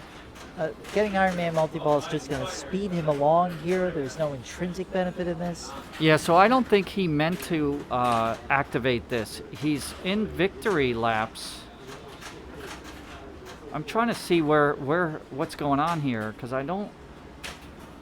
It looked like he said it's saying victory laps. I'm trying to figure out victory laps for what. Eric's score, by the way, 315 million on ball 2. This is okay. Eric's So zone. he was in Power Gem, and he completed it so quickly. Then it put him in victory laps. That's another way you know that you completed there the you mode. go. That's the technique I learned from Eric Stone right there. Use the machine. A beautiful, beautiful slap. Wow. Great flipper skills. Wow. A sure drain any rescue yeah, there. absolutely. I mean, And I don't you could care how see many times I've watched it. I can't do it. I can't duplicate this. And look at these points from the hurry up there with the gamma ray. The first one wasn't much, 2 million. The second one wasn't bad at 6 million, don't get me wrong, but compared to his 300, it's just not really worth going for. So now he's setting up his shot. And he wants to start the mode. Ah, damn it. Yeah, I'm not sure what he was doing, because I thought he had Thanos Attacks ready. All right, he's got a We'll find out. 303 million point lead. I know, it's very And remember, 150 of that came from the hard difficulty Soul Gem, completing that, which is not easy to do, but good point. Otherwise he would have had maybe 30 of it.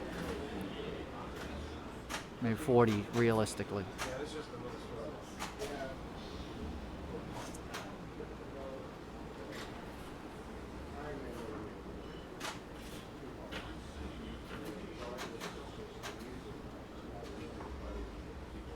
Yeah, I'm hearing the logic of do reality gem first, do mind gem, do power gem.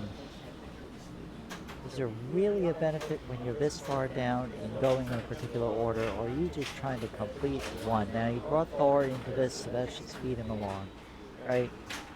And then the mode continues to run. He can Thor his way out of this, right? So it depends on what you're trying to accomplish, right? If I'm playing Eric and I'm trying to beat him, the order matters. You're playing all or nothing strategy because, if you get a 200 million score, it doesn't accomplish anything. Now, of course, we're not just trying to win in the tournament because you've got a second and third place and a fourth place, and there's money involved there, and even, second place is better than third place. But it depends on what you're trying to accomplish, for sure. Just for those who don't know, the power gem will give you twice the progress wherever you place it. So if you placed it on the Hulk spinner, you only need half as many spins to collect that Avenger and to power it up or increase its level. The reality gem gives you twice the score. So if you put it in a certain place, you'll get twice the score. So here we go with the Hawkeye challenge. And that is hitting the shot or the target to the right. He hit the target. So now it's going to give him a portal lock, and that portal lock will give him a 2-ball multi-ball with double playfield scoring once he qualifies it first with the disc spins and then qualifies the mode after that, and then hits the mode shot up in that ramp that he just did. So that portal lock is set for his next quest. Right now he's going to place the reality gem. And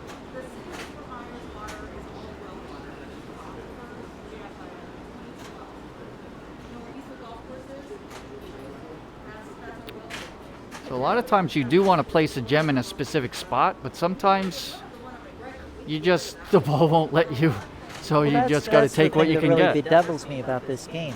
It's really great to be able to say, put this here, put this here, put this here. But this game is about ball control first and foremost, and that is exactly what failed Dan Coyle there. Like if Dan Coyle had a pen and paper, he could draw out everything that he wanted to do, but didn't mean he was going to do it. That's the challenge I'm seeing. Yeah, and the beauty of this game is that you can have a plan B and a plan C and a plan D strategy that can still get you there potentially, but you obviously need to have a plan B and C and D. Otherwise, you're kind of put yourself in self-imposed jail sometimes because you don't know what to do. There we go. But there are different strategies. We just had a fuzzy moment, which is how I pretty much approach this game. I have a fuzzy moment. Let's look at these scores, though. Eric Stone's in another planet completely, but Alex Marino and Dan Coyle are very, very close. Alex with 34, Dan Coyle with 33. Now we have Shan Stafford creeping up. He's going to be in the 30s.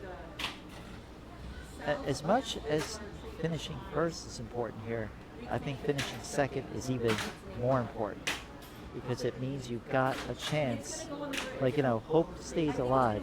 You take a 0 here, you need miracles. It's a short format. If you want, and you have to get by Eric Stone, you're going to have to win 2 in a row and pray for all kinds of help in order to win this. So the person with the 0 probably will be looking ahead to next year in this game.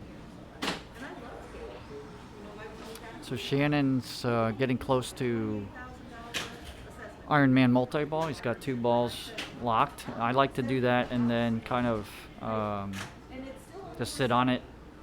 It's easier to do that and I'm not... sorry, you're right. Alex is 74 million, not 34. I stand corrected, Yeah, yo. the screen's so tiny. This is so tiny. Yes. I can't read it. It looked like a 3. Thanks for the correction, yo. So he's qualified the mode here, and I was saying how Iron Man you want to get 2 locks in and be ready to go, but versus Thor, sometimes you'll accidentally activate it when you get it 1 shot away. So it's harder to accidentally activate the Ironman shot, and so you can use that to your advantage when you're in a situation like this, where he's in got the 1 portal lock, 2x playfield.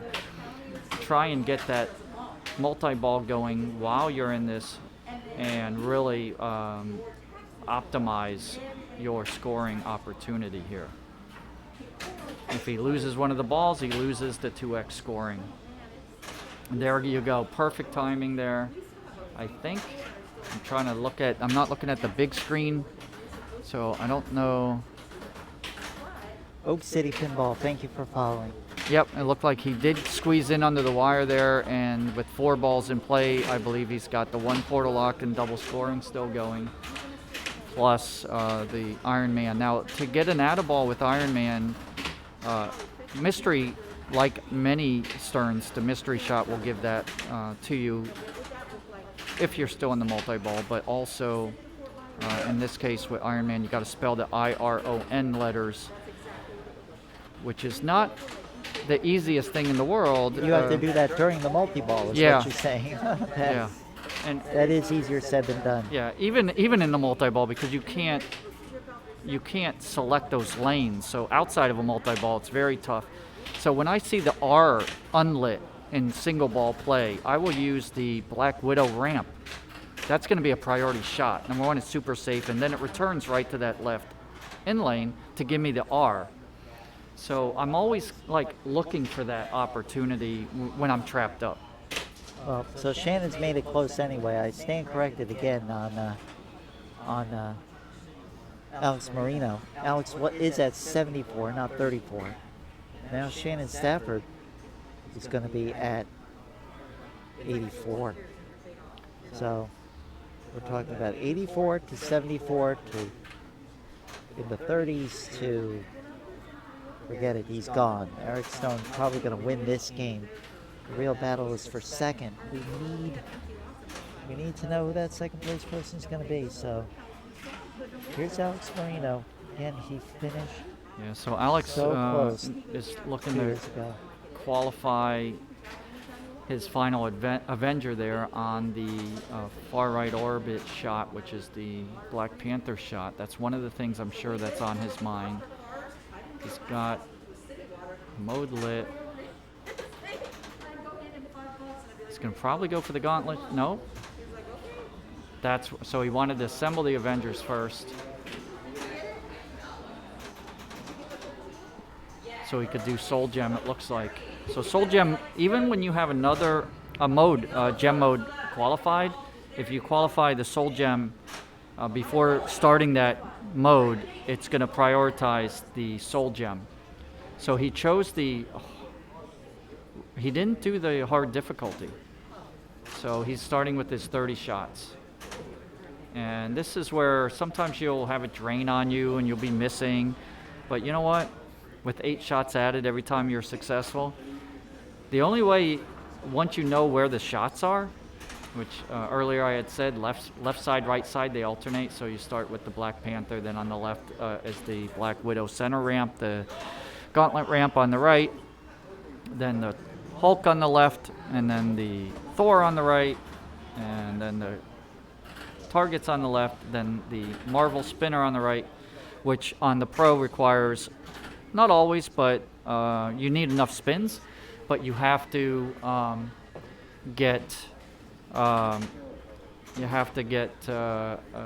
usually it's 2 shots, and then you finish up at the tower. But the way you usually lose this is panicking or thinking you're way behind. You got plenty of opportunity, there's no rush, and always take your time.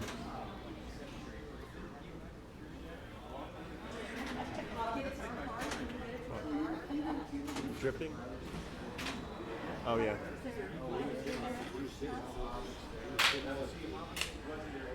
So Alex with a lot of flips to spare. So you can see his total was 34 million, where Eric, choosing the hard difficulty, was 150.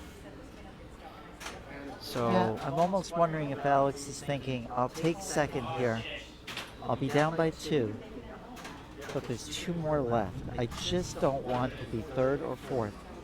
3rd, your odds are going way down, and 4th, your odds against Eric Stone are non-existent. So that could be it. Or that right there now. I'm Yeah, sorry, and that I was wasn't just- called. That wasn't called.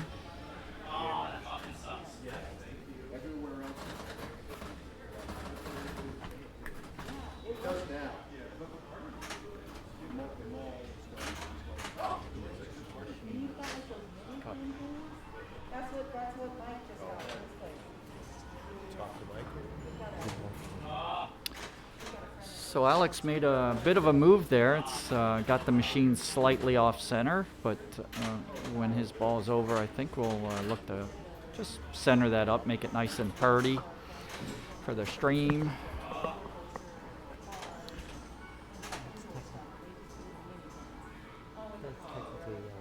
So what I think Alex may be doing is trying to get to the Thanos attacks mode.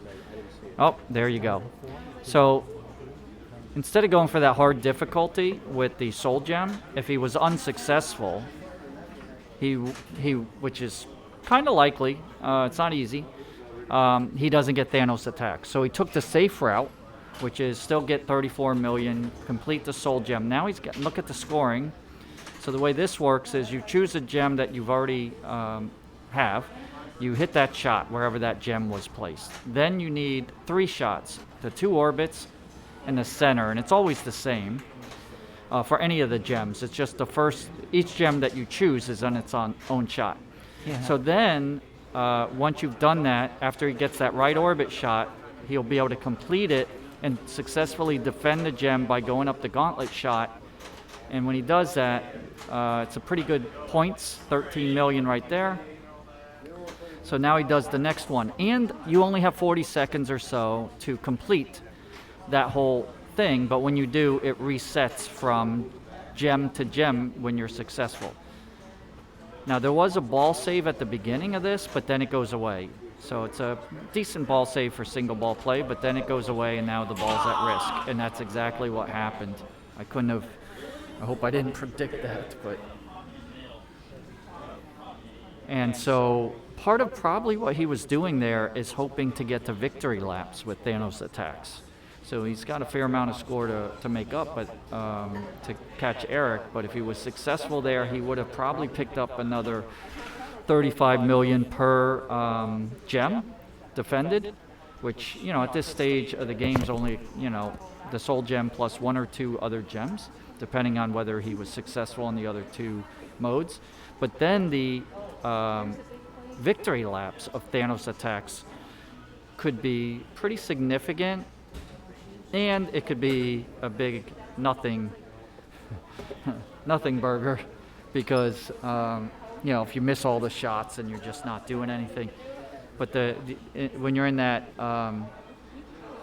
victory laps mode, you spin that disc around and make the shots, and it does add up. Now, Eric and I had a discussion about that early, a couple days ago, and when he played the code early on, spinning that disc, we think was in that mode. Spinning that disc was given crazy points and increasing it, but either that was actually later on in the game, so this is something I don't know. It was either later on in the game or the code update fixed that, because it was a lot of points. It wasn't like stupid ridiculous or anything, but it was a lot of points. So I don't know if anyone out there knows the answer to that about spinning that disc in the in either Thanos attacks or maybe it was one of the other ones. So I don't know. We're in Thanos attacks now with, speaking of which, with Eric. So let's see how he does here.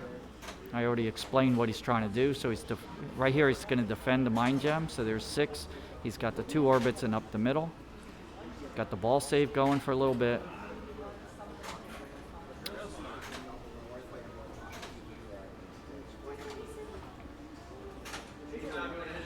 And yeah, Eric's advising himself on what to do.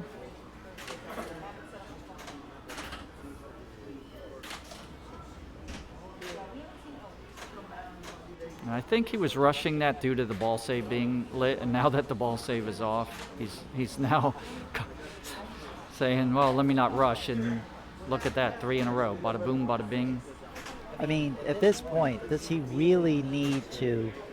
I mean, I know it's Eric Stone, and he just, it's like an engine that doesn't stop, but under normal tournament conditions, he really just needs to execute the basics here, right? He doesn't have to take any chances, go for any huge modes or anything like that. He can just kind of put it on cruise control, right?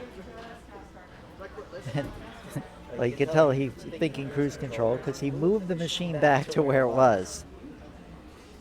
Yeah, he wasn't worried about So, the ladies 3 and gentlemen, million. I'm going to be very direct here and say that Alex Marino got away with a major violation. He should have been yellow carded for that move, especially in final.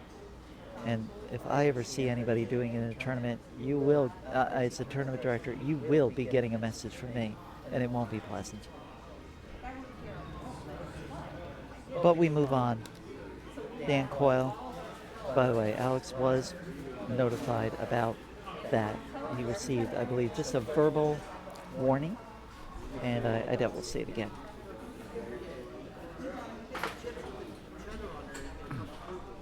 So Dan Coyle had sent in a score to you on your Pinball and Cancer stream recently, and it was 900 million, but he did have extra balls on.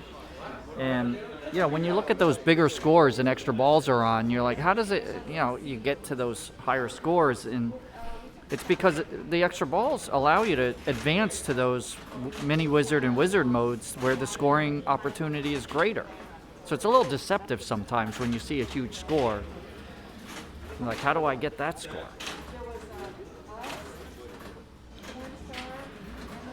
So this looks like Power Gem because he's got the glancing. I wasn't looking at the screen, but I see that you see the glancing blow and the critical hit. See if I'm right.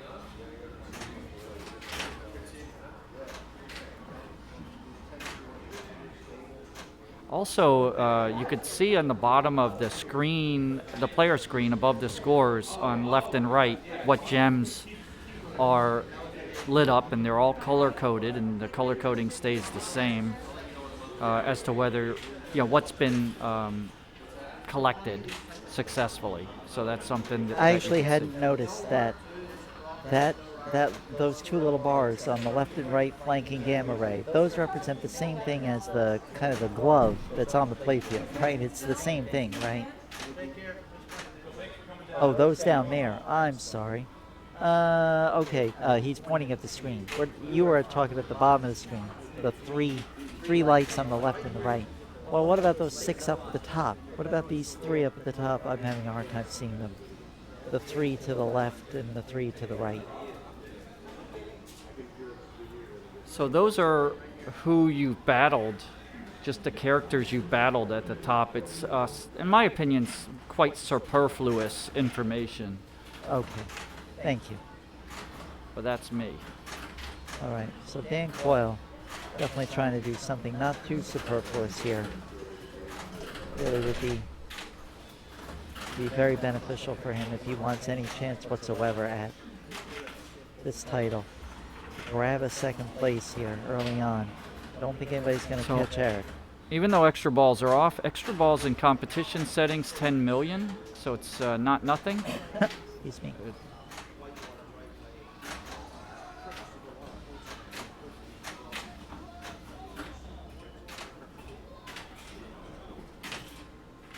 Oh, he's gonna really want to get the Iron Man multi-ball going.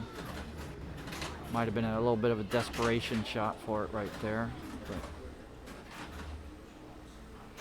So it's in single ball play now, so he's probably trying to see where he's at.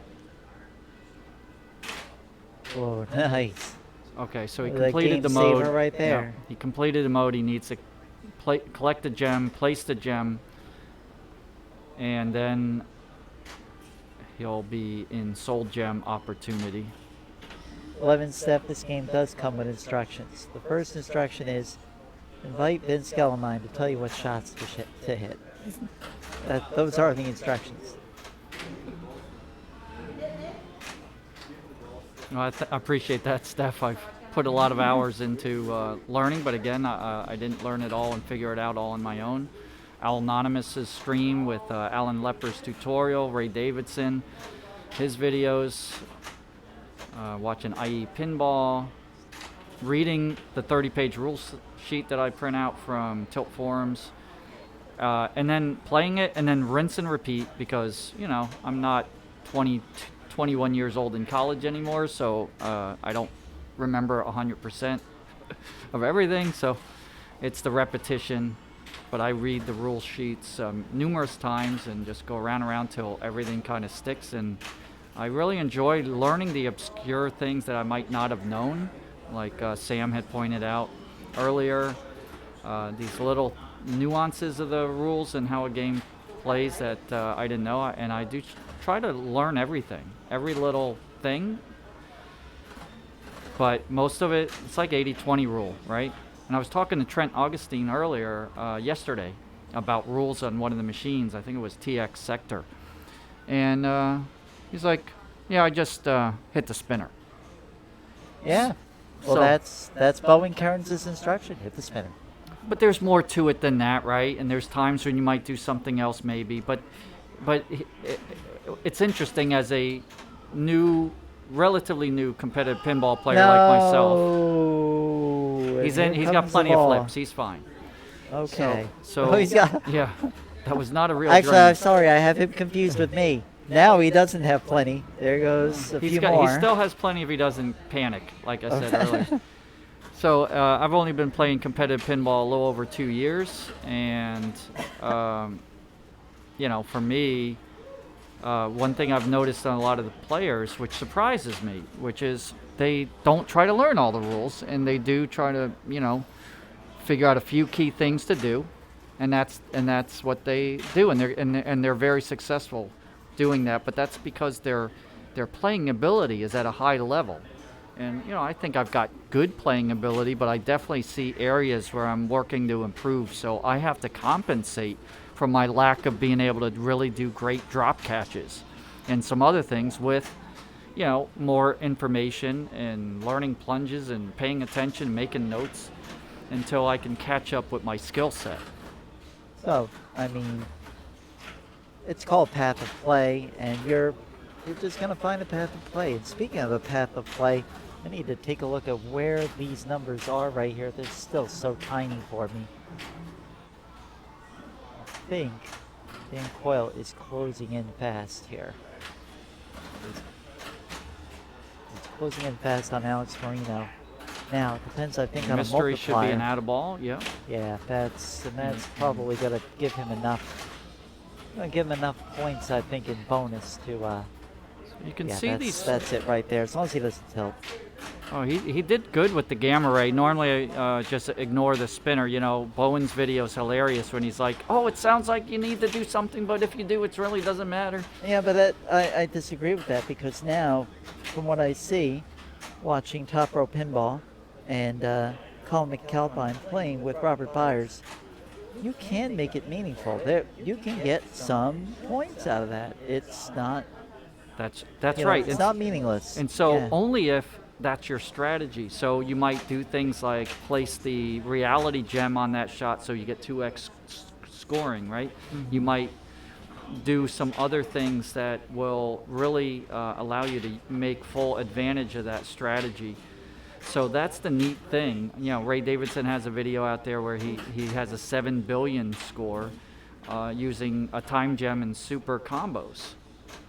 Now, granted, he had to hit the shots, right? And we're not going to hit all those shots as flowing as maybe him. And to his own admission, he's like, well, I'm not sure I'll even do that again at that level. But that's a interesting strategy, which makes this game fascinating to me, that there are so many ways to approach it and achieve a certain goal, depending on your goal. And in competition play, sitting there deciding and choosing what to do at any moment based on your position and score and what you want to accomplish and what's been accomplished in the game is a thinking person. It's a thinking person's game.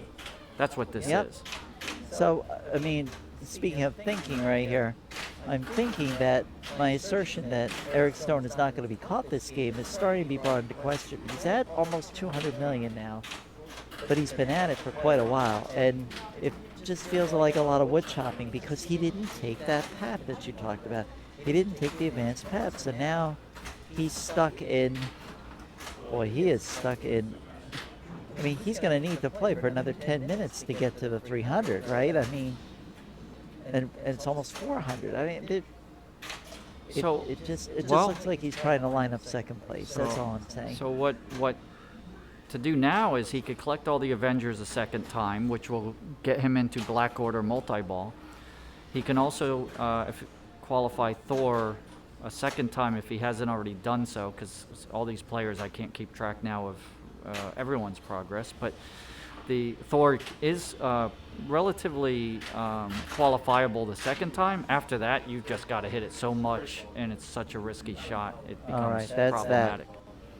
So I'm sure Dan is winded after that one. But he's going to end up, and the multiplier was pretty darn good, 7x. Yeah, it's another 28 million almost, and so that's going to put Eric at a put Dan at a final score of about 229. Eric Stone 392. Alex Marino in the looks like the 160s if I got it correctly, and so now Shannon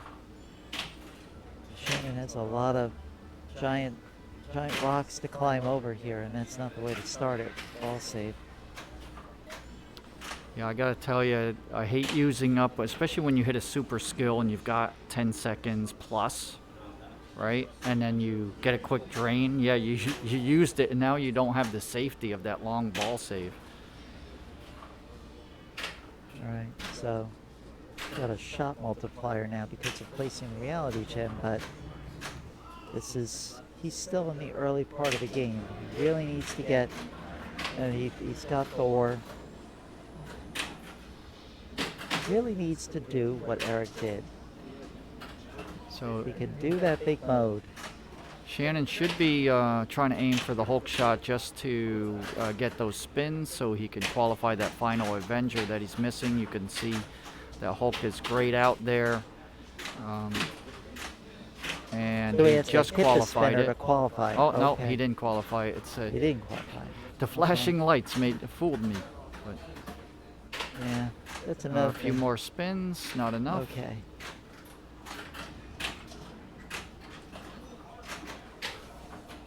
Oh, it went slightly blurry. I think I heard Super Ball Saver. I think I heard that. So look at the flashing star at the bottom. Oh, yes. There we go. So that's, I think, about 30 seconds, that Super Ball Saver, and it's probably my favorite award in the right situation. But that's the neat thing. Those awards are amazing in the right situation. So to be able to start Super Ball Saver in a multi-ball, and now you could just go nutso, that's pretty powerful. Yes. And you could see how his score has increased over like 60% already. So he's trying to put Alex Marino in the basement here. He's got a real good shot at it. As long as he can get decent bonus to keep the ball alive. Now the Super Ball Saver has, okay, there like he the is. portal He's locks. in it. Yeah, no grace period to speak of. And you're saying the play here is choose the hard path. I think if you're comfortable, and ideally if you have the Mind Gem powered up to level 1, but if you don't, you only need a small number of shots in order to. All right, so he didn't choose the hard path. He's got the easy make path. the same score as this mode.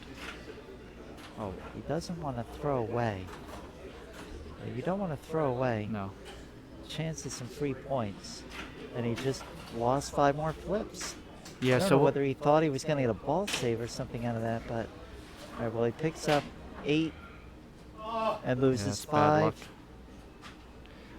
But still, the key here is not get discouraged. Know that you've got the time, and you do this enough, you realize no need to panic. Panic, and you just start choking and bricking. There's 5 more, down to 2. He's going to need 1 flip to control the ball. And is going to do it, I think. And there's the one, and that's the He end. gave up on that. Yeah, I kind of don't blame him about that. Well, again, Boy, for that was not what he needed. no. He And that kind is of the had end the of that tiger by the ball. tail for a second, potentially, where he could have really started I rolling think he's gonna this be into the short. next. He's going to be short there, I think. So, Eric Stone, everything champion. What else is new? So, EJS, as usual. So, let's let's go back and take a look at the final scores once again when they go big. Yeah, that Shannon let that one go. He gave Alex a point.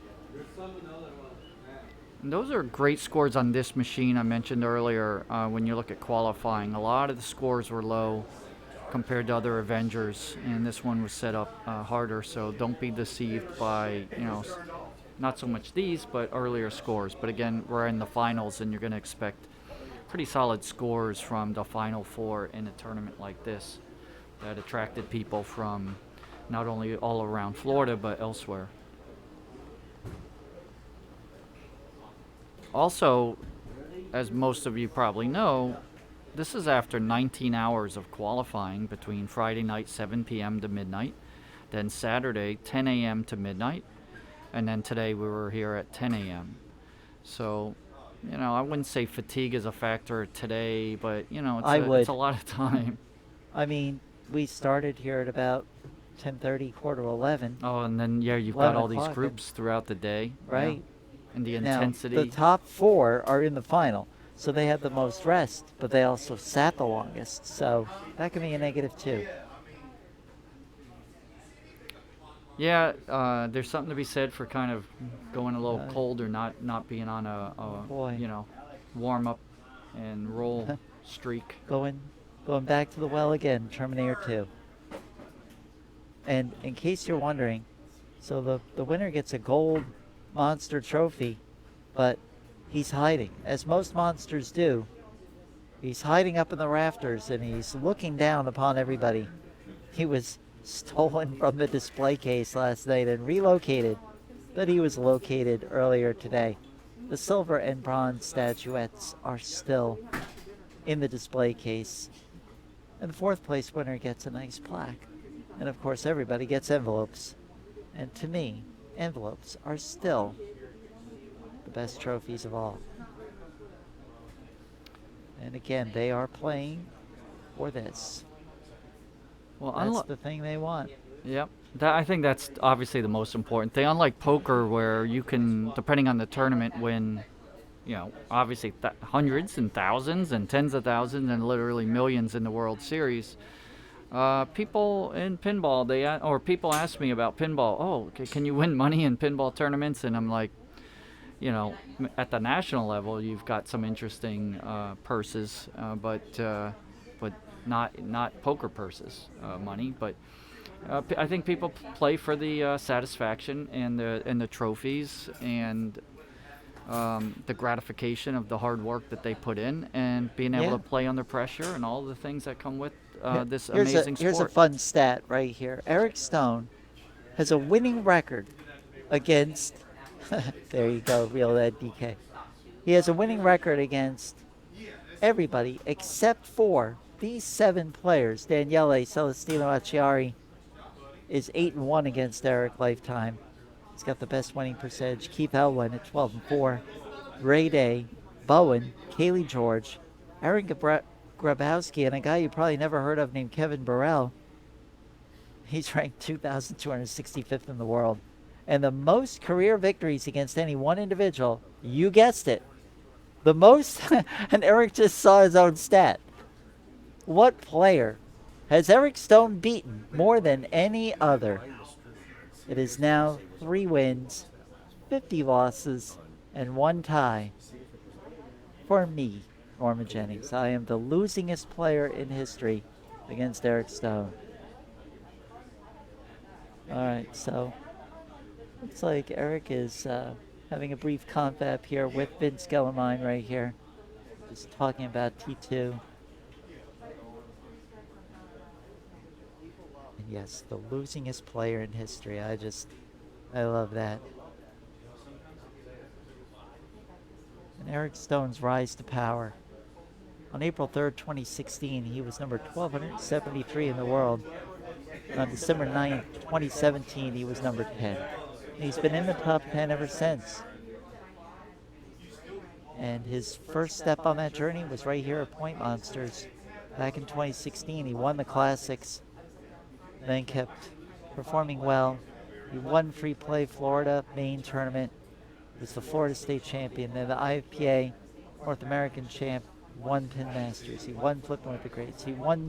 He swept Pinvasion. He won Pintastic.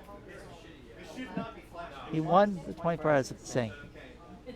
And then he won Free Play Florida again the following year. He swept Free Play Florida, I believe that year. He swept it again, 2019, trying to defend those titles. And in Florida, I will be trying to defend the women's title. 30 straight months at number 1 in Florida, the fastest ever rise through the top 10. It'll never be done again. That's why it is such an amazing, amazing accomplishment. We are getting ready. I'll be back. Terminator 2 is back. Back for more punishment. I'm gonna try it again.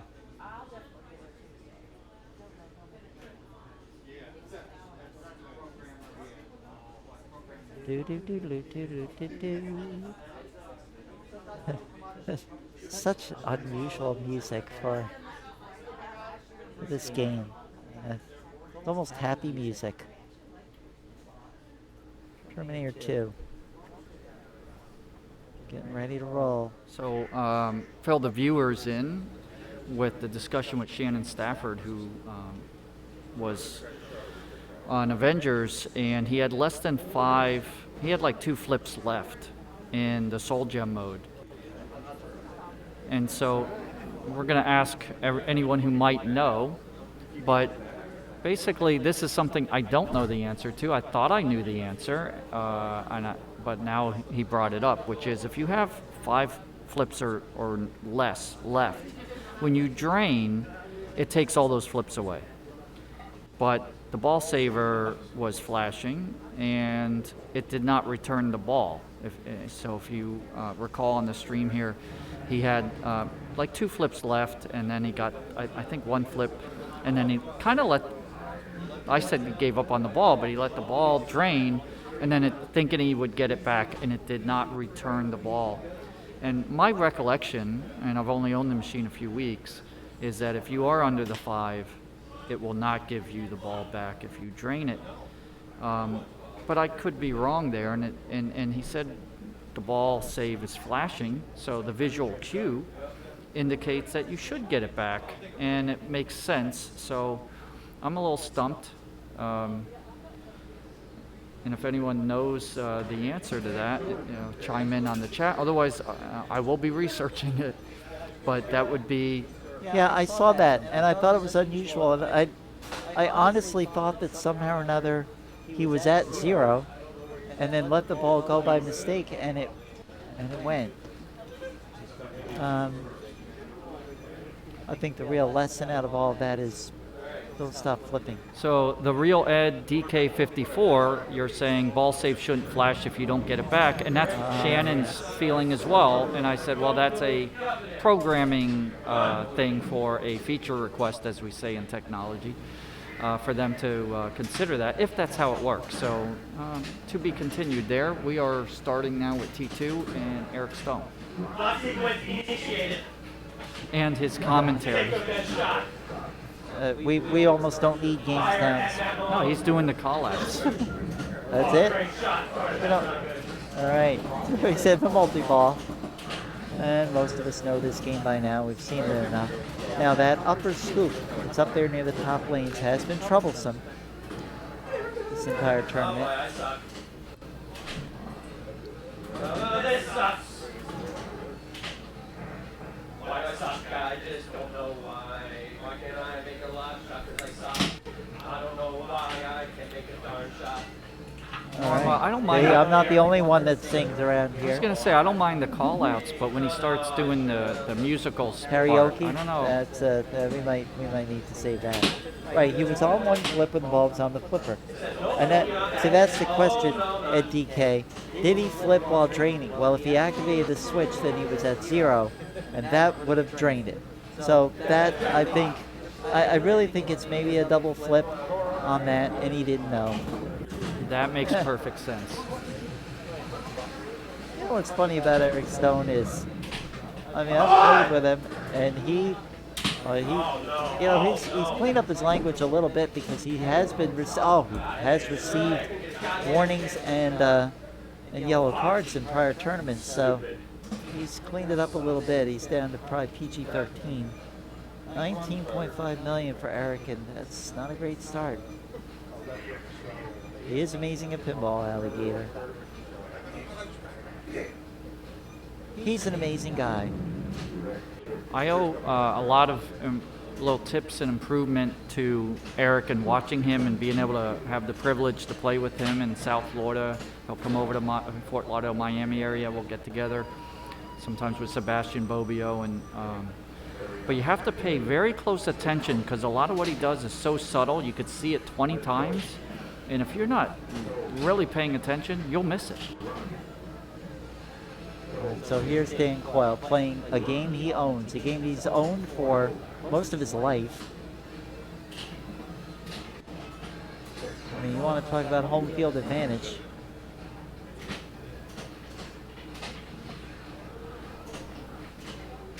Doesn't get any better than that. And Dan was supervising Matt Malone's repairs before.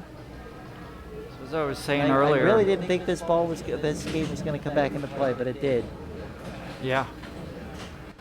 Those lights and the timing of everything is slowed down a little bit because he had put a special ROM in, so it's not quite the same as I'm used to in other T2s, but it's just a minor adjustment to make when you play this. He needs to lock this, and he did it. So it's a double jackpot opportunity right up the middle. Now, that cannon can be deceptive. I usually will fire it a little early on this one because it almost doesn't come out of the cannon straight. I keep thinking that it's a little blunderbussy. No, it's a little off center. I noticed that too. Yeah, it's a little quirky like that. So, again, looking at the scoreboard here. So he's got bonus held. If Dan Coyle's going to have any chance of winning this, he's got to win this game. Yeah, he's got bonus held, so he'll obviously want to be careful about tilting and saving it. Not that it's a ton, but all right, this hurry up is going to be important. Yeah. Because in a game where oh no, that ball just didn't land exactly where he thought. All right, forget that. There's a point where you just decide, let's not risk I'm bailing out. Yeah, that's how you make a mistake. Here we go again. Oh, they're together. That's very handy. They go for the Nailed them both. Oh no, he only got the one, but he got the video mode. That's a nice start. I understand this was the very first video mode in pinball. That's what I was told. And all I can say about video modes is Wii video modes. And you beat everybody. That's good points for no flipping. For so the multipliers become pretty important when you have the bonus held, and because when you accumulate enough bonus and you got those bonus X. Two dangers. Not too shabby when you see it. Got the give you extra those ball points at the end. right there. And here we go.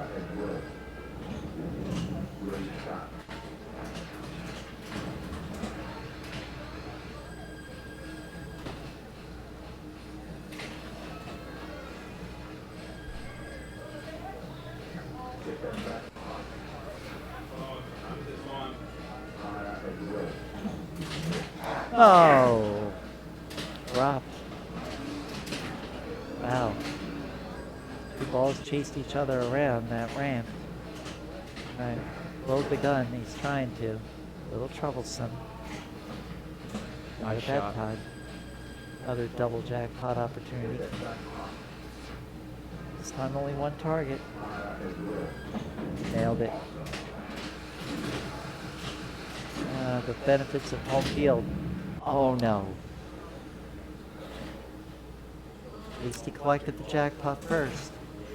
Yeah, I mean, I guess he still get the bonus held for the next ball. Correct. Okay. He collected that already. Just His won't get it. tilt won't impact that. Right. Well, deferred. Just deferred. Yeah, I don't think it's as bad as all that, is what No. I'm thinking. And yeah, it's not. You know, a few million, 4 million. Oh boy. Talk about trusting the post. This is a man that needs to trust a lot of things. I honestly think Shannon may get against this competition. Gonna have to win both of these games, and I really hope that Eric's don't implode somewhere. Otherwise, Shannon will be looking at 2022. All right, well, that's an easy one right there, right at the end. Whammo, got it.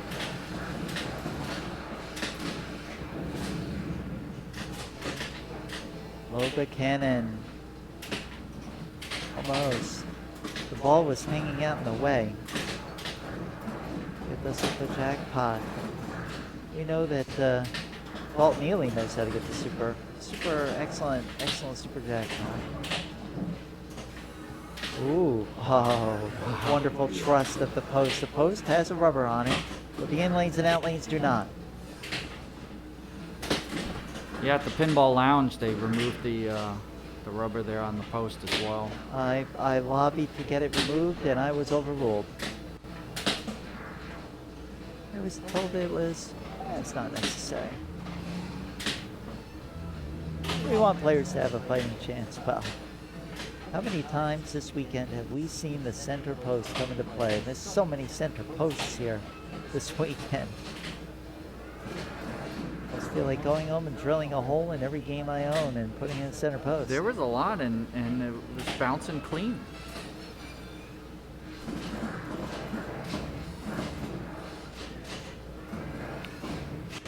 This is another slugfest. Look at these, the player scores. Yeah. Just a slugfest.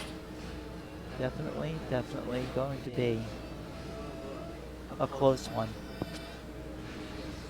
No one getting blown out. And there's a bonus hold. If the bonus hold really means something, I think they're going to have to get their multiplier up. That's going to be key. Get your multiplier if you can get it. Oh, there we go. Once Marino connects. Wow. Well, when it's going good, isn't it? There you go. So there was some discussion on backhanding the skull, and it's doable from a trap, but Dan said, who owns the machine, it's almost just doesn't happen on the fly.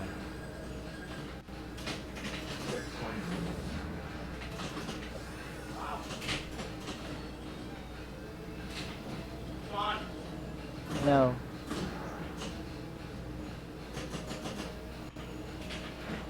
There we go. Oh, there's nice patience, but it just didn't quite make it. One more. And missed the opportunity. Ball comes out. Yeah, for some reason I thought that it would stay there forever, but I guess it's because I usually lock up pretty quickly. Because I'm usually doing exactly what Alex just did. It's like lock, here we go. Alex is very methodical. I've seen him play many times. Very Nailed methodical. that, and he nailed it. So that's a double. And that'll put him into this game. Come on! And it's gone. Come on! I know. That's what I'd be yelling too. Come on. Like it's time.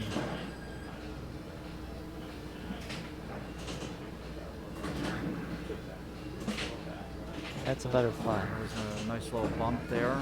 Bump it over.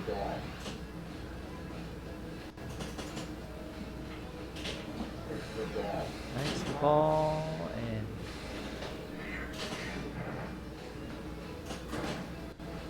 that's really, I think. What?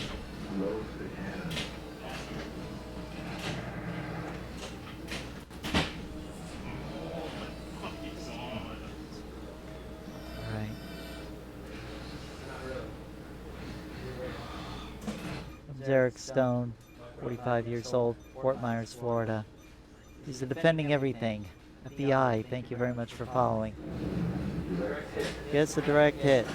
Oh, and a nice little post bounce. But that's the end. That was the end. Exactly. Yeah, he didn't want to just let it go for the ball saver. Yeah. Paid the, I mean, paid the he went price for that. saving And I it. think the mistake was not holding it. But I held that ball.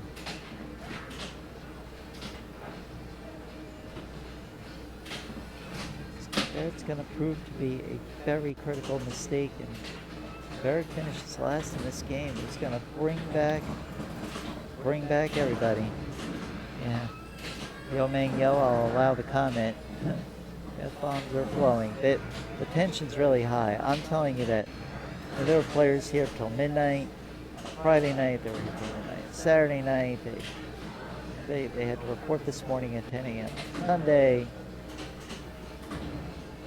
This is the most prestigious tournament in Florida outside of free play.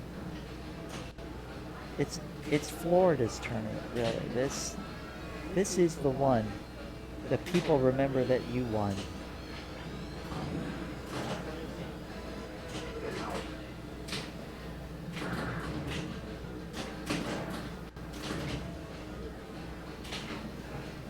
So the Miracle Man's asking about, yellow The cards yellow in card? language. I would be calling it a yellow card. You know what? I'd give a verbal initially, because I know who I'm dealing with. I'd give a verbal. That's going to be for 50% of the players at some time or another. Here's the other thing too, Miracle Man. I'm willing to let the language barrier slip a little bit in the finals because I know the tension is so high. But I'm not willing to let certain other types of things go because those are IFPA rules. We still have to follow the rules. Nice super jackpot right there for Dan Coyle. Excellent super duper Jackie pot. It would be a yellow though. I'll tell you this much. I would give it a verbal in that situation. I'd say, Eric, we know you, but come on. Well, Norma, I don't know if you remember, but I did get a yellow card from you once, but not for language. Yeah. I kind of banged the lockdown bar a few times. I'll call you for that. And I'm like, I didn't hurt anything. It's not like I threw the machine around, but it made a lot of racket. He paid it back. He paid it back in a big way. He got a bonus hold from the previous ball, but not a. He's getting the bonus hold going forward. So he's got a bonus hold going forward. He's going to get an extra $1 million in bonus, which I don't know if it's going to be that meaningful right there. Dan Coyle doing the thing he has to do. And he's going to bring himself back to the pack here. He's going to jump back into this thing with both feet. Because he's going to win at the rate we're going.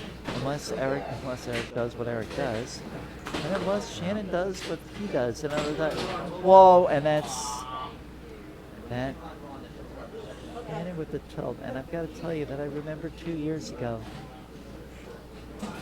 2 years ago, Shannon had some difficulties in this grand final.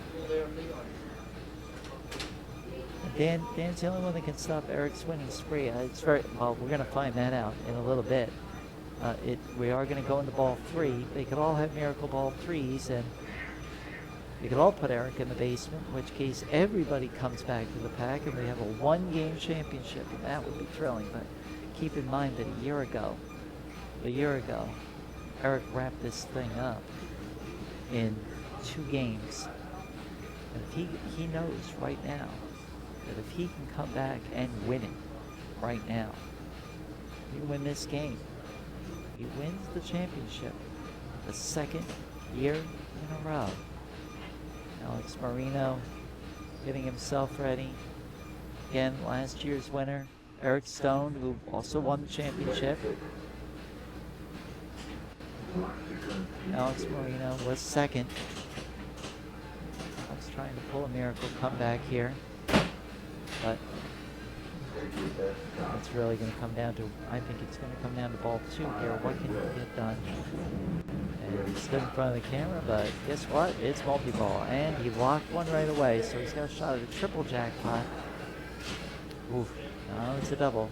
We got the 6X. 6X bonus. Wonder how important that's going to be. Try to do post pass, but roll off worked better. He had the kickback, so a good plan. No tiebreakers. There will be tiebreaker. Yeah, we're going to tie break. I think Alex might tell that. I think what'll happen is it's going to be about how these guys control their emotions. Gonna fire that, and that's what happens. But that said, Norma, you've got Alex and Shannon play a lot at the Pinball Lounge, a lot of tournaments up there in Orlando, Oviedo. And that T2 is, and all their machines there, even in tournament play, are not that sensitive. And so they're just used to, you know. Well, Quincy, you were one warning away from your validation right there. Yes, and I will agree.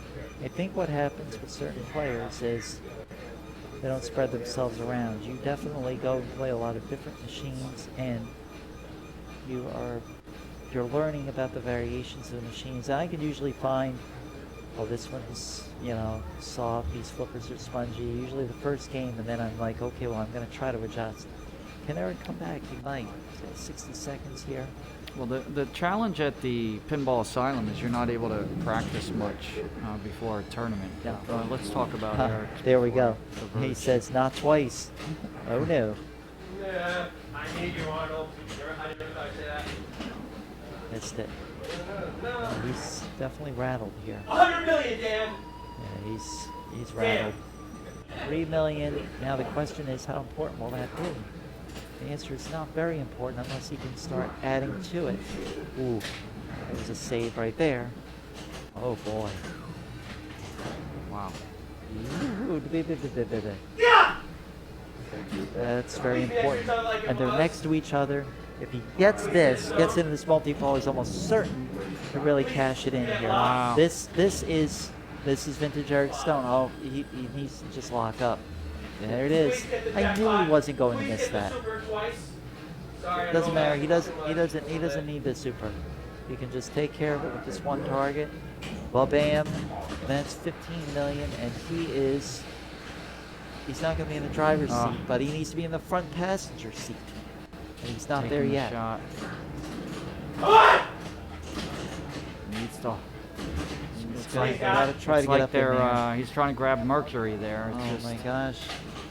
Oh, no. He flipped too fast. Flipped too fast. Oh, no. Please, God, I need to hit that. Right, we know. There we go. wow. I need to get the super. No, It's but an he got incredible number of thankfully a opportunities. kick right there. He got the kick back right there. That was good. Oh, he needs to lock up. No, not yet. To lock up. There's the first one. He's got a shot at super. Trap the ball. Shoot the ball. Oh. Who said yeah? Shoot the super. Catch that ball and got a shot at it. Who got it? 50 million. Back in the passenger seat. Now he's ready to maybe grab the wheel. He earned that. Like, he worked. Yep, and here we go again. Oh no. Oh, with the post. Here we go again. Catch the ball. Shoot the ball. Back in the driver's seat. There he is. Back in the driver's seat. He took it. Took the wheel away, and he's going for more. If Eric Stone wins this game, he wins his second consecutive. No, it's too late. He already drained it. He was hoping He already to drained it. have a little All right. bit of. He's got one to go. He did a opportunity. double on that. He can start another multi-ball right here. 1-1 for the multi-ball. It's right in the center. He got it. Another multi-ball. And another chance. I mean, just lock the ball first. Right, exactly. He's doing my own commentary right there. He's like, okay, he needs to lock the ball first. Oh, no, but he didn't get it. That's okay. He'll just have to reset. Load it up. He's going to get a single jackpot opportunity. It's not a multi-ball, but he'll have a single. Jeffrey Lebowski, Germany. Thank you. Thank you for the follow. Get up in there. That's right. He's got to relock all over again. Now, 14 million points. Remember, the bonus hold that Dan has is not very good. A million points, really. Not going to be meaningful per se. Eric is, I think does Eric have a bonus hold here? If he does, he's going to collect his bonus twice. And that is going to be very meaningful if he can do that. He'll collect his bonus on ball 3, and then he'll recollect it. It's a 4X right now. He's got an extra ball. The extra ball, it doesn't count for anything. So, doesn't need the extra ball. He really just needs to lock up again and go for it. Oh, no. Oh, no is right. Oh, that was very fortunate. Like it we was, saw the same thing. Quoting Rudy. There's the bonus hold, and that's going to be important. He's got 4X bonus, 6X bonus right here. He's going to collect that twice. 8X bonus. He could go for a 10X, I think.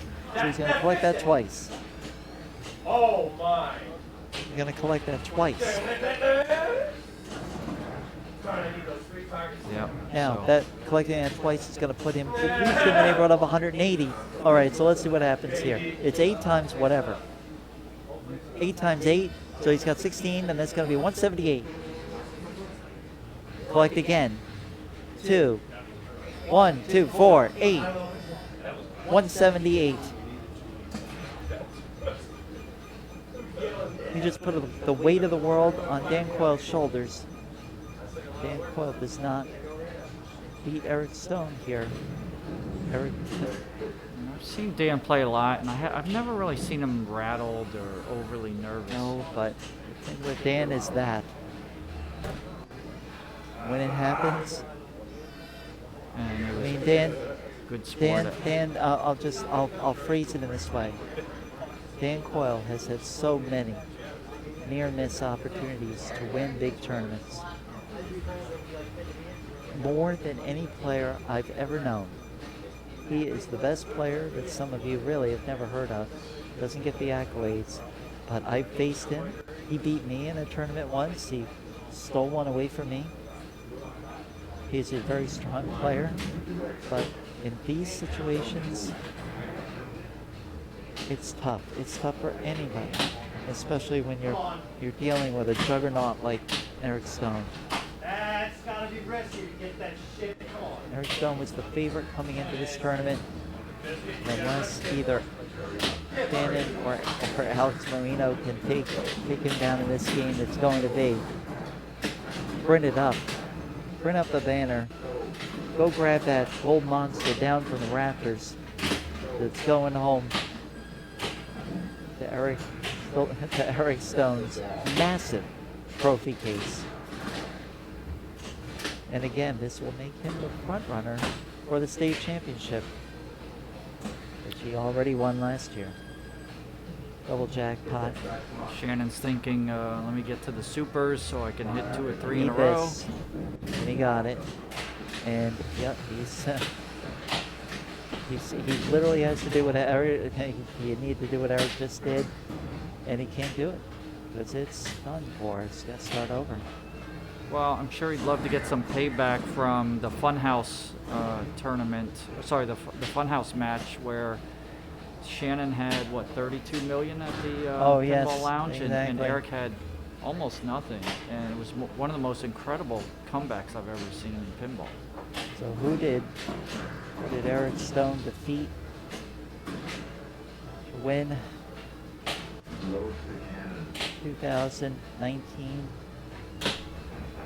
Florida champion? I'm sorry, yeah, 2019 Florida championship. He beat Shannon Stafford in the final. I mean, Shannon has been lying in wait, ready to pounce.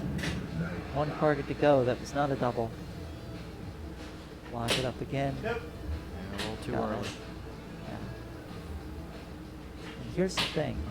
He has to look out behind himself too. He's got Alex Marino behind him. He doesn't want to take the 0 here, because he already has a 0. It's going to park him permanently in 4th place, and it's going to be no monster. Going to go home monsterless here. No gold, no silver, no bronze. He's got a shot, literally. Got it. It's time once again.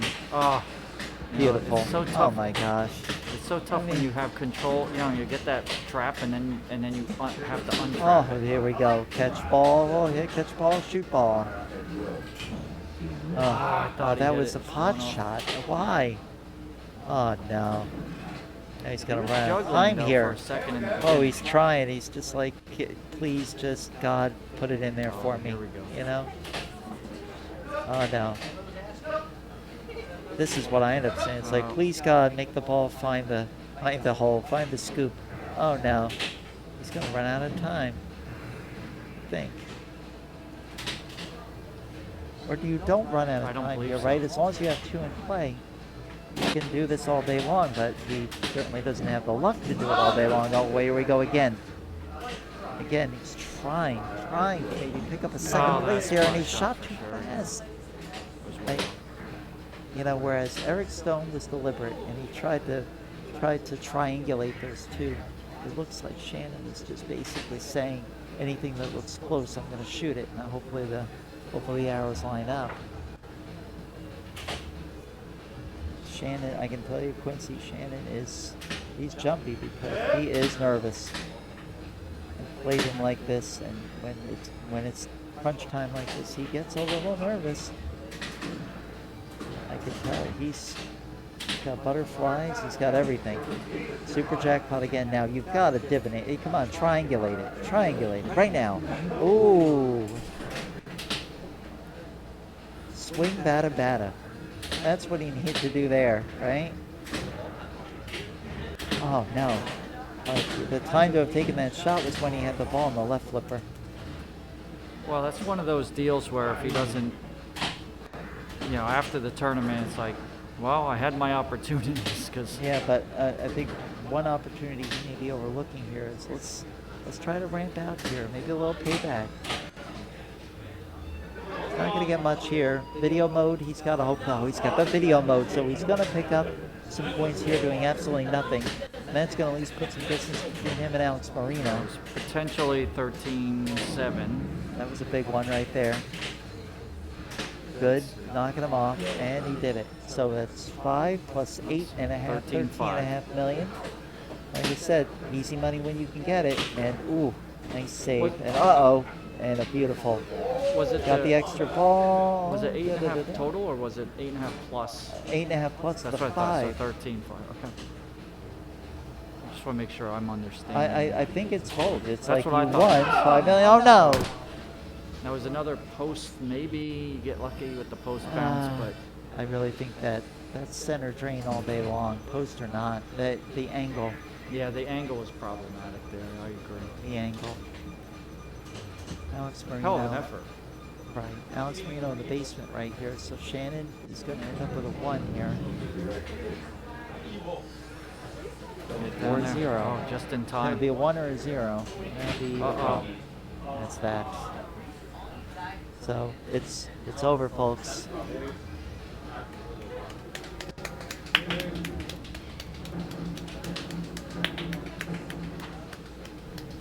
I'm the only one clapping because I'm the only one that just noticed that our 2021 White Monsters champion is going to be Eric Stone. Eric Stone has done it again, and again, and again, and again, and again. He is the 2021 Point Monsters main champion. Congratulations to Eric. Well, actually, I can't congratulate him just yet. I think he's going to be. It's actually not quite yet. It's 8-4. I take it back. Dan would have to win, and Eric would have to finish last. So joining us up here is we're Matt not quite Malone. done. Matt Malone, thank you very much for joining us. I'm ready to declare him a champion, but I'm premature. I think it's more like I know what's going to happen next. Dan, Matt, what's up? How's it going, guys? Everything is. Well, your expert pinball repair work allowed us to enjoy a thrilling finals match here on Terminator 2, and we wouldn't have had this without your TX expertise sector? there. Well, I'm glad it was in. It seemed like a couple of the players really wanted to pick this, and so, you know, I took a look at it, and Or was it Alex? this is a home use only. Besides being up here, home use only. Okay. Terminator 2, Dan Coyle purchased when he was 18 years old.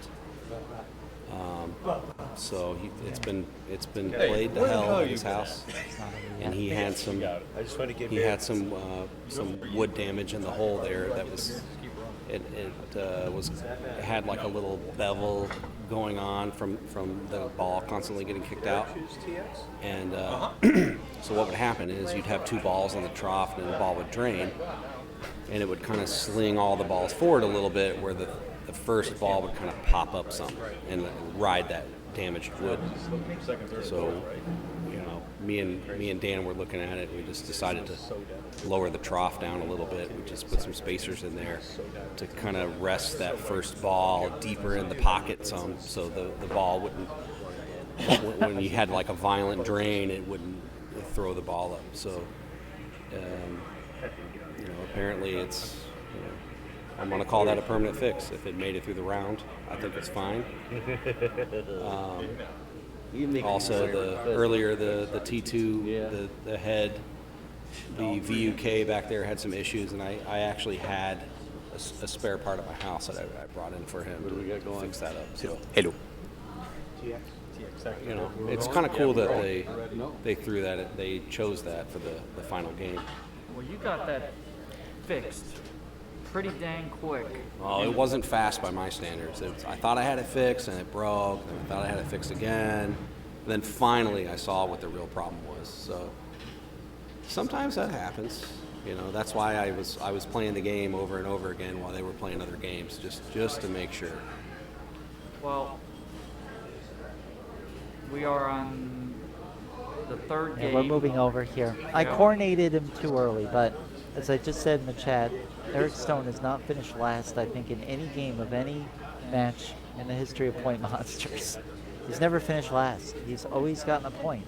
And so just needs to avoid the cellar, and Dan would have to win. Those are the only two scenarios that mean anything at this point. What's cool is Alex and Shannon are out. I guess because Eric's driving the bus, he chose TX sector. So that's going to be an interesting one for you guys to watch. We haven't seen that one today. And this is one of Eric's core games, because it's spinner, spinner, spinner, spinner, spinner, spinner, spinner. And you know what? He's good in the multi-ball too. So he's good in the multi-ball and good in the spinner. And I'm thinking this is where the rubber's going to meet the road. And I'm trying to find out from Mike here. I'm trying to expand this out here. And we're showing you a whole lot of nothing right now. So why don't we just show you some of the batteries on some of these cameras that are dead because they've been on for hours and hours and hours and hours. So we're just going to give you something else here. And we've lost player camera over here. What happened with that? Mike's over there messing with the cameras. He's playing around. So what's going on, Norma? Is this TX game just for show, or? No, it's not. There is a chance. It's remote, but Eric would have to finish last.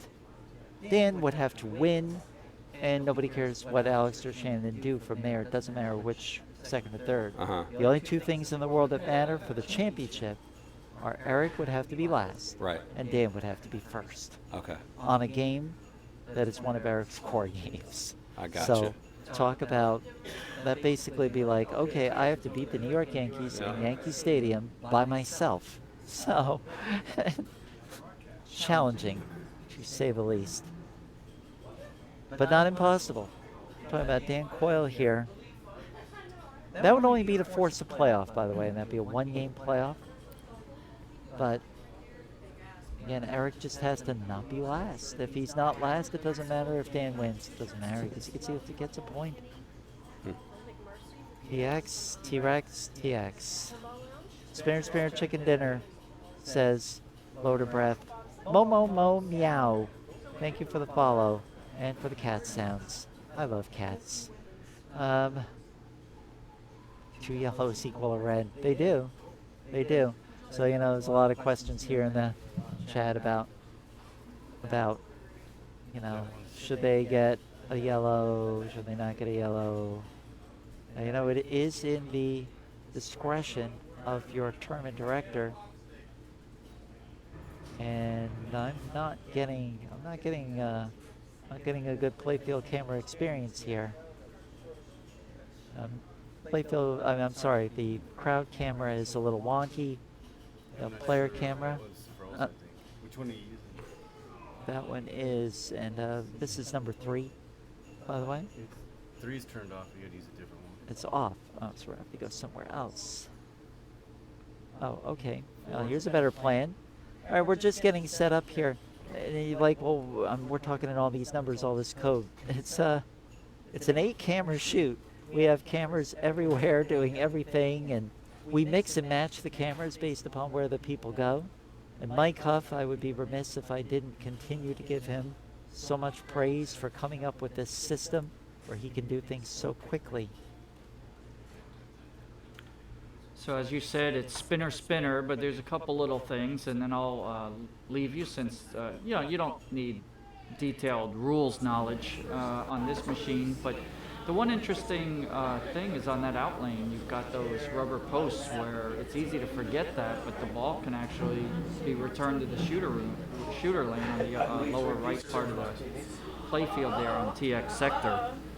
So it'll be interesting to see if anyone makes use of that. It's easy to get to forget about that in the heat of the moment, and especially if you don't use this machine very often.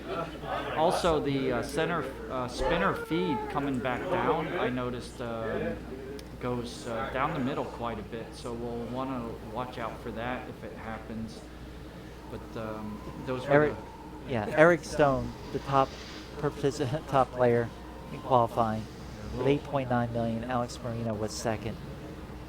But again, Alex, no chance to win. Second year in a row.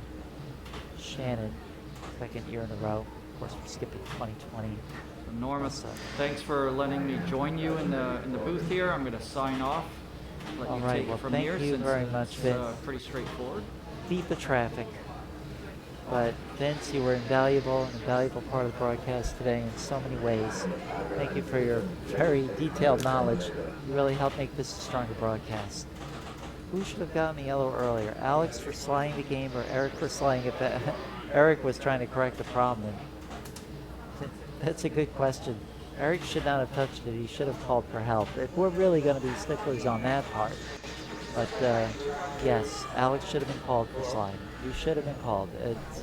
I'll point to the IPA rule if anybody cares. Or you can listen to one of my IPA, watch and listen to one of my IPA rules broadcasts.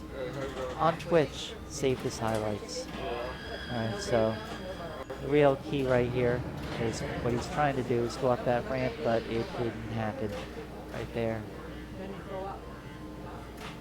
The lid spinner is in the upper right. He's still got a chance here. Teleport multiplier counts down 8, 7, 6, 5, 4.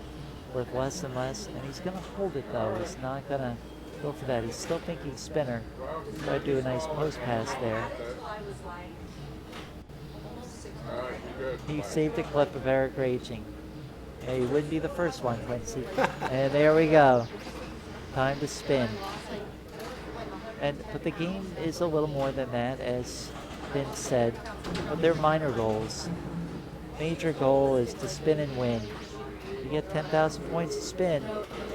This isn't a typical Gottlieb game of the era where you get these weirdo mysteries like, instant multi-ball or 5,000 points or you get nothing, And that's the danger of going for that ramp. You hit that rubber post. It's 99. Pinball Pride, thank you very much for the follow. We're doing our best here. This is the final game of the final match.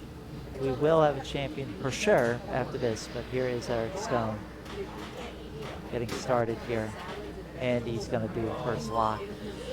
And he's got to shake it out of here. I've experienced that too. It's like, oh, sometimes the ball kicks out of the subway in a weird way. He decided that was too fast to attempt, I guess, and that, well, wow. What happened there? Oh, he got the points over there on that little elbow. All right, he kicks it out. See, that's what I should have been doing when I played this game earlier. Then again, Eric is a member of the board of directors here at the Asylum. He knows these games pretty well. There we go. Spin, spin, spin, spin, spin. And now's the... Oh, I thought that would time be the take the shot, but I don't think you've got the ball square on the flipper. This is one of the things I did that we're not making. Oh. All right. So now, 60 seconds. 60 seconds. So again, we want to thank Vince Gellermine. And Matt, feel free to chime in if you want to with anything you want to say here in this final. Well, I'll tell you right now, I kind of want to go see that clip that Quincy saved of Eric raging. That's It'll be on TikTok tomorrow. Yeah, I'm sure. These techie kids these days. I don't know. Uploading everything to freaking YouTube and TikTok and all this other stuff. Can't they just play pinball? I mean, come on, Quincy. I know. Come on, Quincy. Get off your phone. Go play pinball. There's so much pinball machines around here. Come on, my dude. Quincy. I used to watch Quincy. Okay, so. Yeah, Quincy, come over here and show me that clip of Eric raging. I really want to see that. Come over here right now. I know you're listening. We've got 51 viewers that have stuck around for, some of them for a long time. Cool. What's up, viewers? Ooh, welcome to the jungle. Shannon Stafford. All right, Quincy. Quincy is here at the booth, and he's going to show me this clip of Eric raging. Okay. Now, Eric has, to give you a preface on me and Eric's relationship, we're good friends. He comes over to my house once in a while, and we play some pinball. And oh my gosh, I'm gonna blow the lid wide open. I beat him sometimes. Yes, I beat him quite occasionally. So here we go. Let me watch this. All right. So while they're rewriting the internet right here, we're looking at Dan Coyle trying to do the one scenario that would did I miss it? Interesting. What am I looking at? All right, well, that's not the way to start. And he tilts on the way out. Oh, and it tilt through. And that's the end of the tournament. Well. That is the end of the tournament right there. That is going to disqualify Dan Coyle, and Eric Stone will be the 2021 Point Monsters main champion. What a ignominious way to end a tournament with a tilt throw, which automatically voids the player. The player will take a 0 in the event of a tilt through. Oh my God, are you kidding me? Well, shit. Well, shit is What are we going to do here? You know, what an uneventful way to end this thing. It really is. It really is. And I missed it. I was watching Eric rage, but I missed, Dan's rage on accident. I don't know. Oh my gosh. That's it. And here we got Eric complaining about a mechanical issue here. Any player disqualified from a game for any reason will cease play on that game immediately and receive a score of 0. Therefore, Dan Coyle gets the 0. He's going to take last place on this game. Oh, you're kidding me.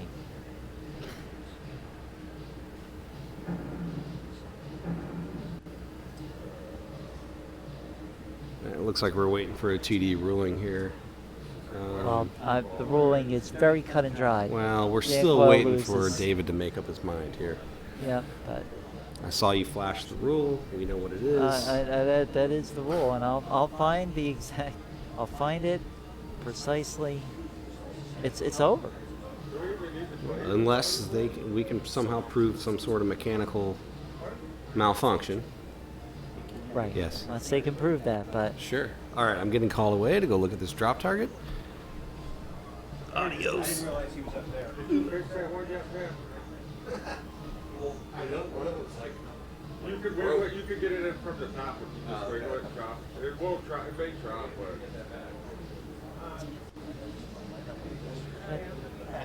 but I'm sorry, folks. That's very clear. Very clear situation right there.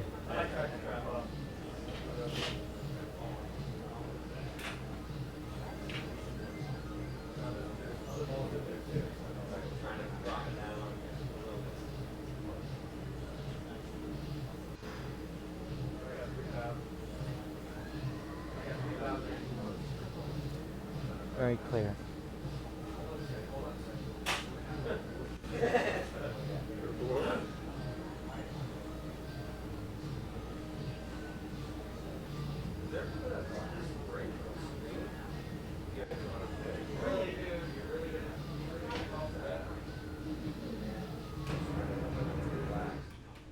Here it is again, different location, section 1. Chapter 1, section 9, player errors. Second paragraph, any player who tilts his or her ball in play will not receive any penalty. Note that some machines may penalize the player with loss of game. Any player who tilts the ball of another player will receive a score of 0 of that game. Unless tournament officials grant an exception based on the behavior of the machine in question. And we've moved on now. And we've moved on to Eric Stone's position in line. And Dan Coyle taking the 0. Now they're going to continue to play to find out what position everybody will finish in. So Dan is on max 0. Dan will finish 4. And Eric Stone is going to be the champion. All The question right, is whether he folks. can play spoiler. They've moved on already to Eric, who's player 2. So incredible. I mean, I've seen the most incredible things. So Yeah, the Real miracle. Ed says, let's say if the game is void due to major malfunction, is the disqualification also void? Well, then that would be a case, again, we just saw it, unless the tournament officials grant an exception based on the behavior of the machine in question, that opens the door to a malfunction being the cause. In the event that the tilt bob is defective or something like that, that would be the case. But these games, Matt, I'm really glad you're here. This game has been basically bulletproof all weekend. Yeah, it's been running good. We've had some issues with that drop target. That drop target is the left bank, the top target of it. It does have a crack. It does have a split. And so once in a while, it will be a little bent when it comes back up, and it'll fly past the crow's foot to seat up. It'll come up a little too far. But we don't have a replacement target, so we've just been dropping it back in when people call for it. So other than that, yeah, it's been pretty good. We had a stuck switch earlier. I think that was yesterday in the morning. That was causing some issues. We got through that, and other than that, you know, it's been pretty rock solid. Nobody's been really complaining about the tilt that much. There were a couple complaints, but they're rocking the game. It's got a tight tilt. It's the cone is leaning to one side there in the ring. So once we started the tournament, we're not really moving it. So you can't just go adjusting the tilt after the tournament starts. Absolutely. Now Alex Marino is going to get a compensation ball after this, so this is technically ball 2 for him, even though it's ball 3 for everybody else. He is leading. So for Alex, he might be able to steal second place away, which would be the second tournament in a row that he steals second place away. We almost have a repeat of what happened. Almost have a repeat of what happened 2 years ago. Yeah, what was it last year? It was on Globetrotters, I think, right? It was on Harlem Globetrotters. Yeah. We're just going to click away. Yeah, that was fun. Eric Stone won it. Alex Marino was second. Sebastian Bobbio was third. And the fourth place finisher was Shannon Stafford. So we might just have a sub in here, Dan Coyle, for Sebastian Bobbio here, potentially. Just see. I feel so bad for Dan. Vince Gellenline and I were just talking about how Dan Coyle is the best player that a lot of people really have never heard of, even though he's been playing for decades. And it's because he gets so close. He gets so close to winning. Yeah. And then he can't do it. Yeah, I feel bad too. I mean, this is how many people can say they bought a Terminator 2 pinball machine when they were 18 years old. Dan's what? He's 43 nope, or something. he's not. We had his stat. What is he? How old is He's Dan? in his 50s now, so we'll pull Holy that shit, up. Dan, you look pretty good, man. I know. He does. Holy he does. crap. He does. And this guy bought a Terminator 2 pinball machine when he was 18 years old. Look at him. Dan He's 50 Coyle years just old. turned 50. God He's damn. looking good. That is a no alcohol consumption body right there. I'm going to tell Well, you I'll tell right you now. what, he's won point monsters before, so don't feel too badly for him. And he's always in the state championships, but He loves pinball. This guy went out and got a job and bought a machine when he was 18. Home use only, Terminator 2. So, I mean, there's not a lot of people out there like that, Usually if these guys they've had this game for so long, they've been ops or something. He just loves pinball. And I was happy to see him here this comes weekend. multi-ball. Multi-ball. Come on, Stone, you're the future. All right, spin and win. Oh, tried to thread the needle up there for all those objects. I just can't believe it. I can't believe how this tournament just ended. It is stupefying. Well, so tell me, what are we playing for here? What are you're playing for second, what third, are the and fourth. options? That's what you're playing for. Okay, so Stone's got this in the bag, is what you're saying? Yes, but if Alex Marino can win, and remember he has a compensation ball coming, he's gonna snatch second place away from Dan Coyle. So Dan is frozen. And Shannon can do the we're same 100% looking at Eric winning this thing. And he's done. Okay, he's done. All he needed was 1 point. So even if he finishes third, gotcha. which he won't, and remember, so right there, Eric is going to finish either second, third, or fourth, because Alex Marino has a ball in hand. He gets to play ball 1 on a brand new game. He's already ahead by 23,000 points, and I find it hard to believe that Eric would be upset with his performance there because he just won. He's won the damn tournament. He's gonna be the winner. Can't lose. No, I'm not sure. Wonderful. Oh my gosh. Quincy, I'm not sure Dan Coyle has the moves of Keith Apicary. There we go. All right. I have to get a dance floor over here to see how he shakes out.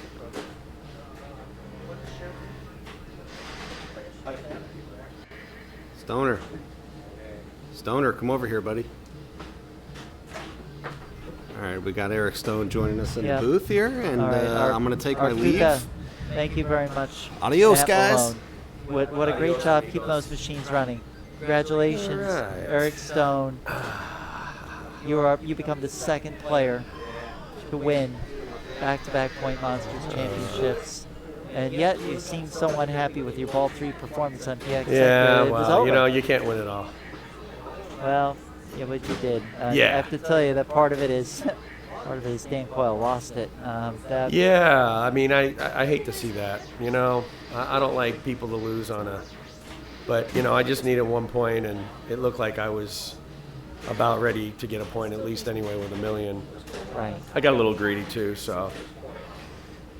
I mean, I coronated you a little early, but I mean the fact is there's. Everybody seems to, and it's like, no.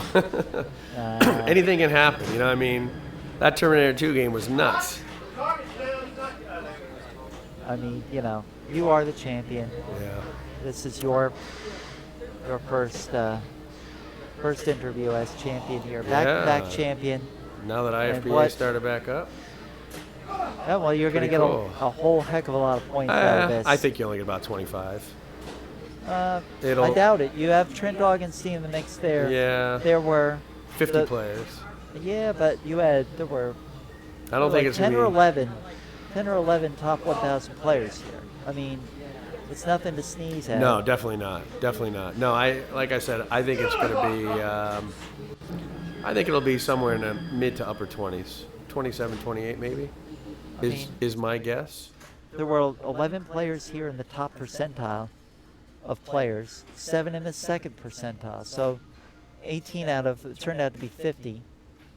I mean, you had star players here. They were good. That's so true. I think yeah, you're gonna get something out of it. Yeah, there were a lot of good players, you know, and you know, God bless me, and I was able to. I tell you, that Terminator 2 third ball was just. That was nice. That was and crazy. I thought to myself that goes in the time capsule. Yeah. I mean, sometimes I got to get a little vocal to motivate myself, you know. And yeah, a lot of people in the chat here were thinking yellow card, and honestly, I'd have given you a verbal. Never. No, I mean warning. it's. Come on. The fact is, I was the only one playing. It's not like there was anybody playing another game. So it's different when there's only 4 left, and I like to copy what Arnold Schwarzenegger says. That's always been a. Well, I turned on family game. language. I mean, you know, we had a couple of pretty young kids playing in this tournament, and I mean, John Parsons, Chris Fontana. I mean, think about what you were like and your passion for the game when you were younger. Yeah. We ran the video earlier. Oh, look at that! Wow. That was nice. Twice in one ball? Are you kidding me? Twice in one ball. I didn't see the other one. The I'm gonna have to watch. Back. I know. I mean, Pinball with friends. Thank you for the follow. He's getting close. Oh, he's catching me. He's getting a little close there. Well, he only needs because him and Alex are there. Well, remember, Alex has a ball in hand. Right, Alex is going to get a compensation ball unless it becomes meaningless. Yep. Mm-hmm. Ooh, that side-to-side action on this game is dangerous. I saw what you did coming out of that scoop on the right-hand side. Yeah, you have to, and I tell you, multi-ball always gets me. It always gets me in multi-ball every single time. Yep. It's like, and I was going to and I did hit it. I did hit it. Yep, you did get the multi-ball, but oh no, there's the tilt, and no, please no tilt through. No, I don't think it's going to. The ball was still in the flipper.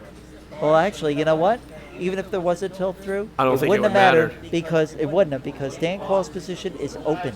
In an open position, you cannot tilt through to an open player. Yep, that's so right. It really didn't matter what he did. Alex doesn't need to play. So this is exactly what happened. We're done. Do you know this is what happened 2 years ago? I was in a group with Alex, and the first 2 games I won, and that won me the tournament. And then the third game, Alex won on Harlem Globetrotters. Right. So Alex Marino gives us 6. This is literally. We're in a rerun. We're in a rerun of. Can you believe this? Shannon got the 2. Yep. Dan Coyle got the 0. No, I'm sorry. Shannon got 2. Shannon got. No, he got a 1. No, he got a 1. My bad. That's what I'm 21 saying. points. So, that's right. Shannon has 2 total. Yes. He Oh, got wait a the minute. 1. Does he?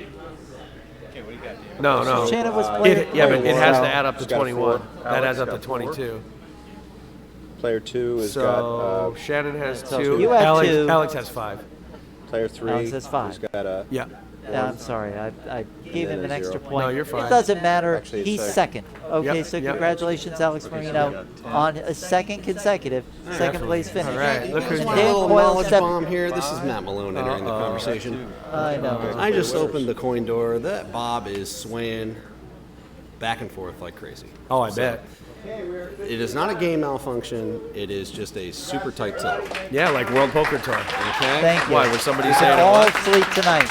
All right, we're going to get ready for the awards ceremony Golly, over here. too easy. So let's hang on here, and we'll get No, set it up for wasn't. that. I'd like to do the trophies and the awards. Matt Barlow, can I have you up here for a second? Where is he? You're in trouble. Could you do me a favor and come over to a place where we can actually see you on camera, please? Please come here. Matt Barlow, you're requested to be up here at the microphone. Matt Barlow. Oh! Scared the hell out of me. Matt, I want you to confess to your crimes. I want you to confess to your crimes in front of all these people here. Let them know what you did. Mike and I were working our asses off, and it was really late, like 3 o'clock in the morning. And we just saw this gold flash just fly by. Yeah. And we turned around, and the trophy case was empty. Oh my God. So the gold monster has been absconded with. It's gone. So, Eric, I'm sorry. We don't know where it's at this time. It just darted by. All right, find the gold monster. Bring us the gold monster. Come on, Matt. I know you got it. I know you know where it is. So we know where it is. It's high above the players right here. Hanging around up there with Mike Huff's tremendous cabling up there. And I can't believe it. You know, at the end here we had a tremendous number of viewers.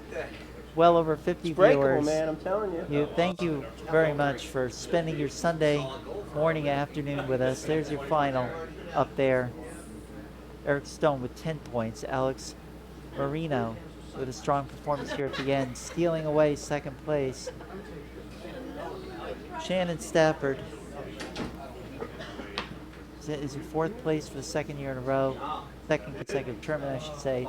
Dan Coyle, the third place finish. And what a heartbreak. I mean, again, all he needed to do was win, but Eric just had to not finish last, and fortunately Dan helped him finish last.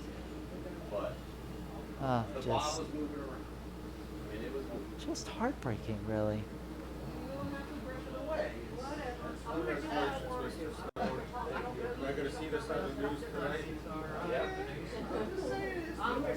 Gonna see maybe after these trophies if we can get the winners to come up here and say a little something. You just heard from Eric Stone. Had his conversation out of the way. Eric Stone is the 2021 Point Monsters main tournament champion.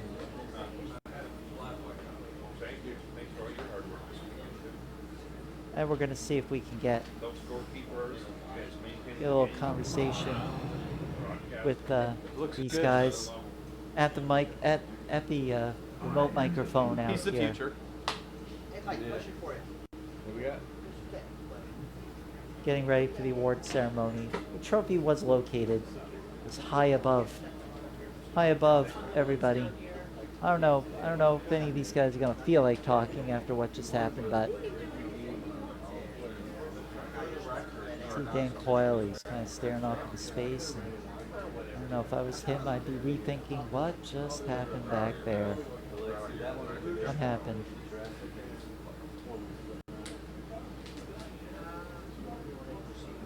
So, Dan Coyle, thank you very much for spending a little time with us right here. Dan, Thank you, Norma. Dan, You've done a great job all thank you very weekend. We much. appreciate it. Well, you did too. Dan, what happened? I don't know. I guess they told me it was old technology, old code. It was a late tilt. Yeah. It came down. I tried to do a late save, and it is what it is. Yeah. It's a great run.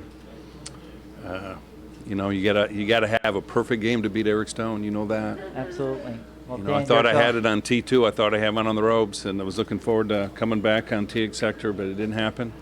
Guess we'll have to wait till next year and chase it again. You're going to chase it again, and you definitely belong in that conversation. And Dan, Yeah, you're it's still a- going home with the bronze trophy. Still going Yeah, I home tell with you, that. they have the best trophies, period, that I've ever, been in a tournament with. So I think you should display it They're proudly. fantastic. Thank you very much, Dan Coyle. thank you. Yep. See if we can get Alex Marino to come in here and say a little something really quick. Dan, would you mind trying to grab Alex really quick? Okay. Yeah. Want to do the? Let's just talk to Alex really quick here. Come on, let me talk to these people before they get their trophies and run out the door. So Alex, great job. Second time in second place, but I'll tell you what, you really earned it. You earned it the whole weekend, and so congratulations once again. And Thank you so much. what's your, to be honest with you, you're so young, you got a lot of talent, and I would be personally looking far ahead of this. I'd be looking at state championship would probably be my next goal. Is that where your mind is at this point? Yeah, really, honestly, just keep playing better every day. Every time I play, I seem to play better. Sometimes, the results don't really pan out that way, but I'm happy with how I'm improving. So, if state championship is next, then it's next. If not, Well, Free Play Florida is in the middle there, so it's possible we may see you again there. So that's the hope. Congratulations again, Thank you. Alex Marino. And Shannon Stafford, if he's floating around, that would be awesome to get a word from him. It's awesome to get a word from Shannon, although we can't find him. Can't find Shannon. If he's somewhere, I don't know where he is. We just want to say a little hello and then do the formal ceremony right here. Comes Shannon Stafford. Fought hard the whole weekend. Now, Shannon, not a bad weekend for you. Classics and Maine. You're always there. You're the winningest player in Florida this year. I think Eric has probably just tied you in wins, but you lost to Eric Stone in the state championships last year. Is this the year? Do you have it? Do you have what it takes? I don't know. I got a lot of bad breaks in this last finals. You most certainly did. But, And you learned a little something about Avengers flipping. That's crazy, yeah. So, but yeah, hopefully I'll do better this year. Well, I'll tell you what, you had a great tournament, and I'm sure you can definitely hold your head high. Fantastic performance. Thank you very much, Shannon. All right, now the actual trophy ceremony, led by Tournament Director David Denholtz. Okay, everyone. Thank you so much for coming once again. This was a great weekend. I don't want to say it's the best point monsters we've ever had, but it was the best point monsters we've ever had. We try to do better every year, and I think this year we did a little better. But anyway, without further ado, I'd like to present the Point Monsters trophies. Fourth place is Shannon Stafford.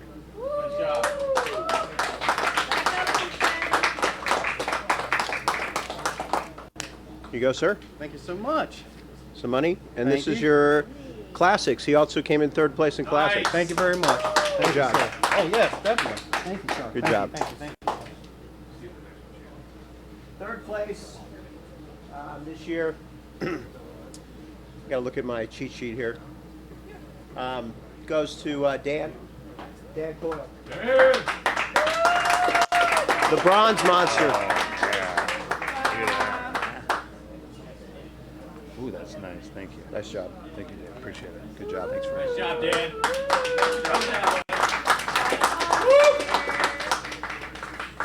Second place goes to Alex. Alex, nice job. The Silver Monster. Alex has bookends now, 2019 and 2021. Good job, man. Silver Appreciate Monsters. Good job, Alex. Alex just turned 18 years old. Think about what his 20s are going to be like in pinball. Okay, the only other person that's done this is Sebastian Bobbio, 2 years in a row. And Eric Stone, happy to say that you did it as well. You get the Gold Monster this year, first place. Yeah. There's Eric Stone, second player to win consecutive, third player to have two Don't drop it. banners Nice job, buddy. in the main room. Atticus Palmer being the third. Congratulations, Eric Stone. He only played in the main tournament this year. He Again, for didn't. everybody for coming, and please come next year. We'll be back. Thank you. David, any final thoughts before we sign off? Any final thoughts, please, before we sign off? Any final thoughts? Well, just how about turning this way, where everybody we're can looking see you? forward. Sorry, we're looking forward to IFPA 17, which is coming up in May. I think you guys will all be here. We'll be here, and we'll be inviting 64 of the best players in the world to join us. So we're excited about it. Once again, I wanted to thank Norma Jennings for her amazing broadcast. I want to thank Matt Malone for lots and lots of stuff, but mainly for stepping in the middle of the tournament at least a half a dozen times, probably more, to fix games that were down. Literally, players are holding balls on flippers, and Matt was fixing games. That doesn't happen often, and Matt did it, and that's why he's the best. Thank you, Matt.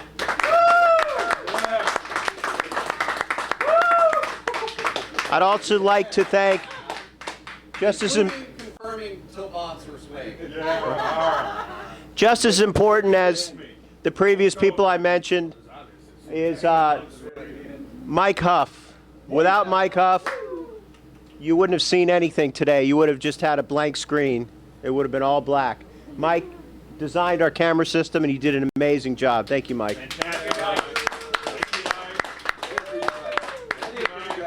And to everybody else on the board, Scott, Todd especially. Todd kicked ass this whole weekend. He helped out. Carrie Baxter, Rhonda Johnson, who happens to be related to me in a strange way. She agreed to marry me like 30 years ago. Other than that, anybody I forgot? Matt Barlow, who hid the monster and is always helpful. Thanks everybody for coming. Eric Stone, of course, and everybody else that came. Thank you.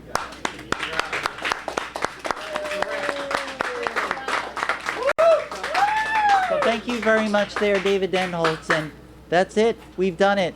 The end of a very, very long road. A road that began for us 2 years ago when IFPA 17 was announced that it would be held here in Fort Myers, and we just held, really, I agree with David Denholtz, the most successful Point Monsters tournament that we've ever had here. And I just want to thank once again everybody for doing that. And I'm coming to you live from the Norma Jennings broadcast booth, and I just want to say 5 hours of qualifying on Friday night, and then like 13 hours of qualifying on Saturday, and then a long 8.5 hours of finals today. A long weekend, and it was won by Eric Stone. Congratulations to him, and thank you very much, and we'll see you in the fall with more pinball here from the Pinball Asylum. All I can say is get out there and play some more pinball, and do not underestimate what we can do individually and together. Be sure to check me out online. I am Norma Jennings. Check me out on Twitch, and check out the Pinball Asylum of the Future. Give them a follow, and tell your friends. They're the best. And until then, have a great summer.